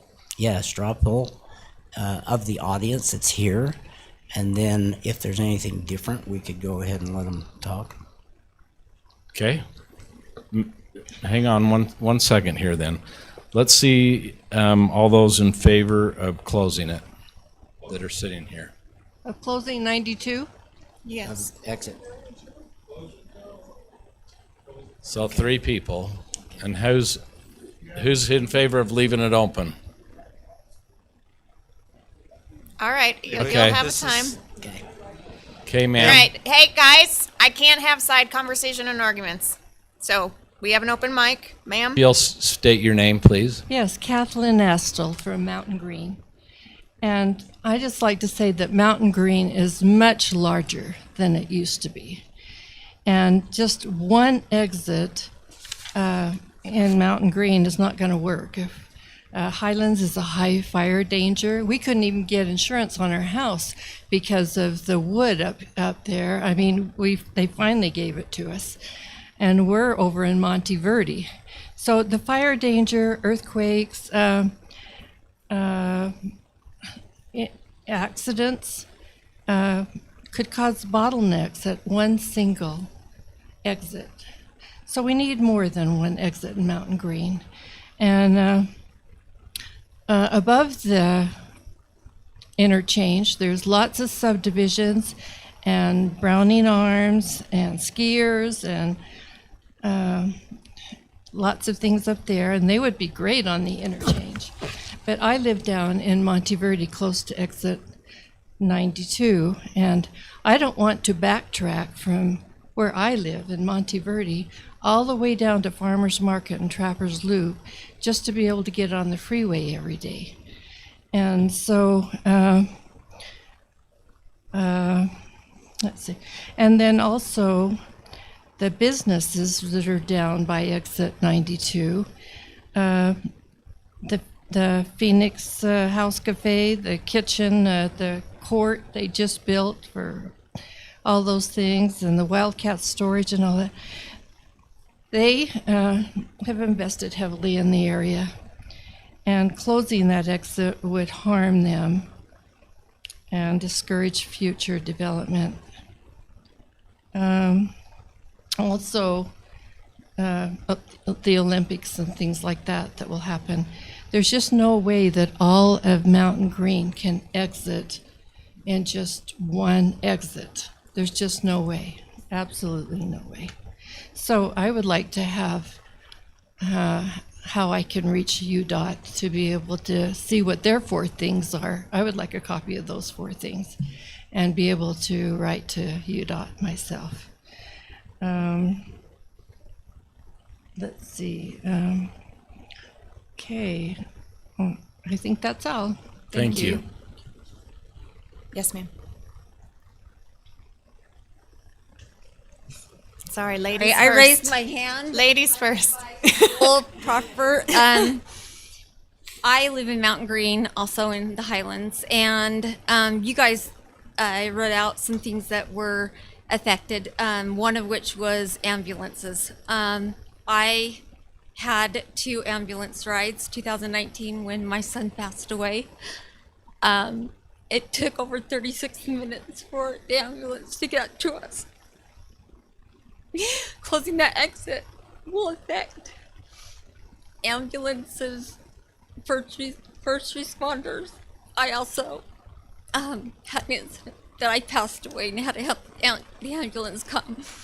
So I think overall I understand the construction and the chaos, but when you're dealing with emergencies and trying to get people out of a situation, you've got to have access to them, and they're taking that away. So that's all I have to say. Thank you. Thank you. Sorry for your loss. I'm John Triplett. I live in the Highlands. This is Ben Hetland. He lives in the Highlands.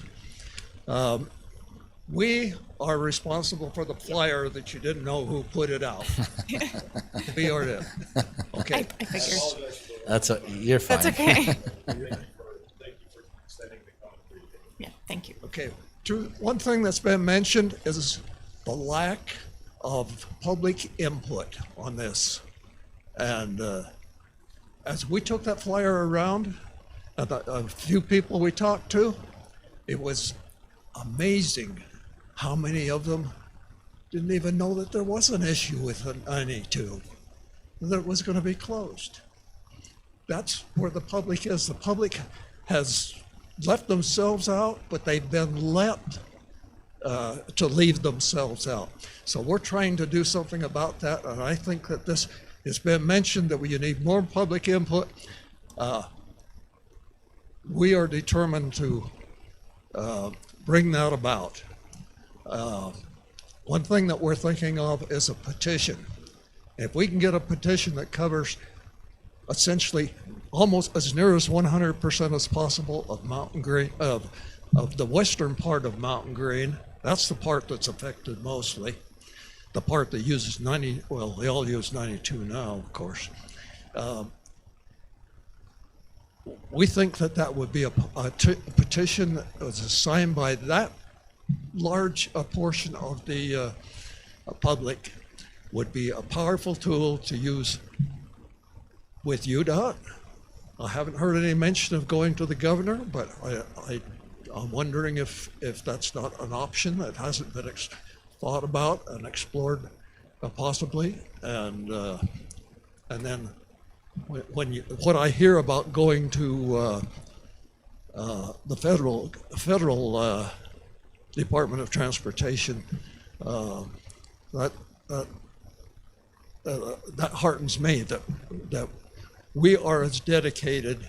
When I say we, I mean the public and the commission are as dedicated as you are to keeping that open.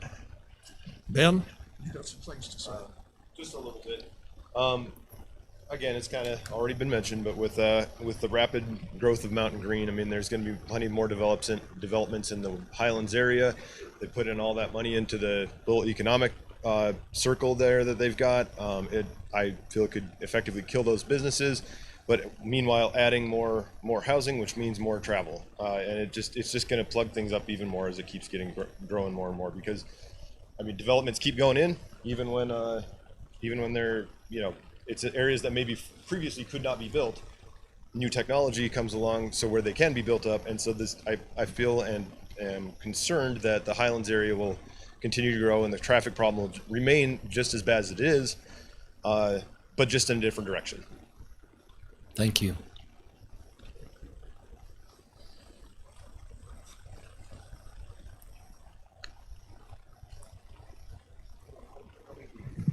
Appreciate this time. My name is Trent Wynn. I live on the Highlands, the lower portion of the Highlands, not up in the upper part of it. Really quickly, I really appreciated getting to watch you guys kind of at work. Very appreciate the candor between one another. You guys get a little bit invested in your discussions, and I appreciate that. I'm glad to see it's not just a rubber stamp. All the things you talked about was way over my head, but I did find out that you guys want a generator, you don't want a road, and Wasatch Peak always seems to be moving things around a little bit. So I came here tonight because not to pound my fist or to stomp my feet. I'm truly concerned, and I've been both ways with leaving this exit open. I appreciate, and if you could clarify, when you're saying leave the ramp, the on-ramp open, but closing the off-ramp, did I understand that correctly? We have heard no feedback requesting to keep the off-ramp coming into Mountain Green open, only. That's my biggest concern. Coming from Highland Drive out onto the old highway, whether it's left or right, during the ski season, I'm a skier, so you know I appreciate people wanting to get up on the hill. That's where I run into the problem is that traffic. And I appreciate the gentleman that spoke rather passionately about that as well. Those cars are flying down there. And every time I take a left-hand turn up into the Highlands, coming home, I'm watching my rear view mirror probably more than I'm watching the front windshield, because I don't know what's coming behind me. And I've seen the accidents down there, a few recently. So I am concerned about that road. The only reason that I truly would like to leave it open is for my own personal convenience. It's a nice easy off and onto Highland Drive and I'm home, right? But the reality is we have a daycare there, we have a park, I understand the Phoenix House, and I love that little place. I appreciate that place. I really do, and I don't want it to disrupt your business at all by messing with those. You guys have been just fantastic neighbors, and I hate to see anything detrimental to you. But I came here kind of hoping to hear the comment. Everybody seems pretty passionate about leaving it open. I would strongly encourage maybe thinking about just closing that. Again, it's going to affect some businesses, but I don't like it, the exit. I don't like the exit there and all the traffic that comes up through us up to Trappers Loop. So you're You mean the entrance or the exit? so the entrance. So Coming- getting Eastbound. westbound, leave that open so we can get out of here. I Eastbound. understand. Eastbound is getting out of here. Yeah. Westbound's Yeah. coming in. And I think that maybe even coming from, skiing or whatnot. Opposite, can just still- kidding. Just Opposite. kidding. It's been a day. It is confusing. So I appreciate the passion, you guys. And I think that that's a great thing in our community. Sorry. Again, I hope you keep an open mind, and I will do that myself as to whether or not we leave it open. But right now, I feel like closing it would be okay. Again, back to my selfish part of it. It'd be nice and quiet on that road. That's for dang sure. So anyway, that's all I have to say about it. Thank you. Thank you. My name is Joanne Weaver, and I live at just a few houses from Monte Verde on a little road off of that. I'm in favor of keeping both the east and the west open at 92. I've sent information to UDOT, well, not information, my opinion to UDOT when that was available to me. I would echo what Kathy said, that Mountain Green's only growing, and we need 2 interchanges and as much as we can because of the traffic. And I'm sorry about this man who left. I think when that new interchange does go in at Trappers Loop, the problems that he was expressing will go away because they'll take that road instead of ours.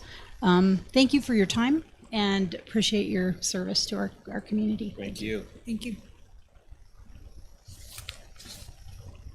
You want up?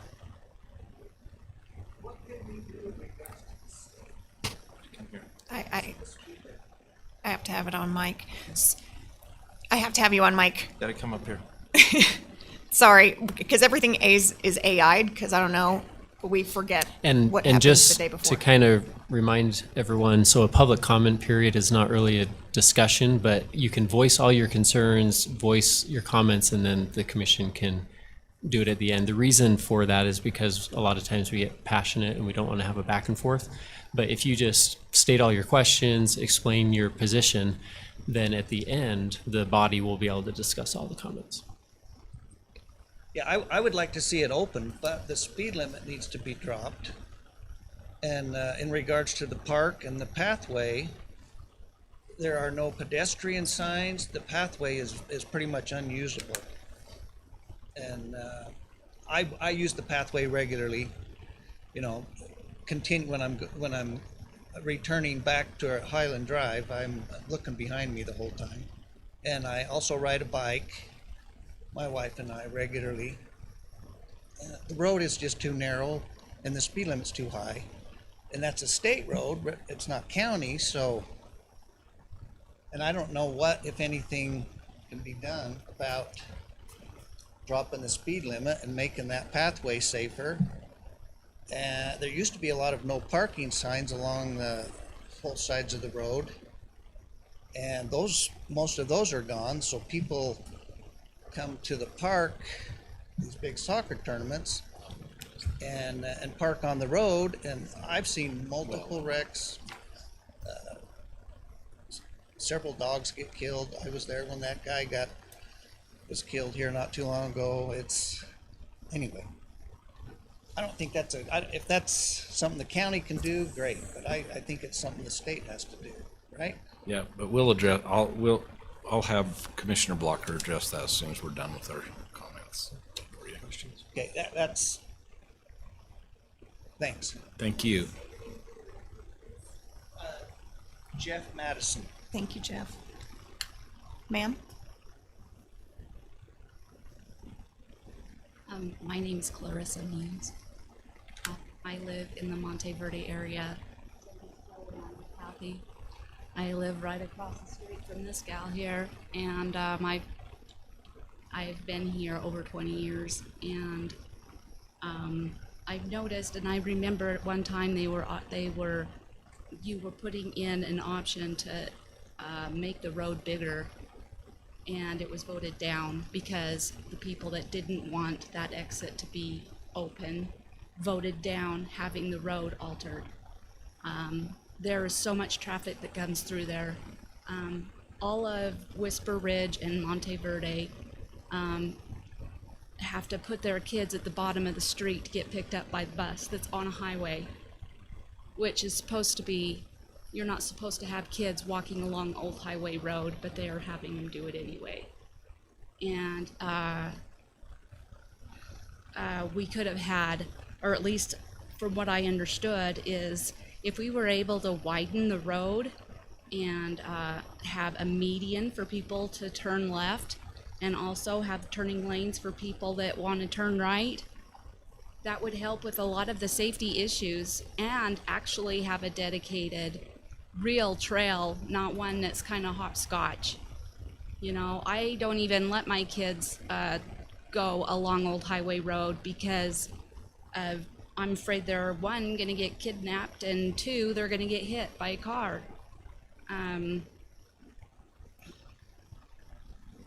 I also know that, you know, just lately, you know, there was a huge accident on the freeway, and when there is an accident, all of Old Highway Road, which is our only road, there is no other road to get through Mountain Green. That's it. So when there's an accident in the canyon, then all of Old Highway Road is completely covered with vehicles. And so there's no way to get in or out. And so if we're talking about wildfires or ambulances, or for any reason, commuters, it increases your commuting time. But if anything happens in the canyon, we're talking about one way to get in and out, and we already have only one road. So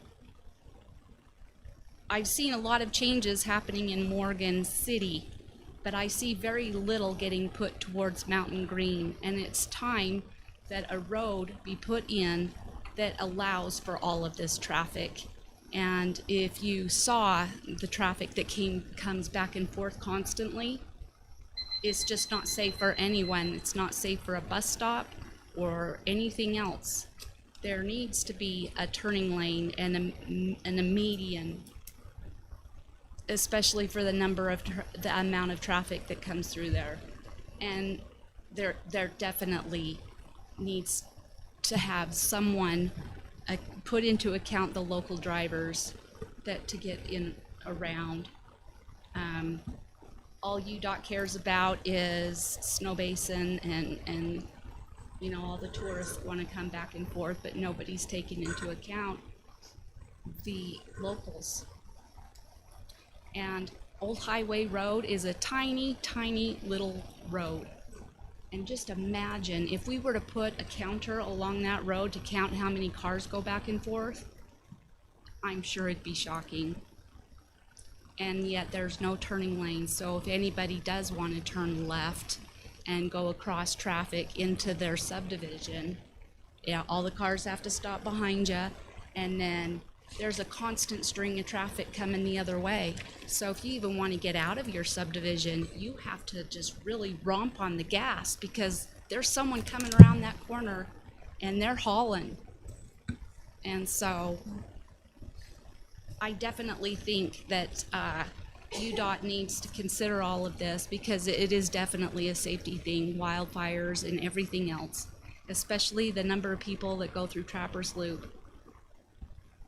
Do something with the road, and all these people that want it closed might have some more safety in their own yards and their walkways. If they made it so that it was safe and that cars can't come through there, then that would solve all of our problems. Okay. Definitely, please keep the exit open. Okay, thank you.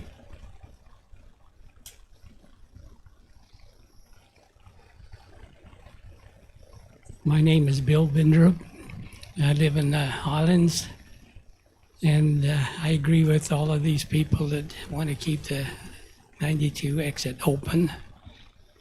In my time, I've seen a lot of changes that UDOT has made and has had to make.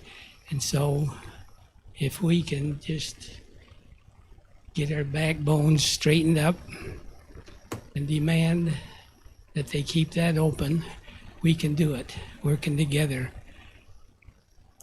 Because it's very important, like everybody has said, that we have that access, and we can do it. Thank you. Thank you.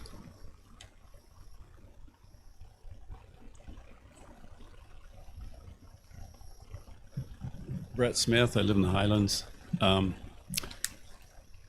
just had a thought. If they leave it open, can that become a county road again instead of a state road? We can't answer. We'll address that One later, way. though. I mean, they could still run their plows, go, exit, and then go back through the canyon, because that's where they're going to do most of their plowing anyway.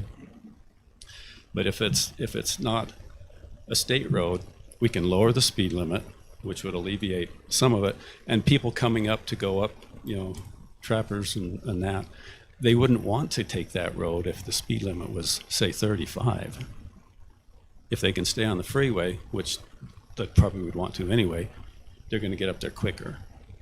And that would alleviate a lot of the traffic, but then if it was a county road, we could do that. So just a thought. It's a great thought. Thanks.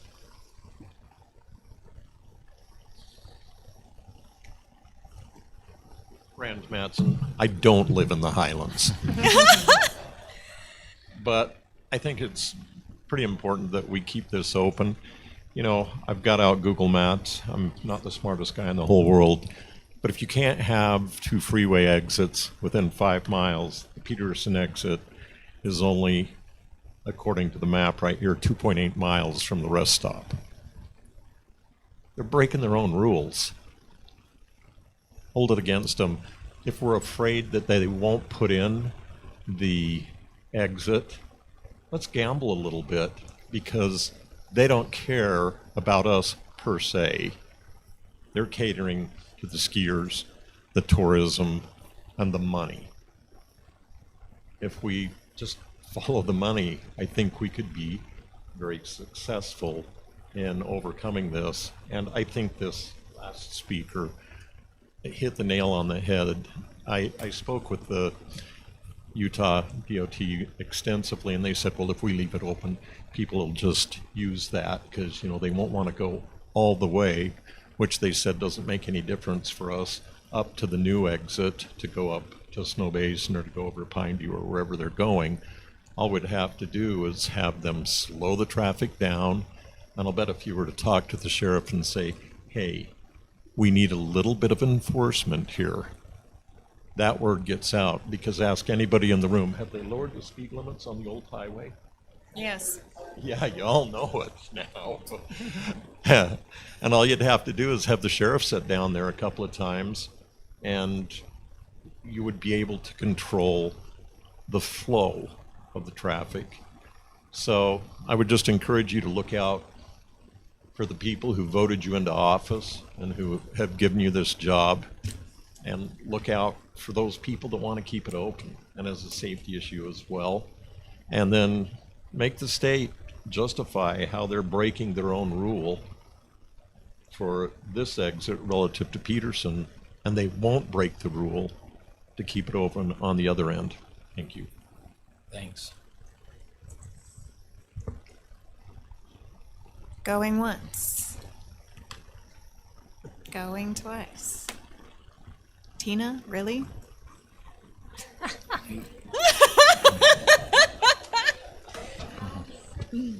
For the record, if you come to all of the commission meetings, we will get you a reserved padded seat in the back with a fan. We really do appreciate you guys, everybody coming, because it does make a difference in our community. And just to be clear again, we are all in favor of keeping it open. We're doing everything we can, and we will continue to move our way up the ladder and not give up till. But I'm going to have Commissioner Blocker address one of the issues, and I'm going to have Commissioner Newton address the other. I'm going to sneak out for 1 second. Okay, I'm going to address the safety issues of the state road right there. We as a commission have been petitioning UDOT for months to help us create a more safe space in that area. And they have agreed to install some speed flashback signs. So the commission, the county, has purchased 2 of those, and then a private resident in your community also purchased 2. So there'll be 4 speed flashback signs going in that stretch on Old Highway Road there. And also UDOT has agreed to lower the speed limit from 45 to 40, so you'll see that happening.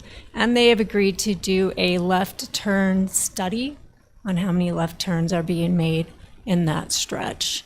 So we're pleased with some little progress with UDOT to help create that area, to make it more safe for our community members, and especially for the kids right there along Old Highway and Kent Smith and the parking. And they've also asked us to up our police presence in that area as well to control that speed limit and the no parking zones along Old Highway.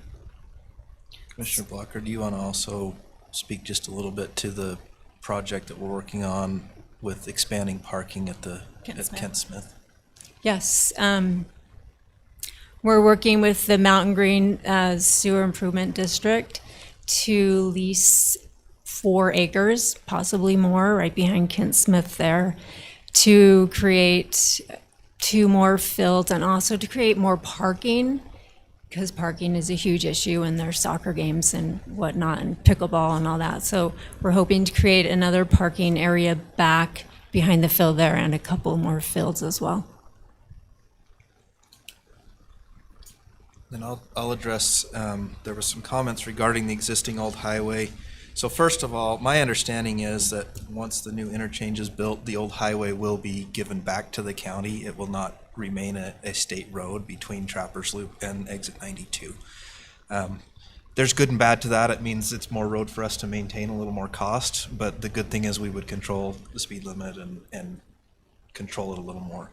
There was some question or some discussion tonight about widening the Old Highway, and I just wanted to kind of clarify the discussion on that. So that was an option. When we approached UDOT about an interchange or about the traffic problem that we have in the area, they did an analysis and they looked at multiple options. And one of the options was to not build a new interchange, but rather to widen the Old Highway between Trappers Loop and Exit 92. We were against that as a commission for the same reasons that we're against closing the exit now to some degree.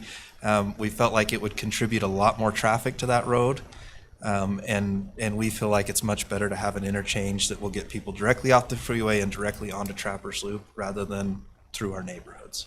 So yes, that was considered as an option by UDOT. We fought against that because we didn't feel like that was a good option. But that's why that was brought up. The other thing, I guess, to maybe note, we've been working with UDOT on this interchange idea for, well, way longer than I've been on the commission. I've been here for almost 7 years. And under all of the UDOT criteria for an interchange, we don't qualify, and we never will. And the reason being is because that interchange, a new interchange, would not service enough homes, enough businesses. It's compared to places along the Wasatch Front, we will never compete with those for the funding. That's just a fact. And so the only way that that interchange happens is if the legislature says we're going to allocate the funding very specifically to this project. So what the county has done is we've hired a lobbyist to work with us and work with the legislature. We've gone to our legislative representatives and we've been doing this every year for 5 years, 6 years now, where we go down and sit down with them and talk to them about it and explain the reason that we need the funding to build this interchange and we need this interchange to happen. Could Morgan County just say, UDOT, we're going to pay for an interchange and do it? Absolutely. But an interchange is $80 million and we get $600,000 a year in road funding for the entire county, right? So the chance of us building interchange, it's just, it won't happen, right? And so it has to be the state that says, yes, let's do it. And it's going to have to not be based on UDOT's criteria that there's enough traffic to warrant it. Because I can tell you this, every time we've ever done a traffic study, and I spent 6 years on the Planning Commission before my 7 years on the County Commission. In that decade and a half, every single time anyone has ever done a traffic study, it always comes back and says the roads can handle 3 to 10 times as much traffic as they currently handle. So you may think it's a busy road, but for a collector road, it's not, compared to when you look at their traffic standards. That doesn't mean that it's not busy. It just means that the standards say it could be way busier and would still be sufficient. So we don't get an interchange based on traffic count. We don't get it based on number of homes or businesses serviced. The only way we get an interchange is if the legislature says, UDOT, you will build an interchange. So we've lobbied the state for that. 2 years ago, we were able to get the funding secured for the environmental study. That was $5 million the legislature specifically put in there just to do the EIS for this project. And that's where we're finishing that environmental study. Incidentally, the study came back and essentially said there's no major environmental impact. It passes the EIS. And so now the next discussion is, okay, actual implementation. And part of that is they're talking about the second interchange, exit 92, and what we do with that. So we're fighting to keep that one open. I will say there is a little bit of a delicate balance here. Morgan County works with UDOT in a lot of ways, and we want to keep a good relationship with them. So I'm not about to go down there with my torch and pitchfork and scream at UDOT. We'll push as much as we can, but we need to be careful because you'll also notice that the old highway was repaved from Trappers Loop to Morgan City this last year. That happened solely because of a federal grant, and UDOT manages every federal grant. So without UDOT, we don't get those grants. That means you don't get your road repaved. I mean, that was a $3 million project. We get $600,000 a year in road funding. You do the math. We couldn't afford to do that. It'd take us a decade to save up to do it, and we wouldn't touch any other road in the county. So we have to work with UDOT, and we want to work with UDOT. We got to be careful how we work with UDOT, but we also want to push them to get what we want. That being said, if we hang 100% of our hats on we have to keep exit 92 open, there is that possibility that UDOT's going to come back and fight us and say, well, then we don't want to build an interchange at all for you. So we need to be cautious about that. I do think it's prudent for you to reach out to your legislative representatives as well and encourage them to set aside funding for an interchange in the Mountain Green area. I see that interchange as it's not just to service over the mountain. That's the heart of what will someday be Mountain Green City or Mountain Green Town, right? That's where it will sit, near Lee's and that area. And so we get one shot to develop it, we get one shot to do it right. And I think without an interchange, it doesn't develop the right way. I think it ends up being a hodgepodge. So I just ranted for a long time, but those are my comments. No, I appreciate that. That's why. Chair, can I don't understand. Well, what if to some degree, do we have funding to build the full interchange? No, it hasn't been secured with the legislature. We're still working on that, and we'll continue to push for that. We honestly believe that the Olympics are going to be the key to that. Knowing that there's going to be events up there. And frankly, I don't want to see all that Olympic traffic go through Old Highway. I don't think you do either. And so we're going to push really hard for that. And the state's going to be allocating funding specifically for projects that improve the system for the Olympics. I mean, they did that 20 years ago too. So that will happen. But in terms of Morgan County doesn't control whether exit 92 stays open, UDOT does. So we got to push them. We will do our best. But we'll do our best. We will do it. We won't slacken our spine. Chair, Chair, may I address some of the other quick ones? Sure. Okay, so I think we've addressed the speed limit dropping. the pathway and pedestrian signs. So there's the Morgan County Trails Foundation, and the guy this is for is having a side conversation. But just letting you know, the Morgan County Trails Foundation is putting in, and we've approved, and they're working with our Public Works Department. They're putting in over 20 share the road signs, public pedestrian signs, etc. We've been working with UDOT. So if you don't understand how Old Highway works, the county owns Old Highway to Trappers Loop.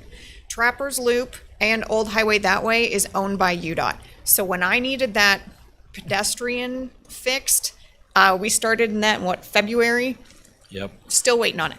So part of that is I need the Sinclair gas station to, when they redid their parking lot, they took out the ADA compliance ramp that goes into Kent Smith. I can't force them to fix their private property. So I'm working with Sinclair to fix the ADA compliance ramp, which will fix the trail all the way to Kent Smith. We're expanding Kent Smith Park and the parking lot to fix that. I didn't know about the no parking signs. I will get with our guy on that.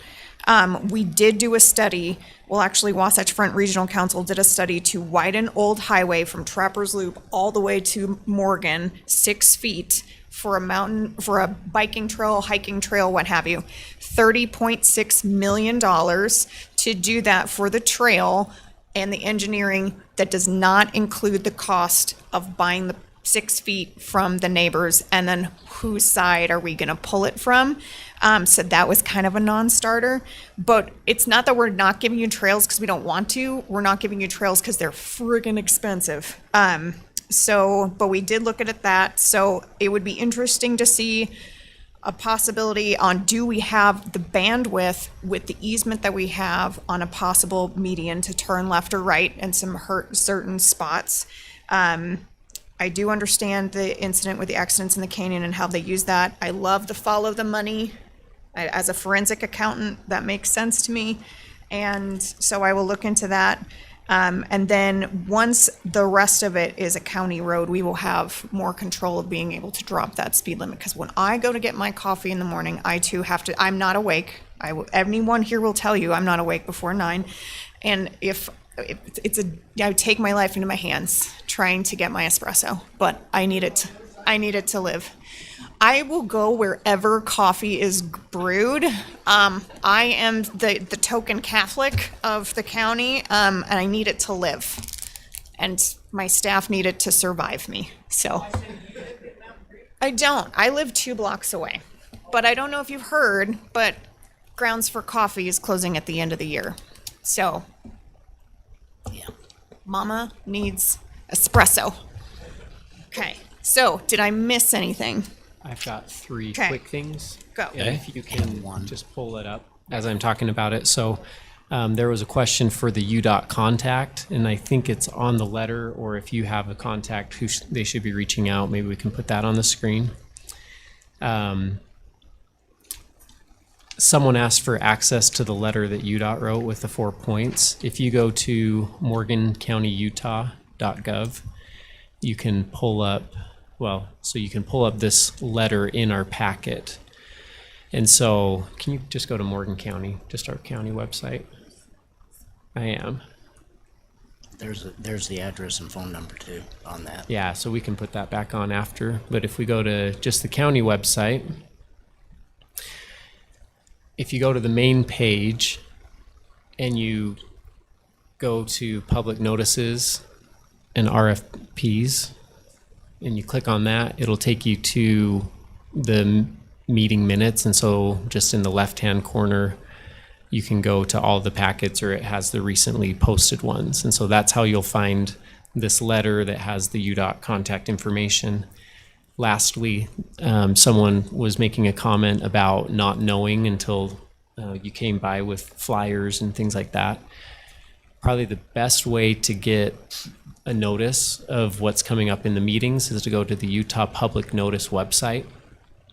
And when you go to just type in Utah Public Notice, you click on the website and you can search for the Morgan County Commission, and you can set it up where every time an agenda is posted, you'll get an email, and then you can just read through the agenda and say, yeah, none of that interests me, or that's not something that I have, insight or expertise to speak on. But if there's something that is important to you, then you know to come and show up for the meeting. If there's a public hearing, it has to be posted at least 10 days in advance, unless it's going through Planning Commission, and then you'll have to watch for Planning Commission. But no later than 24 hours before the state code requires that it's published on the Utah Public Notice website, and you'll get that automatic notification to your email with the agenda so that you can determine if you want to come or not. So I think those were the other 3 that came up that I Thank caught. you. And I just to conclude, I want to dispel the notion that we spend all our money in Morgan and not in Mountain Green. We don't do that. We are all assigned different areas of the county, and we all fight back and forth all the time, and we spend a lot of money in Mountain Green, and we care about Mountain Green just as much as we care about Croydon and Porterville and Richville and Morgan. So we're here to serve you. We're here. We like it when you come out, but we do try our best to improve all of Morgan County. And the city is not included in that. I think that Correct. that's something that is important to understand, is this commission isn't over any of the incorporated area. And so if you see a big old flagpole at the exit, wasn't us. That's not, yeah. It's only unincorporated that this body is over. I'd like to take credit for it. It's beautiful. And also. Okay, go ahead. And one other thing is there's 3 of us that have districts, and then 2 of us that are large. Both Matt and I, or Commissioner Wilson and myself, are over the whole county. So, you can get a hold of any of us at any time, because Raylene will take your calls, Mike will take your calls, Vaughn will take your calls, I'll take them, Matt will take them sometimes, no. and we can banter back and forth. But thank you. Okay, we're going to move on to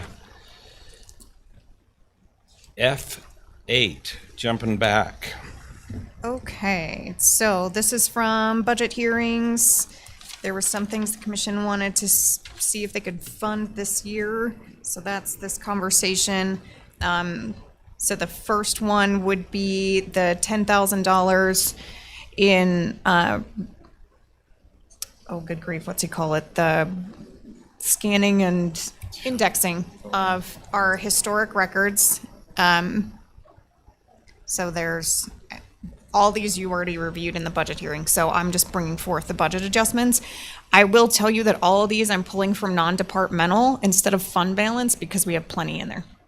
And I already did the math, even if you fund all of these requests out of non-departmental, and then anticipating that I don't get the contract fixed for the that credit card service thing, which I'm working with them on. Even if I don't get that fixed and anticipating we'll have to pull at least $220,000 out of that, we'll still have 88,000 left in that account. So this is not coming from fund balance, it's coming from non-departmental services not otherwise classified. So any questions on historical documents, or actually any of these, the Puma, the batteries, or the 2 sheriff's fleet vehicles? Well, I think all of these we discussed in our budget session. so, Correct, I just have to were do all- the budget adjustments. Sure, I understand. Mr. Chair, I move that we approve items 8A, B, C, and D as noted for the budget adjustments to be paid from non-departmental. I have a Second. motion from Commissioner Newton and a second Commissioner Fackrell. All in favor? Aye. Still with us, Vaughn? Okay. I'm here. Yep. Okay, and then just so we don't wait till the end of the year, I also wanted to get these before you. Again, I also took this out of services not otherwise classified, non-departmental. I also included this in my calculation of having the balance at the end of the year. So let me know if these amounts are what you were thinking. $1,000 contribution to now there was other ones, but we've already contributed this year, so that's why it's just these 3. CJC, so Children's Justice Center, I double checked with Weber County Corporation because that's where we sent the check when we did the expansion contribution for when they built the building. They said, yes, it would need to go back. I would have to make it to Weber County Corp. It would go to the county treasurer. And then we would just have to annotate in the memo that it's a restricted contribution for CJC for support services. So that one was $1,000. The Morgan Food Pantry, I put in here for $6,000. That's what we discussed in budget. And then the last one is YCC for a contribution outside of the sponsorship that we do in the spring for $5,000. Did I get those amounts incorrect? No. No, When that's did those correct. checks Sounds go out? good. They can go out at any time. They can go out on, I can put this in tomorrow, but they won't be till next week's check run. Okay. So I had it a doesn't make question. any sense for it to sit in the savings account. Right. Matt, Vaughn had a question. Oh, Vaughn? Oh, Vaughn, I didn't hear you. Oh. You got to speak up. No, I just said that all sounded correct. Okay, thanks, Vaughn. You need a motion on that then? I do. Mr. Chair, I move that we approve the contributions as listed to the Children's Justice Center, Morgan County Food Pantry, and the YCC Crisis Center. Second. Have a motion by Commissioner Newton, second by Commissioner Fackrell. All in favor? Aye. Aye. Any opposed? Motion carries. Okay, the last one was wanting to discuss, I forgot who asked me to do this. Was that you, Mike? About possibly paying off some of our leases. These are all the ones that we have to include the fire truck. And this amount was good through August, so these are payoff estimates through the end of August. So obviously they're not good currently, but it didn't feel appropriate to discuss them during the budget. So these would be the payoffs for those. Wow. So what is the Pierce Saber pump? Is that the That's your ladder brand truck? new fire truck. That's the new one? Yeah. Oh, okay. The rest of these are public works. Because you paid off the ambulance at the end of last year. You paid that one off early. So that leaves just the pumper truck. And this would come out, any of this would come out of the Fund balance. Fund balance. I mean, unless you want to pay off the tradesman, I have enough money for that in non-departmental. I think we should at least pay off that lowest one if we have enough in non-departmental without even touching the fund balance. I don't like paying interest on any of these. I feel like, I know we're earning interest by our money sitting in the fund balance too, but we're certainly paying higher interest than we're earning. Are these just all brats except for the, These are all Brett's except for the Pierce. fire truck, correct? What's the international? That's a plow truck. That's a plow. Yeah, the two Macs and the International are plow trucks. The tradesman is a pickup truck, and then the loader is just a. I'm fine if we can do that without, I feel good about that. Do just the tradesman, pay off the truck for now. Yeah, because Do you want me to bring this back at the end of the year, or do you want, if I can get the credit card fees changed, and that hopefully opens up 200,000, can I bring it back? Yeah. Okay, if but for right now, And we should look at the end of the year, if we've got money coming back into the general fund at that point that we want to allocate at least a portion to pay And some of these. I let's love do getting it. rid of interest. okay. Talk about it at least. So is there a motion to pay off the tradesman? Yeah, I'll make a motion that we pay off the 2022 tradesman in the amount of $40,000 and change to Non-departmental. come from non-departmental. I'll second it. Got a motion by Commissioner Newton and a second by Commissioner Blocker. All in favor? Aye. Aye. Aye. Any opposed? Motion carries. So we did budget for this in, and a little buffer, so we are good on the UAC amount. I got that email, thank you. But this is the request to get a membership to the Utah Tourism Industry Association for the amount of $1,000. Again, we do have that in this year's non-departmental if you would like it to come out of that. And we have it in the budget to do it again next year. I think there's value in it. $1,000 seems like it's not a tremendous amount to, if we can reap some value out of it. I think with the amount that we've been getting their support in this county and how our taxes have increased on that, sales taxes, I think it'd be worth it to continue at least for a year. Okay, I'll look for a motion then. That's you, Blaine. You got this one. I move that we pay the membership for UTIA of the Utah Tourism Industry Association of $1,000. I'll second it. Okay, I have a motion by Commissioner Fackrell, second by Commissioner Blocker. All in favor? Aye. Aye.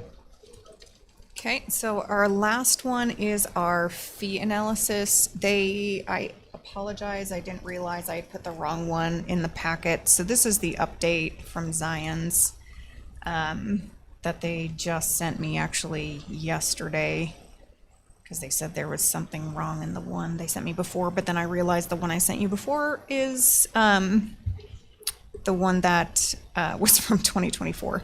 So this is just for the impact fees. So we're looking at around $34,000 with a 3-month timeline. And that's, like I said, that's just for the impact fees. And then the rest of it is the conversation with Penny about the fee analysis itself, which it looks like she got a bunch of bids. Or no, I'm sorry, we can't call them bids. Estimates. Oh, I'm in the wrong dang packet. Okay. For fees. This is the stupid 24 one that I put in here. Proof that I never throw anything away. Okay, here's the 25. All right, so this is just the fee study. And it has a multi-tier of literally everything. So this is the fee study costs. So obviously for everything, including the library and the rifle range, you're looking at $50,000. Plus 34? So yes, 1,000% we have to do an impact fee, so that's their estimate is 34. I still would need to go out for bid. The question was before, will the timeline mess up our timeline with the general plan? I don't think it will, and I don't think we can wait any longer on getting that impact fee analysis done. And just to recap, when we do the impact fee analysis, we are also having them look at public safety, fire, EMS as optional, and we are adding Taggart's to the regional park, and we are adding Kent Smith because it is not in community park. So we're adding those as well into our community and regional park study. So basically we'll have 2 regional parks then. Is that correct? Correct, unless you want, go for it. Second. Can I turn the time over can Vaughn continue while I go give a blessing? Vaughn, can you do that? I'm sorry, Matt. Can you repeat that? You broke up. Can you take over the meeting? Yeah. Okay, I'll be back. Thanks. Yep. Okay, so sorry, I've been kind of following as I was driving. I just pulled in here, so. Oh, you're here? Oh no, I'm in my truck. I can be there if you'd like me to. I can be there in about. This is our last item. I can be So, I can be there in about 3 minutes. But. Okay, so is there any issue with, so we talked about Taggart's being a regional park. Yeah, we Adding did. it to the regional park, but we can make it community, we can make it its own. I think we ought to make it a regional, because that's the majority of the users. So the pull-out for the float. Mhm. We don't own We a don't lot of own- property there, but we own a stretch of property there. We have not had, we've got plans for it, but we have not done it yet. Mhm. We had some money from ARPA that we were going to use towards that plan. We have not done it yet. So I guess what I'm. That sounds fine to me. Okay. Yeah. So I guess in the overall, what I'm asking the commission for is approval to go forward with the impact fee RFP process. And then may I either have identified in table one what you would like to go out for, or a budget in which to go out for fee study costs. I think there's some in here that I honestly think we do need, and there's some in here I honestly think we don't need. But What's the disproportionate BL analysis? What's that? Business license. oh yes, business sorry, I was like, license. I knew it's this. it's like a secondary business license So what's the one analysis. above it, which is business license? This is in addition to that. It's a deeper dive, is what it is. But So Kate, I which think one? we ought to get pricing on all of them. Whether we choose to move forward with all of them is a different story. I can agree. But yeah, which ones were you thinking maybe aren't as?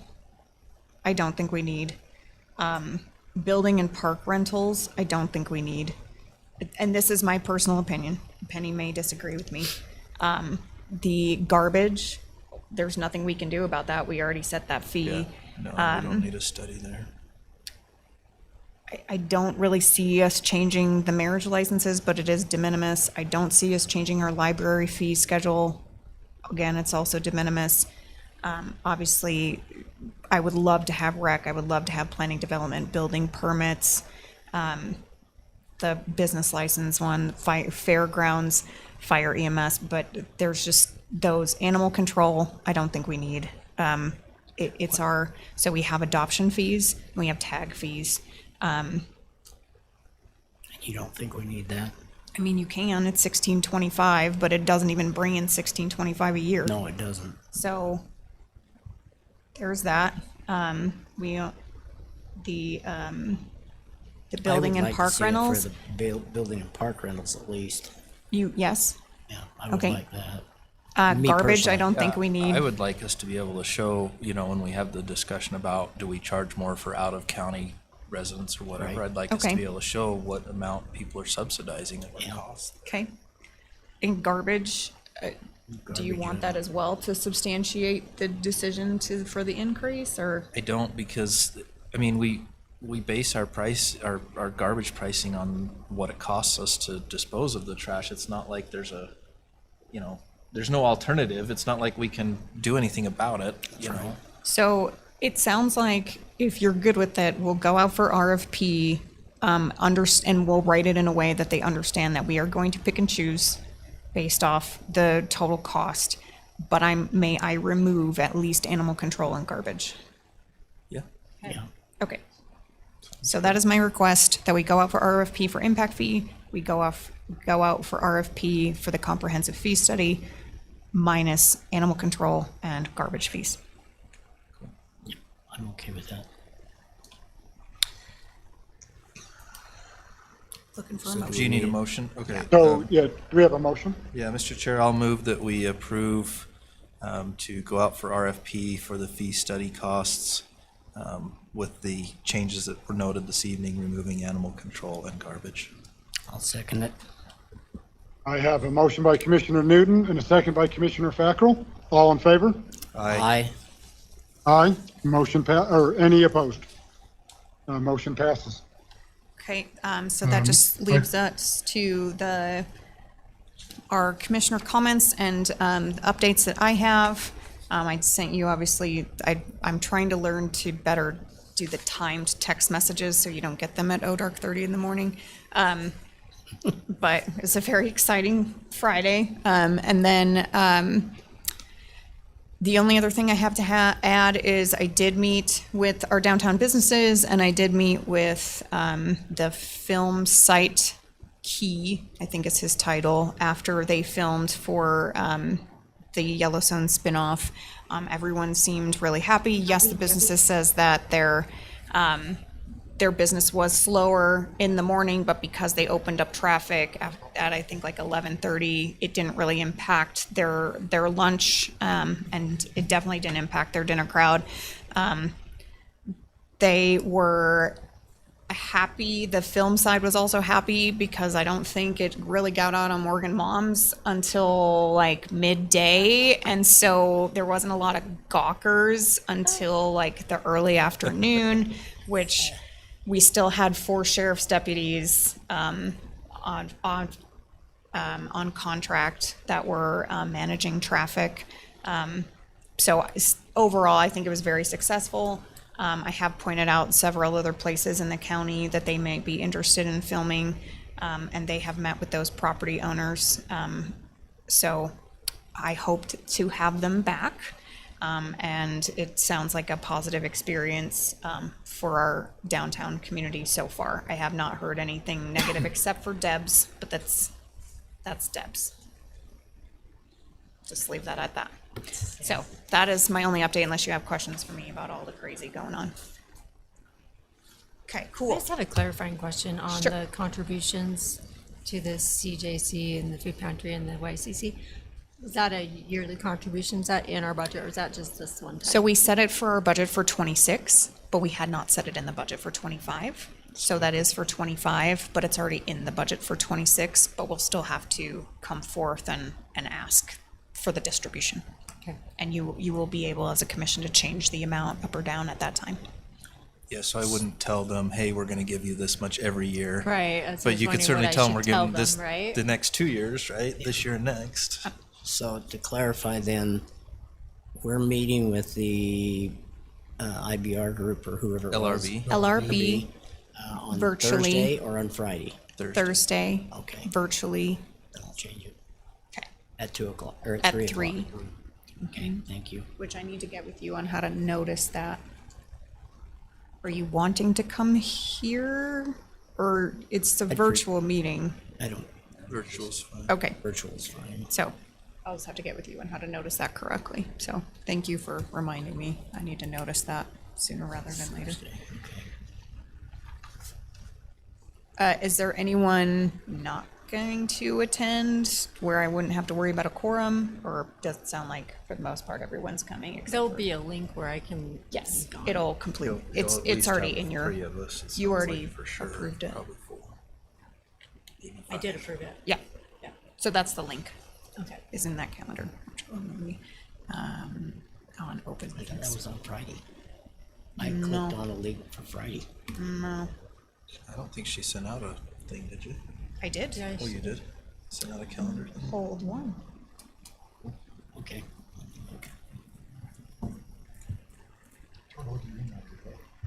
Is it? Nine Springs LRB. Thursday, September 18th, 3 to 4. Okay. Okay. Okay. Vaughn, who's the first commissioner for comment? Okay, so commissioner comments, sorry, Commissioner Walker. Okay, I attended the UAC annual convention with Blaine and counted how many bowls of ice cream he ate. Did you lose In count? one day. Yeah, that was in one day. And the next day I only got one. Do you guys know Bill from Rich County? Oh yeah, she stole the ice cream from him, and he went up and was getting on Jim Harvey. For Oh, doing this it. was funny. So I don't know how many bowls he had, maybe Ox is a 10. ham. So he came down, he had a big bowl, he sat it down, he's sitting right in front of me. His wife calls, he gets up, he walks out. There's an empty bowl, so I swap it, hide his ice cream. He goes to sit down, sees Jim Harvey right in front of him, gets up, there's a speaker going on, gets up, starts hitting him on the head. Give me my ice cream. Grabs his lanyard and starts strangling him. Yep, that's Bill. And they videoed it. It's awesome. So, NACO, when I was elected, I took pictures of every meeting I was in with Bill Cox because he would be dead asleep. Yeah. And I sent him to Brandy, and she put a photo collage of him asleep in NACO meetings in the newsletter. That's great. That's great. great. He cracks me up. What's interesting with that also is I talked to him today on one of our meetings, and he says, Blaine, you don't need to remind me of that. That was great. So yeah, that was a good convention. I wasn't able to attend the next day, but I just wanted to mention mental health services that are available with what happened last week at UVU. A lot of people have seen the video, adults, kids, whoever in our community, it does affect us. And there's always the 988 crisis lifeline. You can call or text it. And there's also the Safe UT app or safeut.org that people can go and speak to a professional if they need that. So. And that's also for family members of someone in a mental crisis to walk them through what they can do as well. Yeah. That's great info. Thank you. Commissioner Newton. Nothing that couldn't be through email. Nothing from me. I did. We'll see if Commissioner Wilson is back in time. I did speak with him about potentially going into a closed session to discuss imminent or pending litigation. So if he returns, we can do that. If not, we may wait. I don't know. Or unless you want to have that discussion before, for sure. Maybe we'll still have it. We'll still do it whether he's here or not. I think we should. Commissioner Fackrell.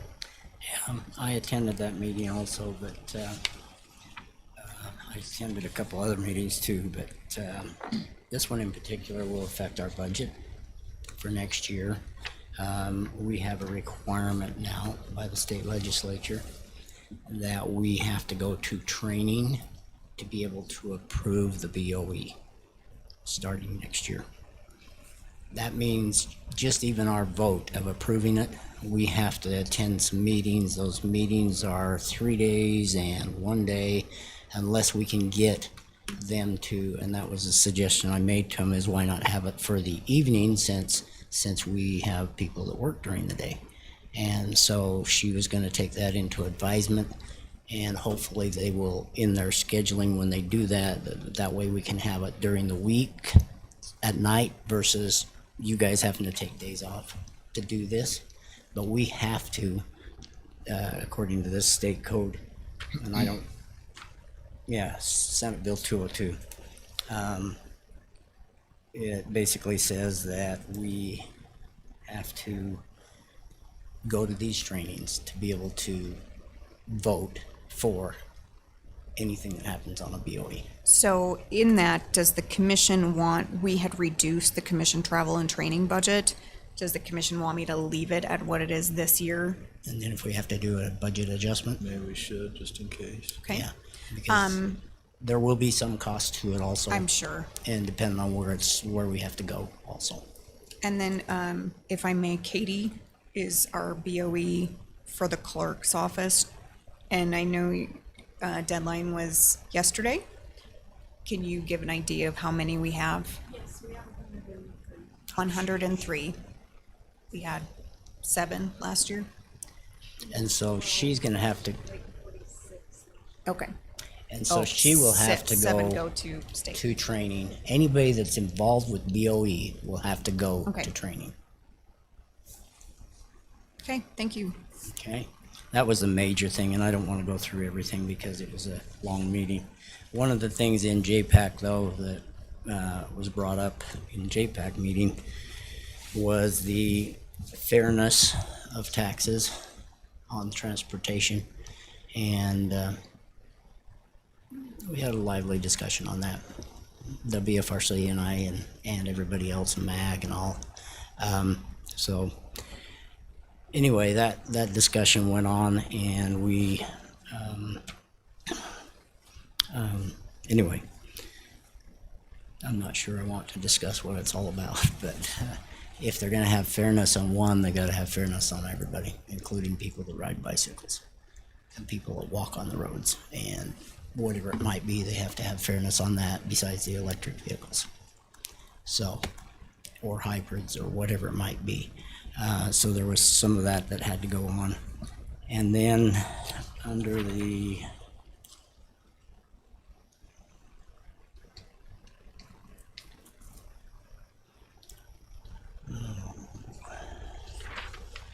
data governance, there was a big discussion on that on the Wednesday, and I'm hoping that Jeremy is involved in that discussion and making sure that everything is up to what we need to have, because there's some things we have to have as deadlines on state privacy, data governance, cybersecurity. we did I that. figured Jeremy has done it all, but I just want to make sure that everything is done. 1000% and then some. Okay, and then